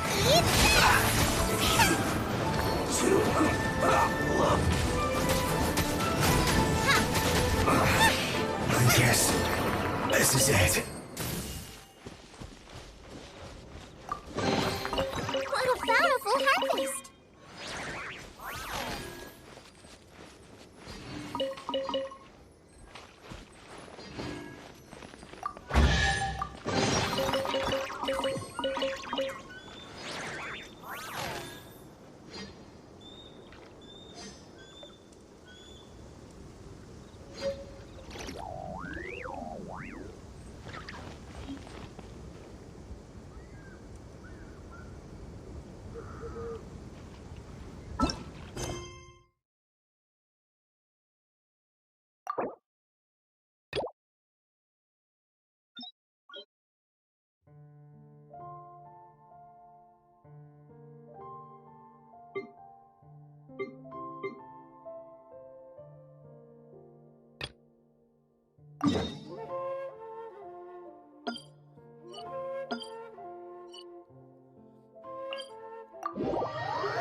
Hello, Mr. Crossell.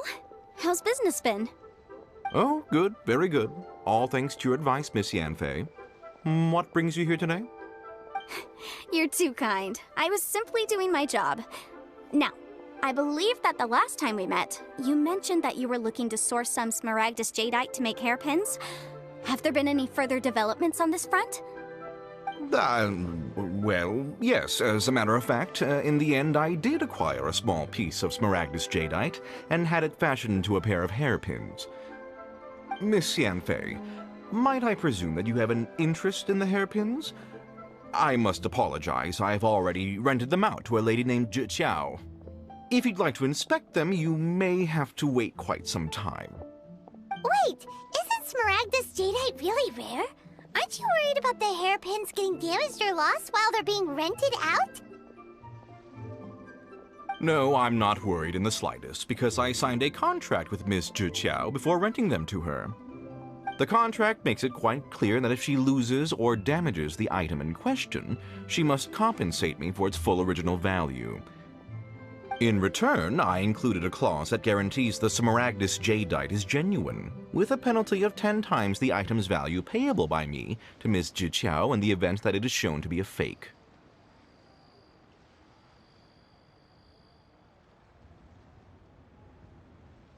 Guaranteed genuine, with 10 times the value payable if this claim is shown to be false. Yes, these terms are very clear indeed. Of course. This way, both the client and I have the assurance we need. To ensure fairness, each of us has retained an original copy of the contract. In that case, might you know where Miss Zhi Qiao lives? We'd like to pay her a visit and have a look at the hairpins. Oh, of course. She wrote her address down when we signed our contract. Here, I'll mark it on your map for you. Thanks a lot, Mr. Crossell. We'll be off now.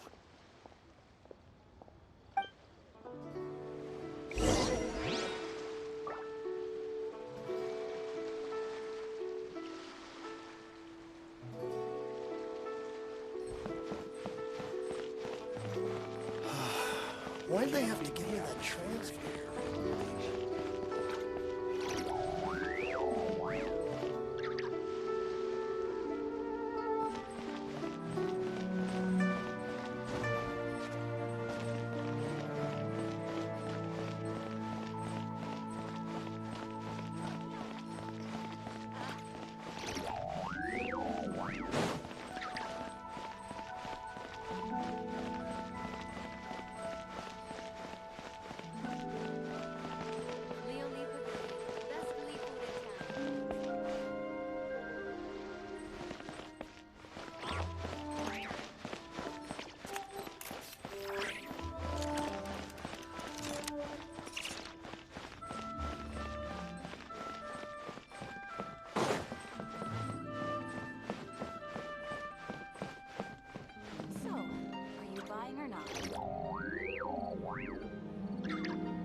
Is there time for a quick snack? I'll whip one up in no time.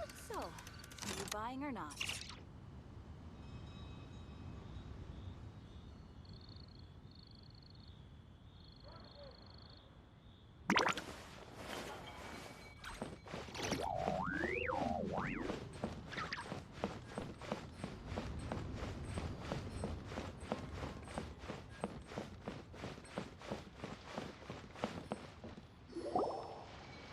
Oh, whatever shall I do?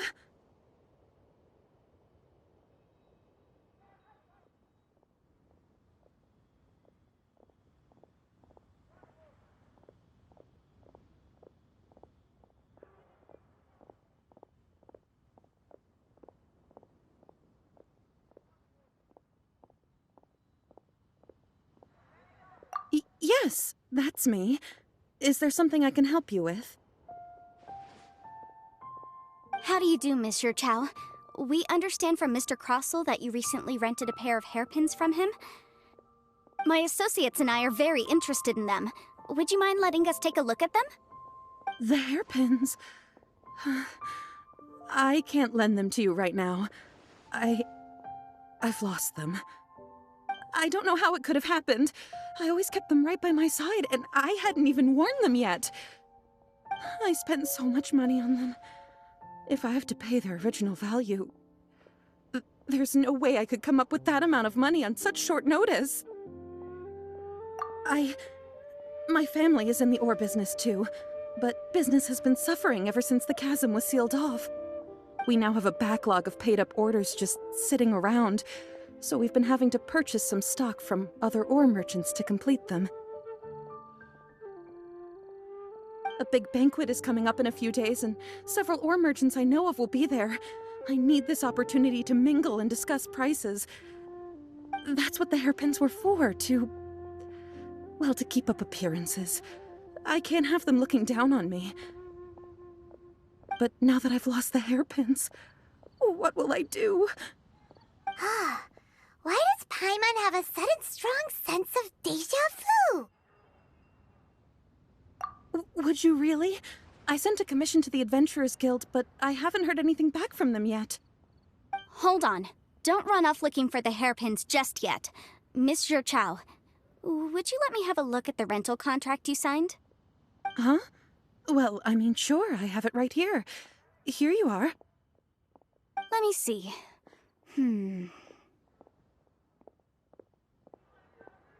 That's right! Yanfei said she's a legal advisor, didn't she? Maybe she can help Zhiqiao somehow.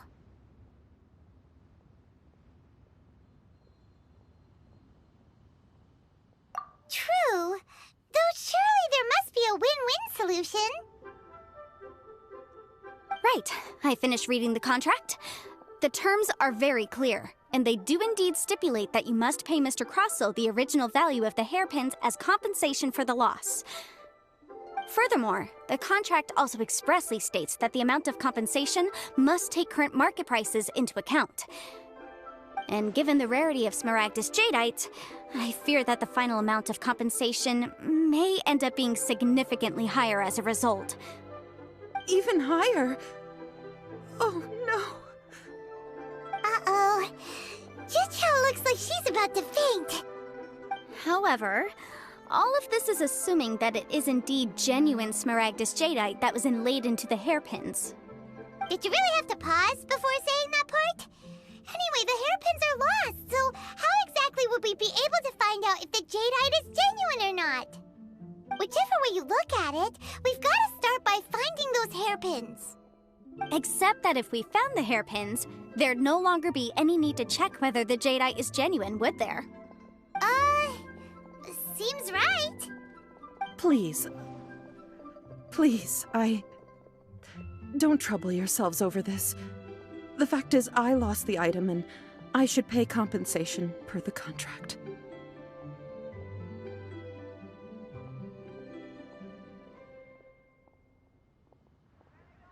However much it is, I will have to pay it.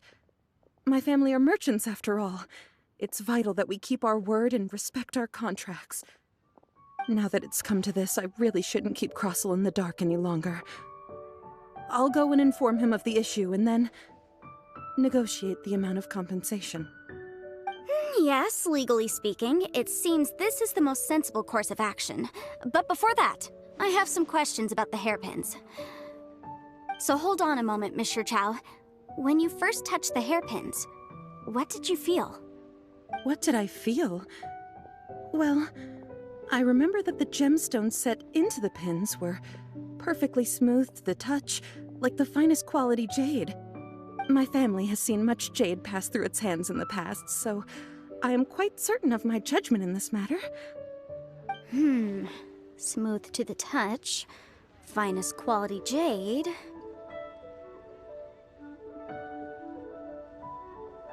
No, it's nothing. I just need to re-examine a few things. Let's head over to Mr. Crossel's.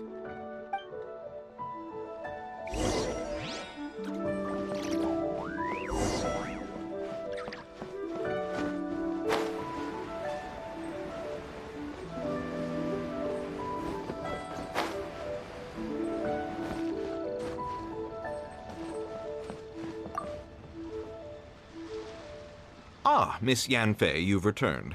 With Miss Zhiqiao in tow, too, I see. how are the hairpins? I trust you're quite satisfied with them? About that.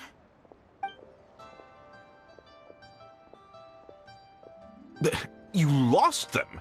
Are you serious? Do you have any idea how expensive they were? I'm sorry. I'm sorry. Truly I am. I'll pay the compensation as per our contract. Every last mora. Mora? Do you have any idea what I had to go through to get my hands on that Smaragdus jadeite? I just don't... Forget it. Talking won't bring them back. Since Miss Yanfei is here, I suppose we can just have her estimate the amount that needs to be paid. No problem. But before I can give an official estimate, I'll need to do a little market research. Ah, yes, and if I may just confirm again, it was in fact genuine Smaragdus jadeite inlaid into the hairpins, correct? Of course! Genuine article guaranteed, or I pay back 10 times the value. All right, understood. I'll conduct some market research, and once I'm back, I'll provide an official assessment of the sum owed by Mr. Chow in compensation. Please wait here, Mr. Crossell. Thank you very much. How could she lose my hairpins? She'd better pay every last mora that they're worth.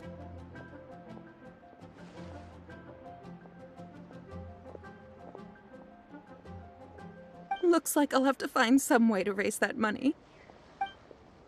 Please wait, Mr. Chow. I have something to discuss with you. It's not convenient to speak here, so let's find somewhere that we can sit and talk in more detail.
Miss Yunfei, what is this about? Are you here to tell me how much I owe? No. What I wanted to talk about is, there is a chance that the Orin laid on those hairpins may not be Smaragdus Jadeite after all.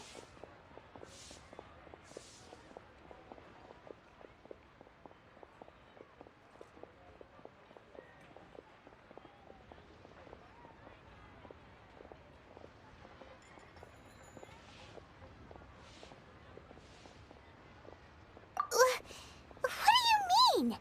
Are you implying that you already sneaked off and found them? Obviously not. I'm no adventurer, let alone a member of the guild. I don't run thankless, time-consuming errands for a living. Let's just say I made some deductions.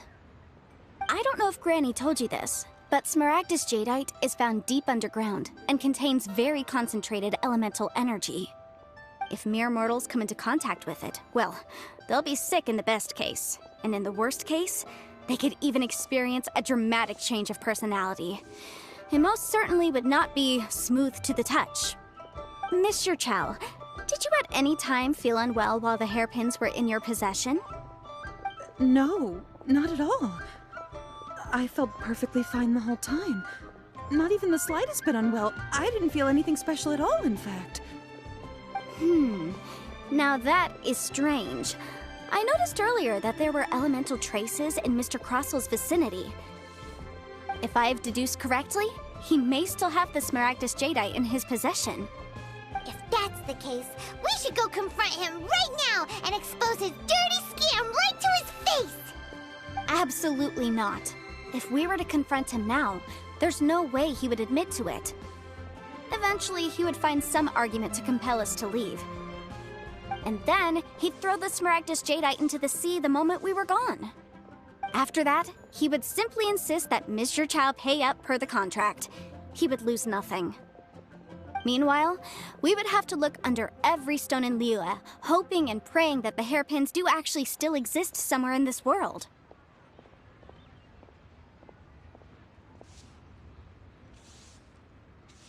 So vivid that Paimon thinks it might be experience talking. Oh, it certainly is. I've seen my fair share of situations like this, and brute force methods are certainly one way of resolving them. Fortunately, I have far more elegant solutions at my disposal. I'll share them with you in due course. Well then, since you're so experienced in dealing with problems like this, perhaps you could help me, Miss Yunfei. Oh, that won't be a problem. But first, Mr. Chow, could I ask you to please sign this contract? Huh? Does there have to be a contract for everything? Paimon can't even keep track. It feels like Yanfei is even more concerned with them than a certain someone else we know. These are my formal terms of engagement. Everything prior to now has just been pro bono advice. But for me to investigate any further, I require a written contract. Any work commissioned but not bound by a contract cannot be relied upon. I understand. Then I will be glad to place this matter into your capable hands if you will take it, Miss Yunfei. No problem. Just sign here, and I'll sign too. Okay. Now write your address here, and then sign on this page as well. And I'll also need your signatures on pages 5, 7, and on the very last page. Finally, if you could just use this ink pad to make a handprint over here. This contract has so many pages. Paimon's all out of brain juice again.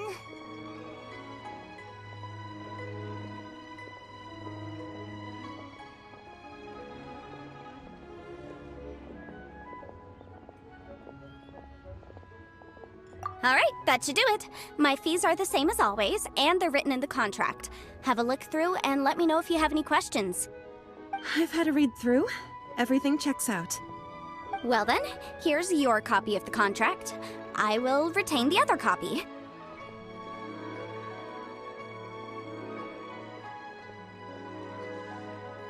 Not for now, no.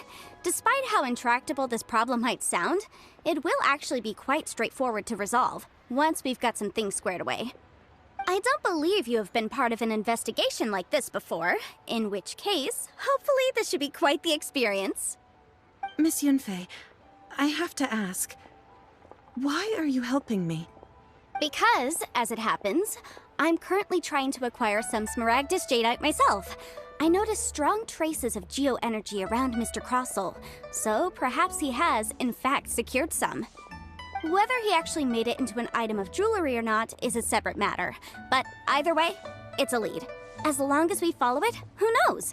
We might just be able to get our hands on some Smaragdus Jadeite. Also, the idea of someone abusing the law to their advantage, I won't stand for it. But again, let's not dwell on this. Let's go to... where can we find someone who processes ore? Ah, I've got it! Let's pay a visit to Chateau, the boss of the Jade Mystery. He's a professional when it comes to working with stone and ore.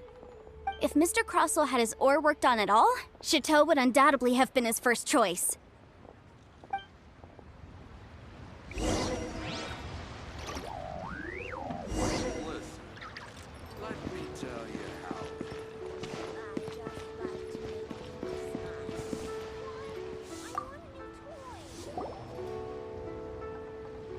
Why, hello there, honored customers. Welcome to... Oh, it's you, Miss Yanfei. Is something the matter? Surely not more spurious claims that my jade betting is rigged and no one can ever win? Oh, I swear on all that is sacred. No, nothing of the sort. Has a Snezhnayan merchant named Crossel enlisted your ore processing services recently by any chance? A Snezhnayan merchant named Crossel, you say? I do remember that. He brought me a piece of ore, claiming that it was Smaragdus Jadeite. That was the first time I'd ever encountered it, so I had no way of telling if it was really Smaragdus Jadeite or not. But if a customer insists, far be it from me to contradict them. He was quite generous with his money, too, so I didn't give it too much thought. I processed the ore as per his request. Do you have any leftover debris from your work on it? Why, yes. It was my first time encountering this ore, after all, so I kept a few loose shavings to study myself later. They're right over there, in fact. Thank you, sir. We'll take a look at them.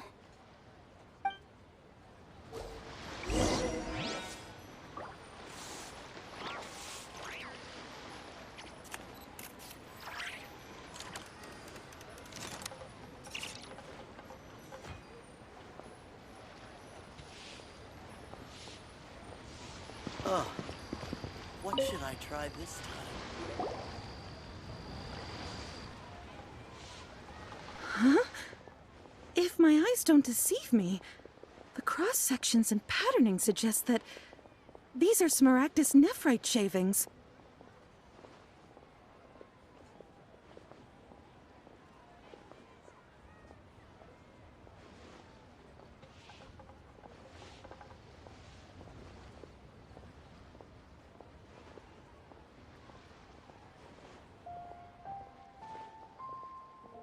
Yes, it's not particularly rare, nor is it especially valuable. It's used to make jewelry all the time. I've heard it said that Smaragdus nephrite is in fact the outer layer of Smaragdus jadeite, though no one's ever proven it. A thin layer of separation, huh? If you must see for yourself, try examining these shavings for traces of elemental energy. Smaragdus nephrite is an entirely ordinary ore, containing no elemental energy whatsoever. Is that so? Well, we might as well give elemental sight a shot. So, did you find anything? So they really are different. But wait, how come Jichao was able to tell what it was just by looking at the shards? That's pretty awesome. There's nothing special to it. It just so happens that I've come across a great many of these in my time.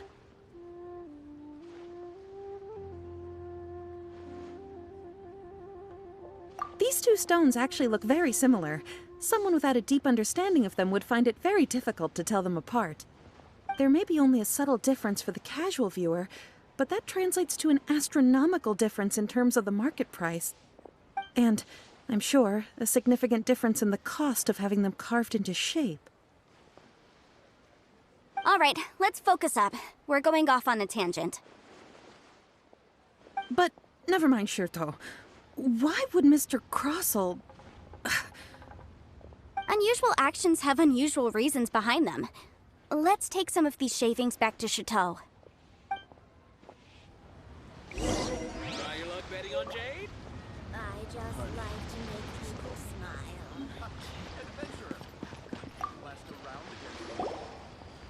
Miss Yenfei? Might I be so bold as to inquire, If you could just confirm for me once more, sir. Mr. Crossell did indeed claim that the ore he brought to your store was in fact Smaragdus Jadeite, did he not? Yes, that's right. I still have a record of the job with me, in fact. Here. It says quite clearly, 1 chunk Smaragdus Jadeite, uncut. Then I have no further questions.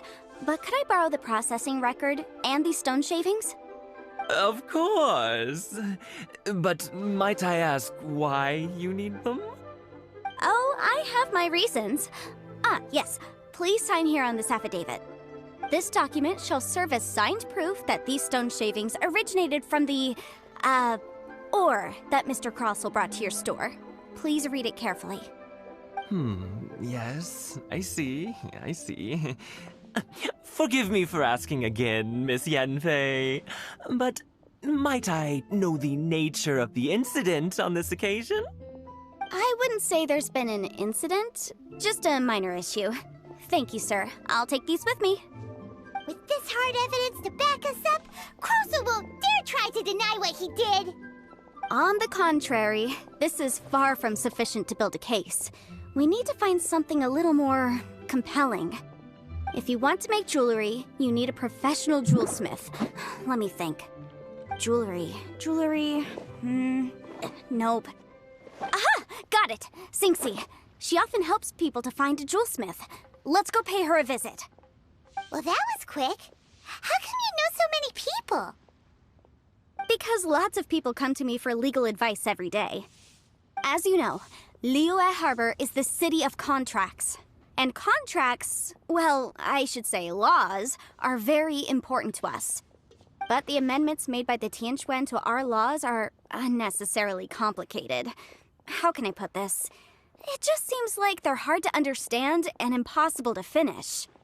As such, legal advisors like myself provide quite the popular service indeed.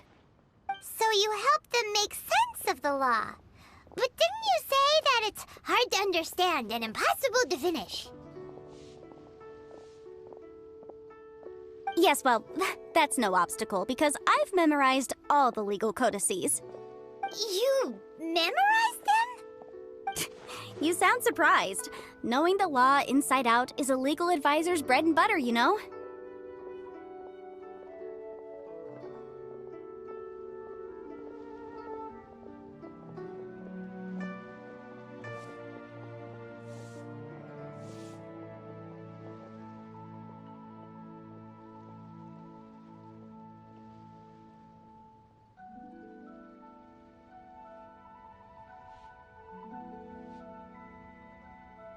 Oh, this has nothing to do with being an adeptus. I just like reading things. Again, with that casual tone. Well, that's that then. Let's go look for Singsi.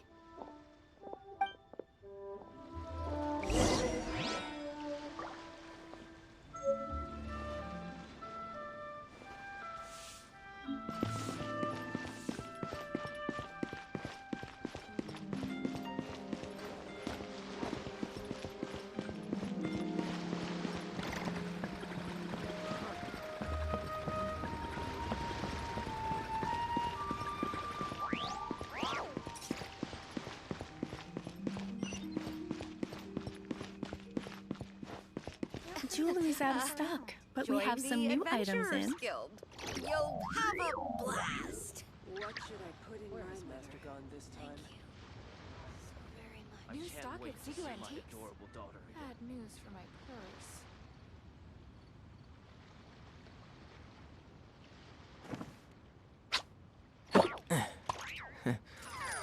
Feel free to take a look around. Where has Master gone this time? Jewelry's out of stock, but we have some new items in. New stock at What Sigu should I Antiques? put in my letter? Bad news for my purse. Oh, Miss Yenfei, it's you. Has something happened? Did the client from last time, Have no further trouble from then on? Yes, of course. I'm just here to ask you a few questions. Has a merchant by the name of Crossel asked you to put him in contact with a jewelsmith recently? Krosel? Yes, I remember him. He's a merchant from Snezhnaya, no? Yeah, he came to me with a chunk of something he called Smaragdus Jadeite.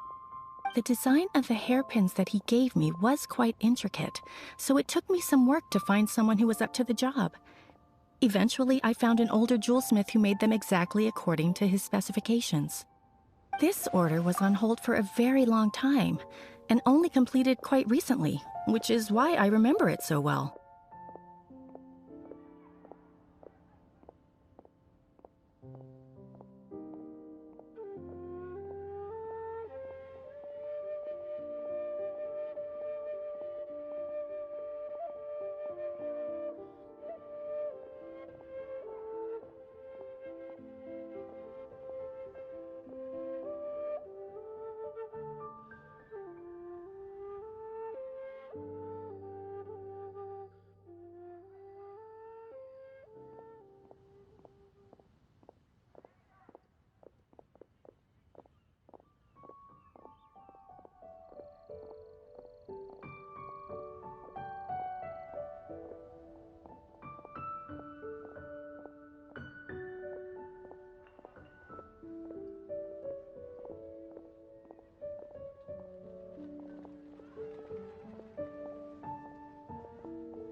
Doesn't seem like there's any evidence to be found here. Miss Inksy, I'd like for you to confirm for me once more. When Mr. Crossell commissioned you to find him a jewelsmith, did he or did he not assert that the material he presented to you that day was called Smaragdus Jadeite? Yes, I'm sure of it. The hairpins were made using many expensive materials, and the asking price was quite high, so we had to put this transaction on record with the Ministry of Civil Affairs. Mr. Crossell wasn't very familiar with the necessary procedures, so I filed it on his behalf. I also kept a copy for my own records. See for yourself, the item is called Smaragdus Jadeite Twin Phoenix Pins. The inlaid gemstone is recorded as Smaragdus Jadeite. The document even has the official seal of the ministry on it. Thank you, Sinksy. Now, could you let me borrow this document? Sure, it isn't serving much purpose here anyway. I take it then that there's been some more trouble? Nothing you need to worry about, just a minor issue. I'll return your document as soon as I'm done with it. Thanks again! Why is everyone's first reaction always to assume someone or something is in trouble? I believe we have almost all the evidence we need. We just need to make one last trip. Let's go to Boo Boo Pharmacy to speak with Dr. Baiju. The weirdo with the snake around his neck? What do you want to speak to him for? Because only he can provide an authoritative statement confirming that Smaragdus Jadeite is harmful to the human body. Once we have this final piece of evidence in our hands, we can wrap this case up.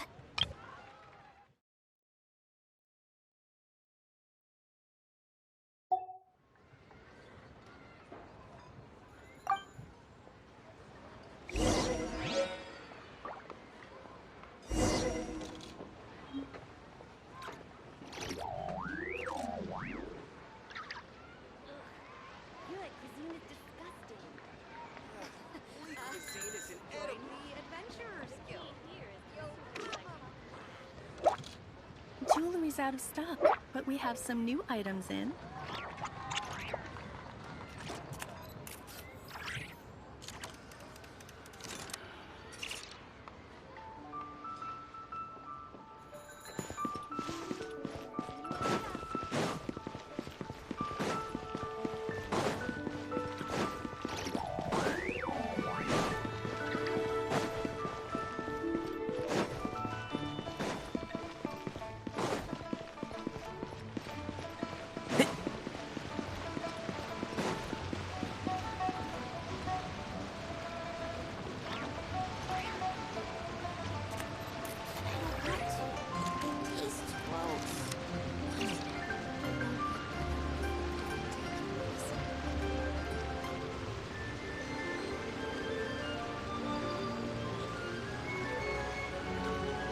Don't be afraid to make mistakes.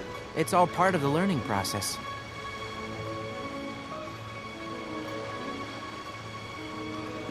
Keep up!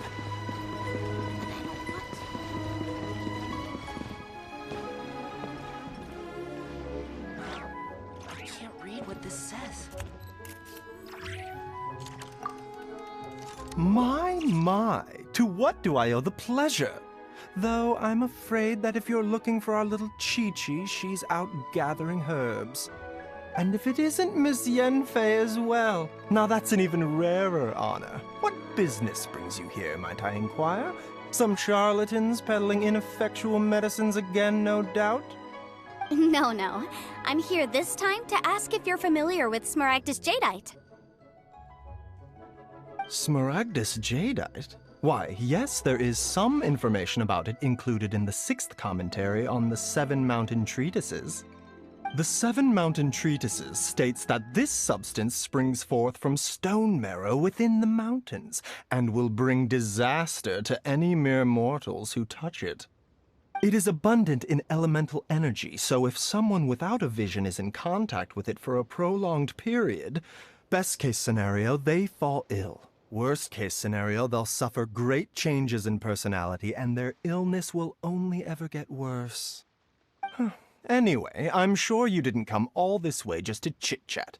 Knowing you, Yenfei, and given the specific nature of your question, I suppose that you're about to ask me to write an official affidavit attesting to the pharmaceutical peculiarities of Smaragdus jadeite?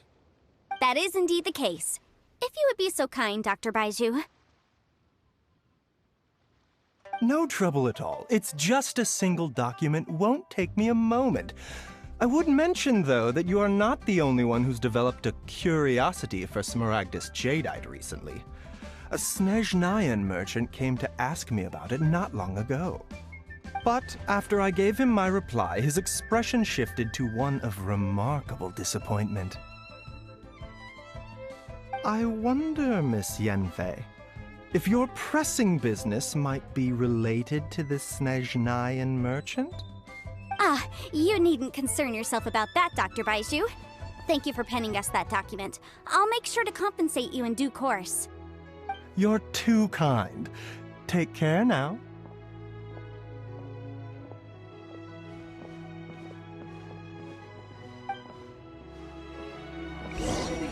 That Baiju guy is as weird as ever. Is it just Paimon, or does it feel like he was fishing for something back there? Dr.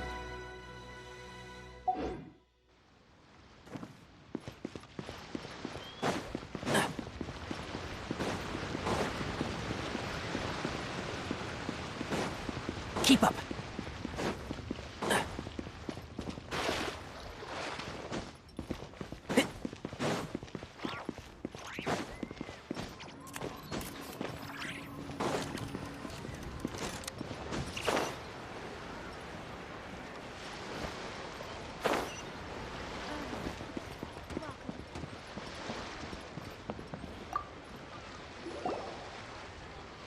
Miss Yanfei, have you finished your investigation? I trust you will now be in a position to assess the compensation due. Yes, my investigation is indeed concluded. I can now provide a final figure for the amount payable. Wonderful. Well then, please, could you do the honors, Miss Yanfei? Of course. According to the stipulations of the contract, Mr. Crossell, you must pay Mr. Chow 10 times the original transaction price in Mora. Sure. Wait, what? Me pay her? Surely there's been some kind of mistake, Miss Yanfei. Not at all. According to my investigations and the material evidence that we've gathered, the substance claimed to be Smaragdus jadeite that was inlaid within the Smaragdus jadeite twin phoenix pins that you rented out to Mr. Chow was, in fact, Smaragdus nephrite. Now, the contract states very clearly that 10 times the price shall be paid should the article not be genuine. Accordingly, you are liable for this sum, which is payable to Mr. Chow in Mora. Material evidence? What material evidence? Why, Miss Yanfei, you cannot frame me like this.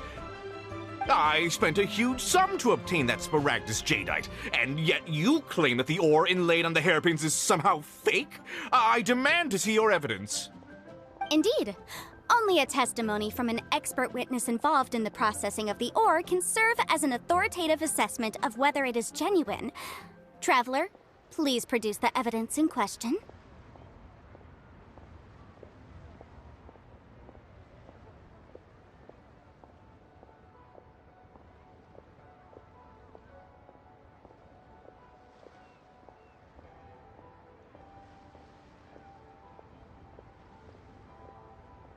This is a processing record from the Jade Mystery, along with stone samples and an affidavit signed by the business owner, Chateau.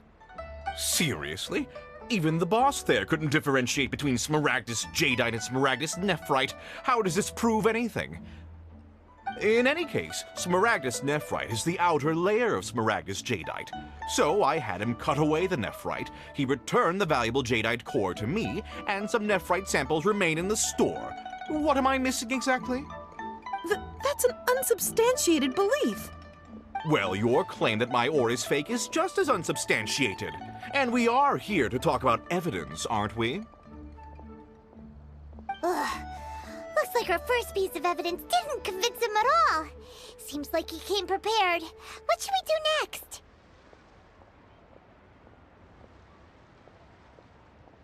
Hard evidence, something legally binding. We have just the thing. This document proves that my hairpins are the real deal, doesn't it?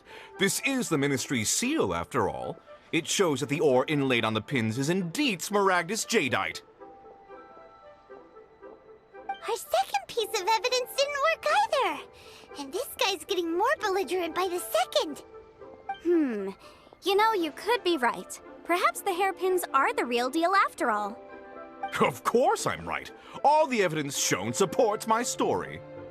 Well, hang on a moment now, because I do recall one final piece of evidence that we haven't revealed yet. Traveler, would you do the honors? What's this? Smaragdus jadeite springs forth from stone marrow within the mountains and will bring disaster to any mere mortals who touch it. Sustained contact with Smaragdus jadeite over a prolonged period will, in less serious cases, cause a mild malady, while in serious cases, the patient may suffer a dramatic change of personality and fall seriously ill. Mr. Crossell, were you aware of these peculiar properties of Smaragdus jadeite? I had no idea. No idea, you say? I'd guessed as much. But for you to have rented out such a dangerous item... I'm afraid that this falls outside the scope of my work, but within that of the Ministry of Civil Affairs. However, I'm sure that the Ministry will be relatively lenient considering that, as you say, you were ignorant of the danger you posed. Don't worry, Mr. Crossell. I will make sure that all the evidence presented here will be handed over to the Ministry. I trust that you'll give them your full cooperation in their investigations. What? Wait! I knew. Oh, so you knew? Oh, dear Mr. Crossell. But if you knew of Smaragdus jadeite's dangerous properties beforehand, why would you... Huh? No, The hairpins aren't actually inlaid with genuine Smaragdus jadeite? Is that what you were about to say? You do understand, Mr. Crossell, that this means that you will have to pay Ms. Zerchow 10 times the original price in Mora? Mr. Crossell, your answer, please. My client and I are waiting. Yep, he's seriously intimidating right now. It's like she's a different person. I admit it. I confess. The ore I had inlaid on those hairpins was Smaragdus nephrite. But I'm a victim in all of this too.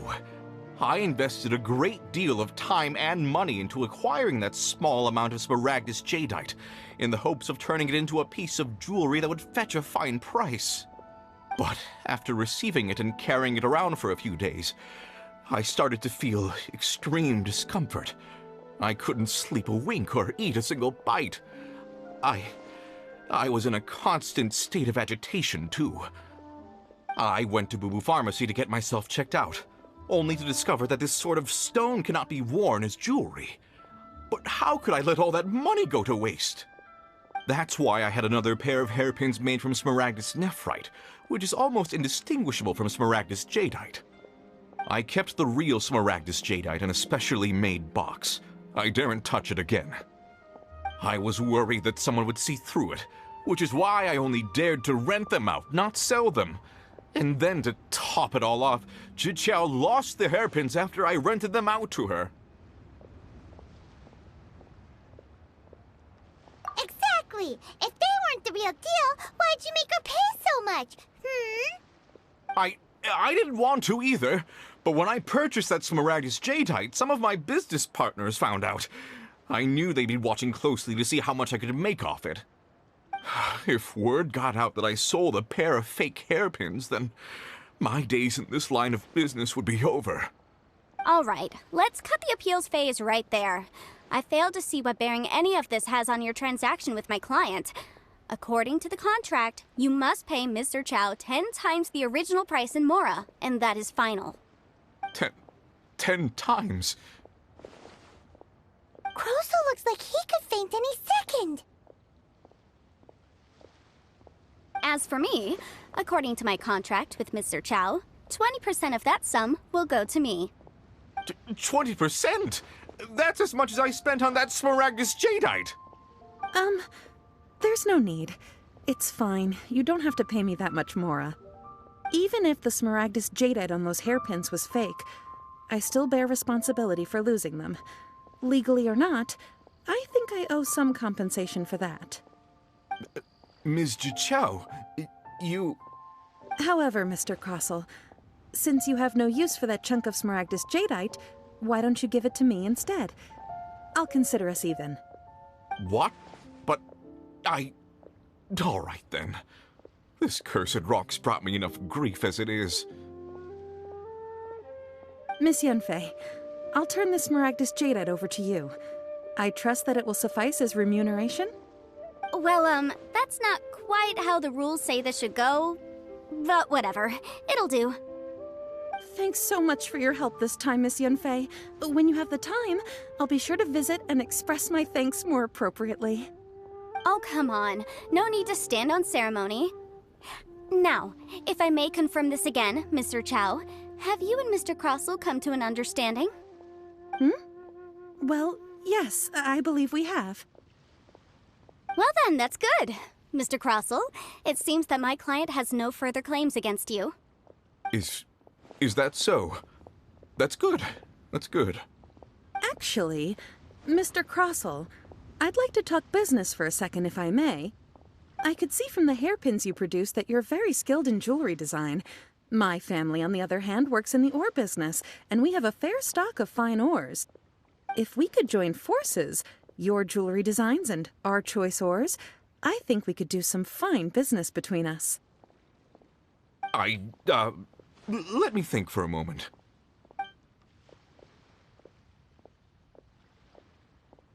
Well, that's that. And we've got the Smaragdus jadeite that Granny wants too. All's well that ends well, eh?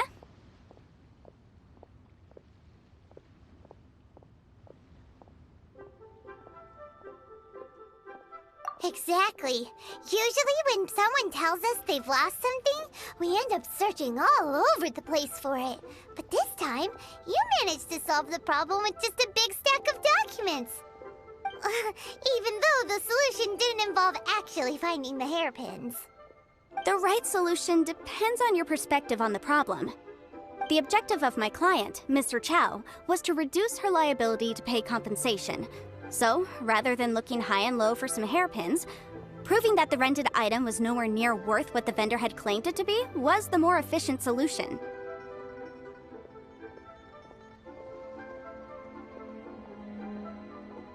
An Adeptus. Speaking of, you took part in that battle, didn't you? In which case, you would have heard what Granny said. Liyue Harbor is now a city ruled by humans. The title of Adeptus means precious little to me compared to my job as a legal advisor. In any case, don't you think that the Liyue Harbor of today needs legal consultancy far more than it needs adeptal powers? Paimon can think of someone who would definitely disagree with your reasoning.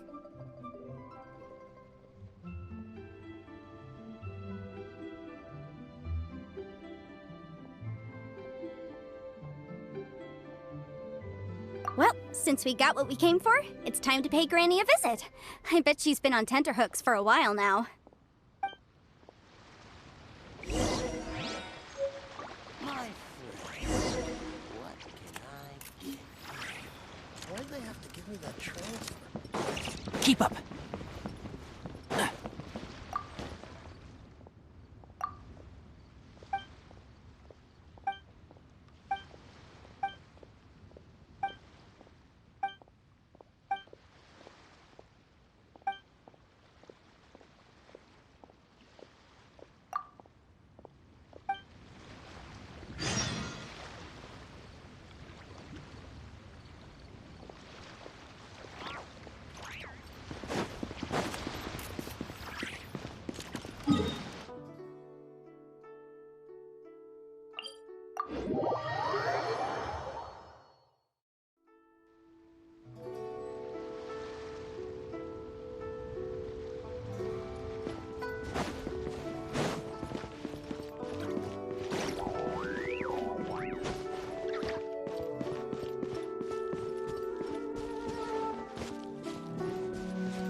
you've returned.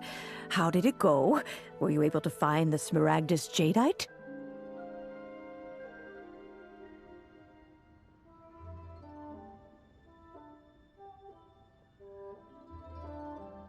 Good, good. Then we have all the materials we need. Well, if we're all set, Granny, I'll get going now. Got a ton of clients waiting for me back at the office. Oh, you. All right, then. Go see to your business. Granny should be able to handle the rest. I'm off then. Bye! Oh, yes, Traveler. Make sure you don't lose the business card I gave you. I've been looking into the laws of other nations as well. If you should ever bump into any trouble with the law, come find me directly. Regulars get discounts, too. Come now, child. Are you leaving or are you not? If you have no wish to leave, perhaps you'd like to help me clean my teapot, hmm? I'm leaving!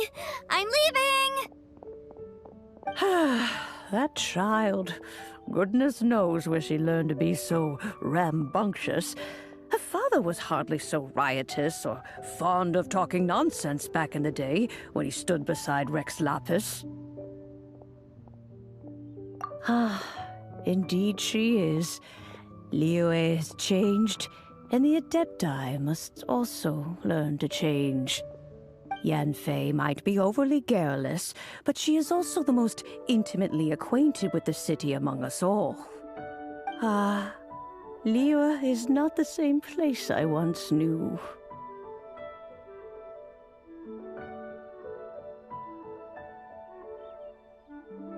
All right, then. Let us speak of this no more. Back on topic. I believe that I still owe you a little gift. Oh, Paimon's so excited! How is it made? It is but a single teapot. It shan't take long at all. Just wait here for a moment.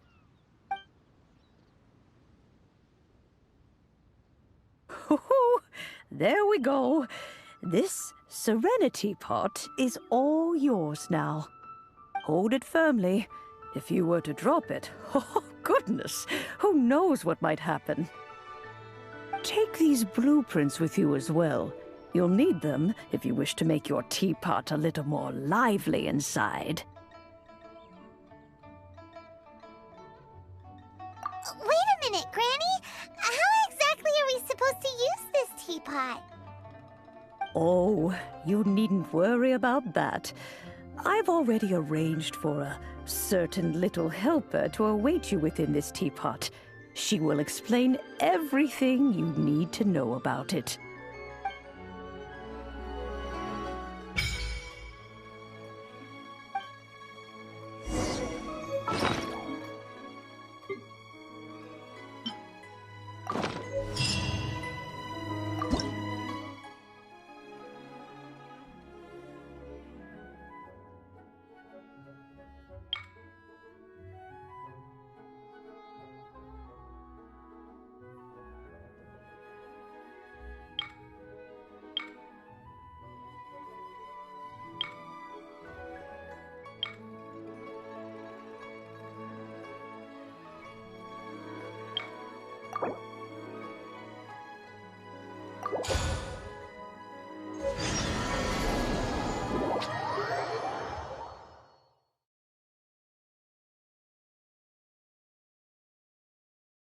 Wow! This teapot seems even bigger inside than Madame Ping's!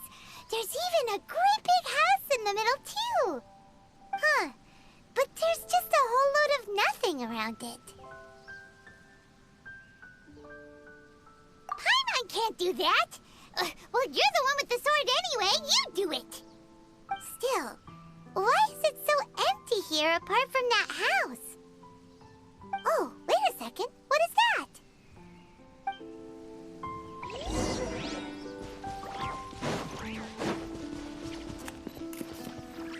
Well, it seems that we have a visitor. It's a huge finch! Excuse me, I am not a finch. I am a teapot spirit, And you may call me... hang on a moment. What am I supposed to be called again? Oh, call me. I suppose you may call me Tubby. So you're the little helper Madam Ping mentioned? Madam Ping? Oh, you must mean Ping. Yes, she did summon me here. She told me much about you. You may leave all matters regarding the upkeep of this realm to me. Your journey may be far from over, but at least this way you will not want for a comfortable place to sleep each night.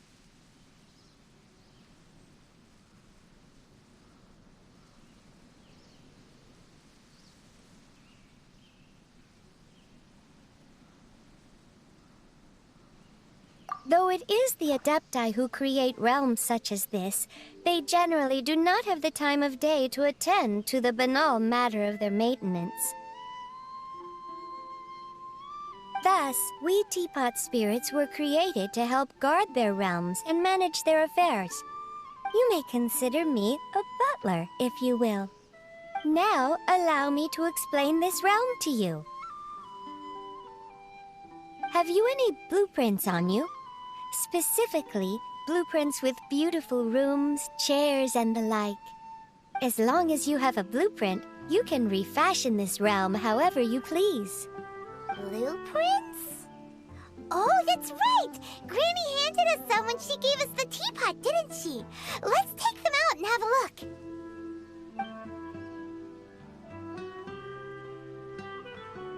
Yes, these are the blueprints I'm talking about.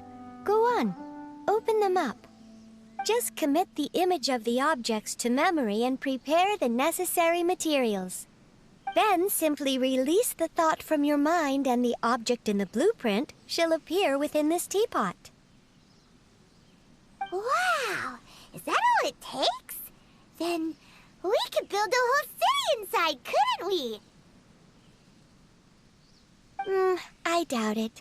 A golden-eyed adeptus explained this to me at some point in the past. He said that even though subspace creation is a product of adeptal power, even that has its limits. This world is not a true one, after all. It provides merely a moment of brief respite from the mortal realm, not a means of escaping it entirely. A golden-eyed adeptus? Paimon wonders who could that be? I hardly remember myself. What's more, I have never seen that adeptus again since. Well, let's not dwell on that. Have a look around. Best you get accustomed to this realm. If there's anything you would like to ask, just look for me.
If you press a leaf between dry sheets of paper, you can make an attractive and handy bookmark.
Maybe you're not used to the place at the moment, but once you've materialized enough rooms and furniture through subspace creation, it will feel just like home.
if you ever have any questions about the realm within.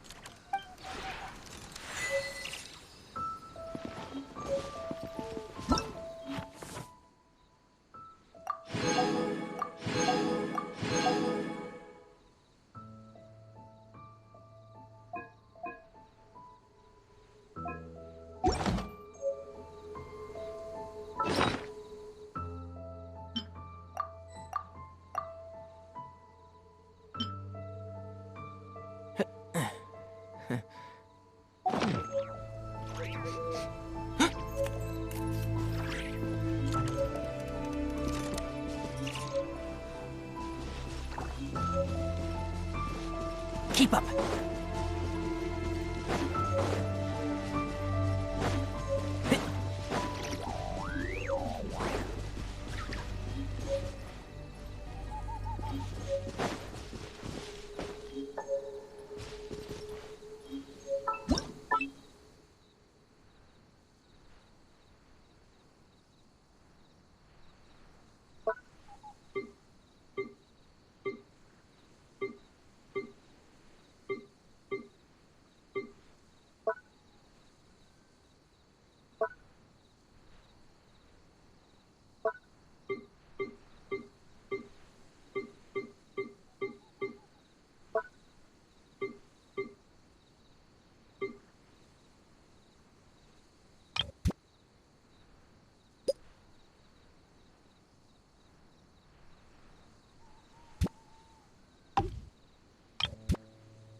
Keep up.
Hello there. I could hear you coming.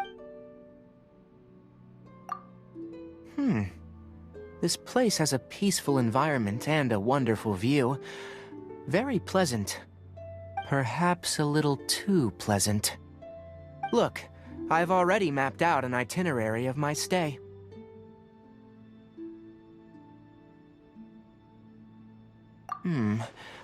Half and half. I'm just wandering around here and there, observing various flora, as I always do. This is equal parts research and normal life. But I should probably take a more relaxed approach while I'm here. I'll only plan 60% of my typical itinerary. Should you need me, come find me anytime.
Maybe you...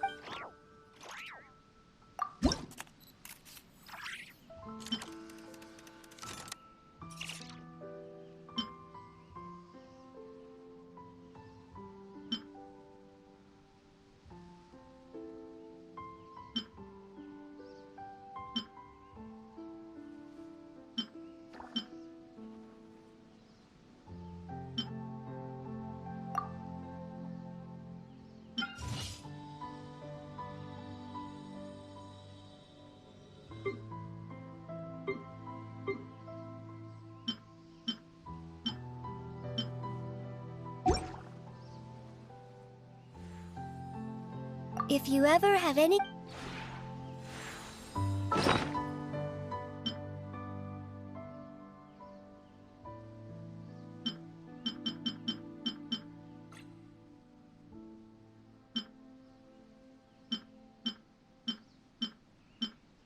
The value of knowledge cannot simply be quantified in monetary terms.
The one before you is known as Jade Seeker.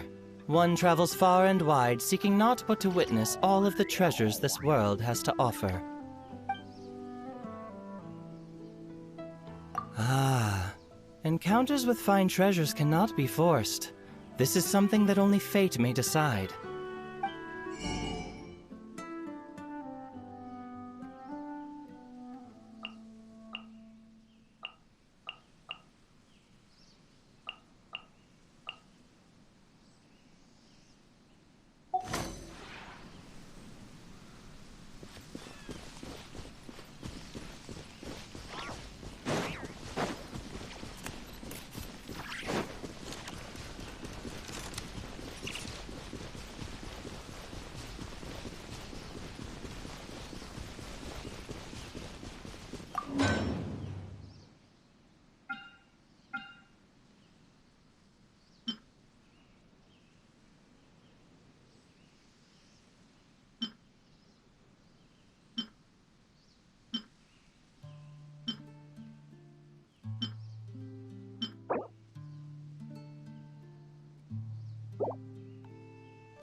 Don't be afraid to make mistakes.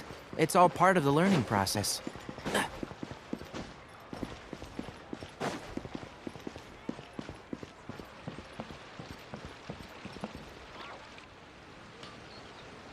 Yes! Yes!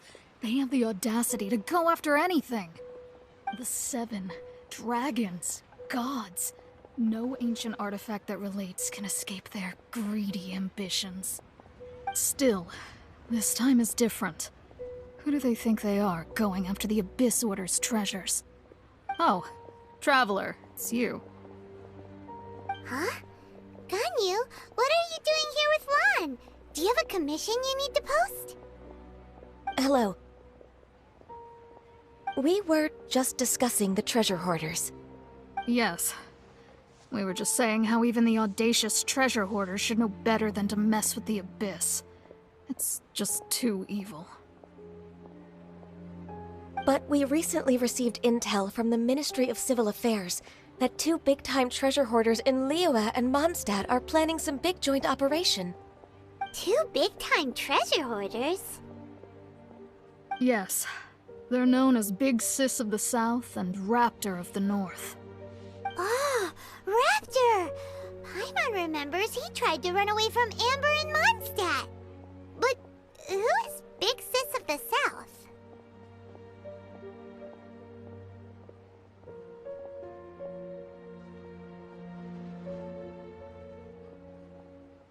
You already know something then.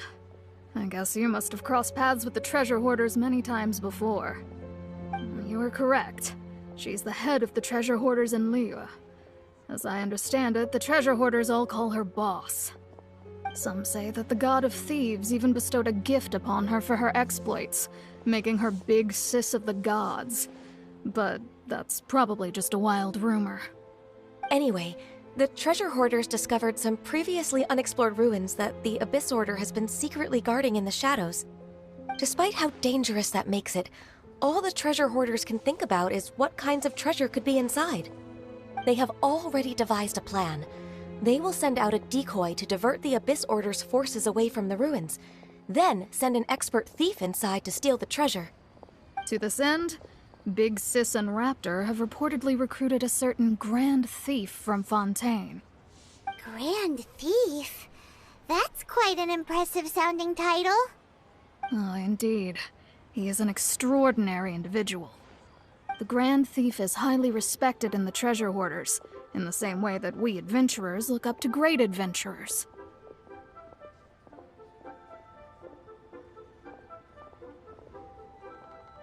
Ah, so you're familiar with the author of the Tevat Travel Guide, then? Correct. The Grand Thief is someone as renowned as her.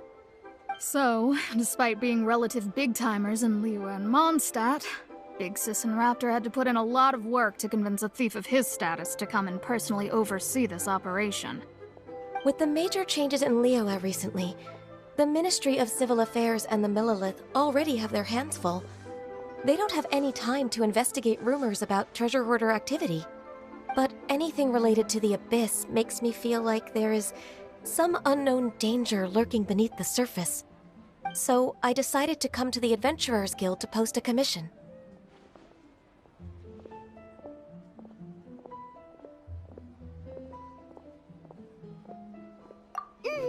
Leave this commission to us! Oh, thank you so much. Good to see this in the hands of a reliable guild member. Well then, good luck. The guild will take care of the details of this commission.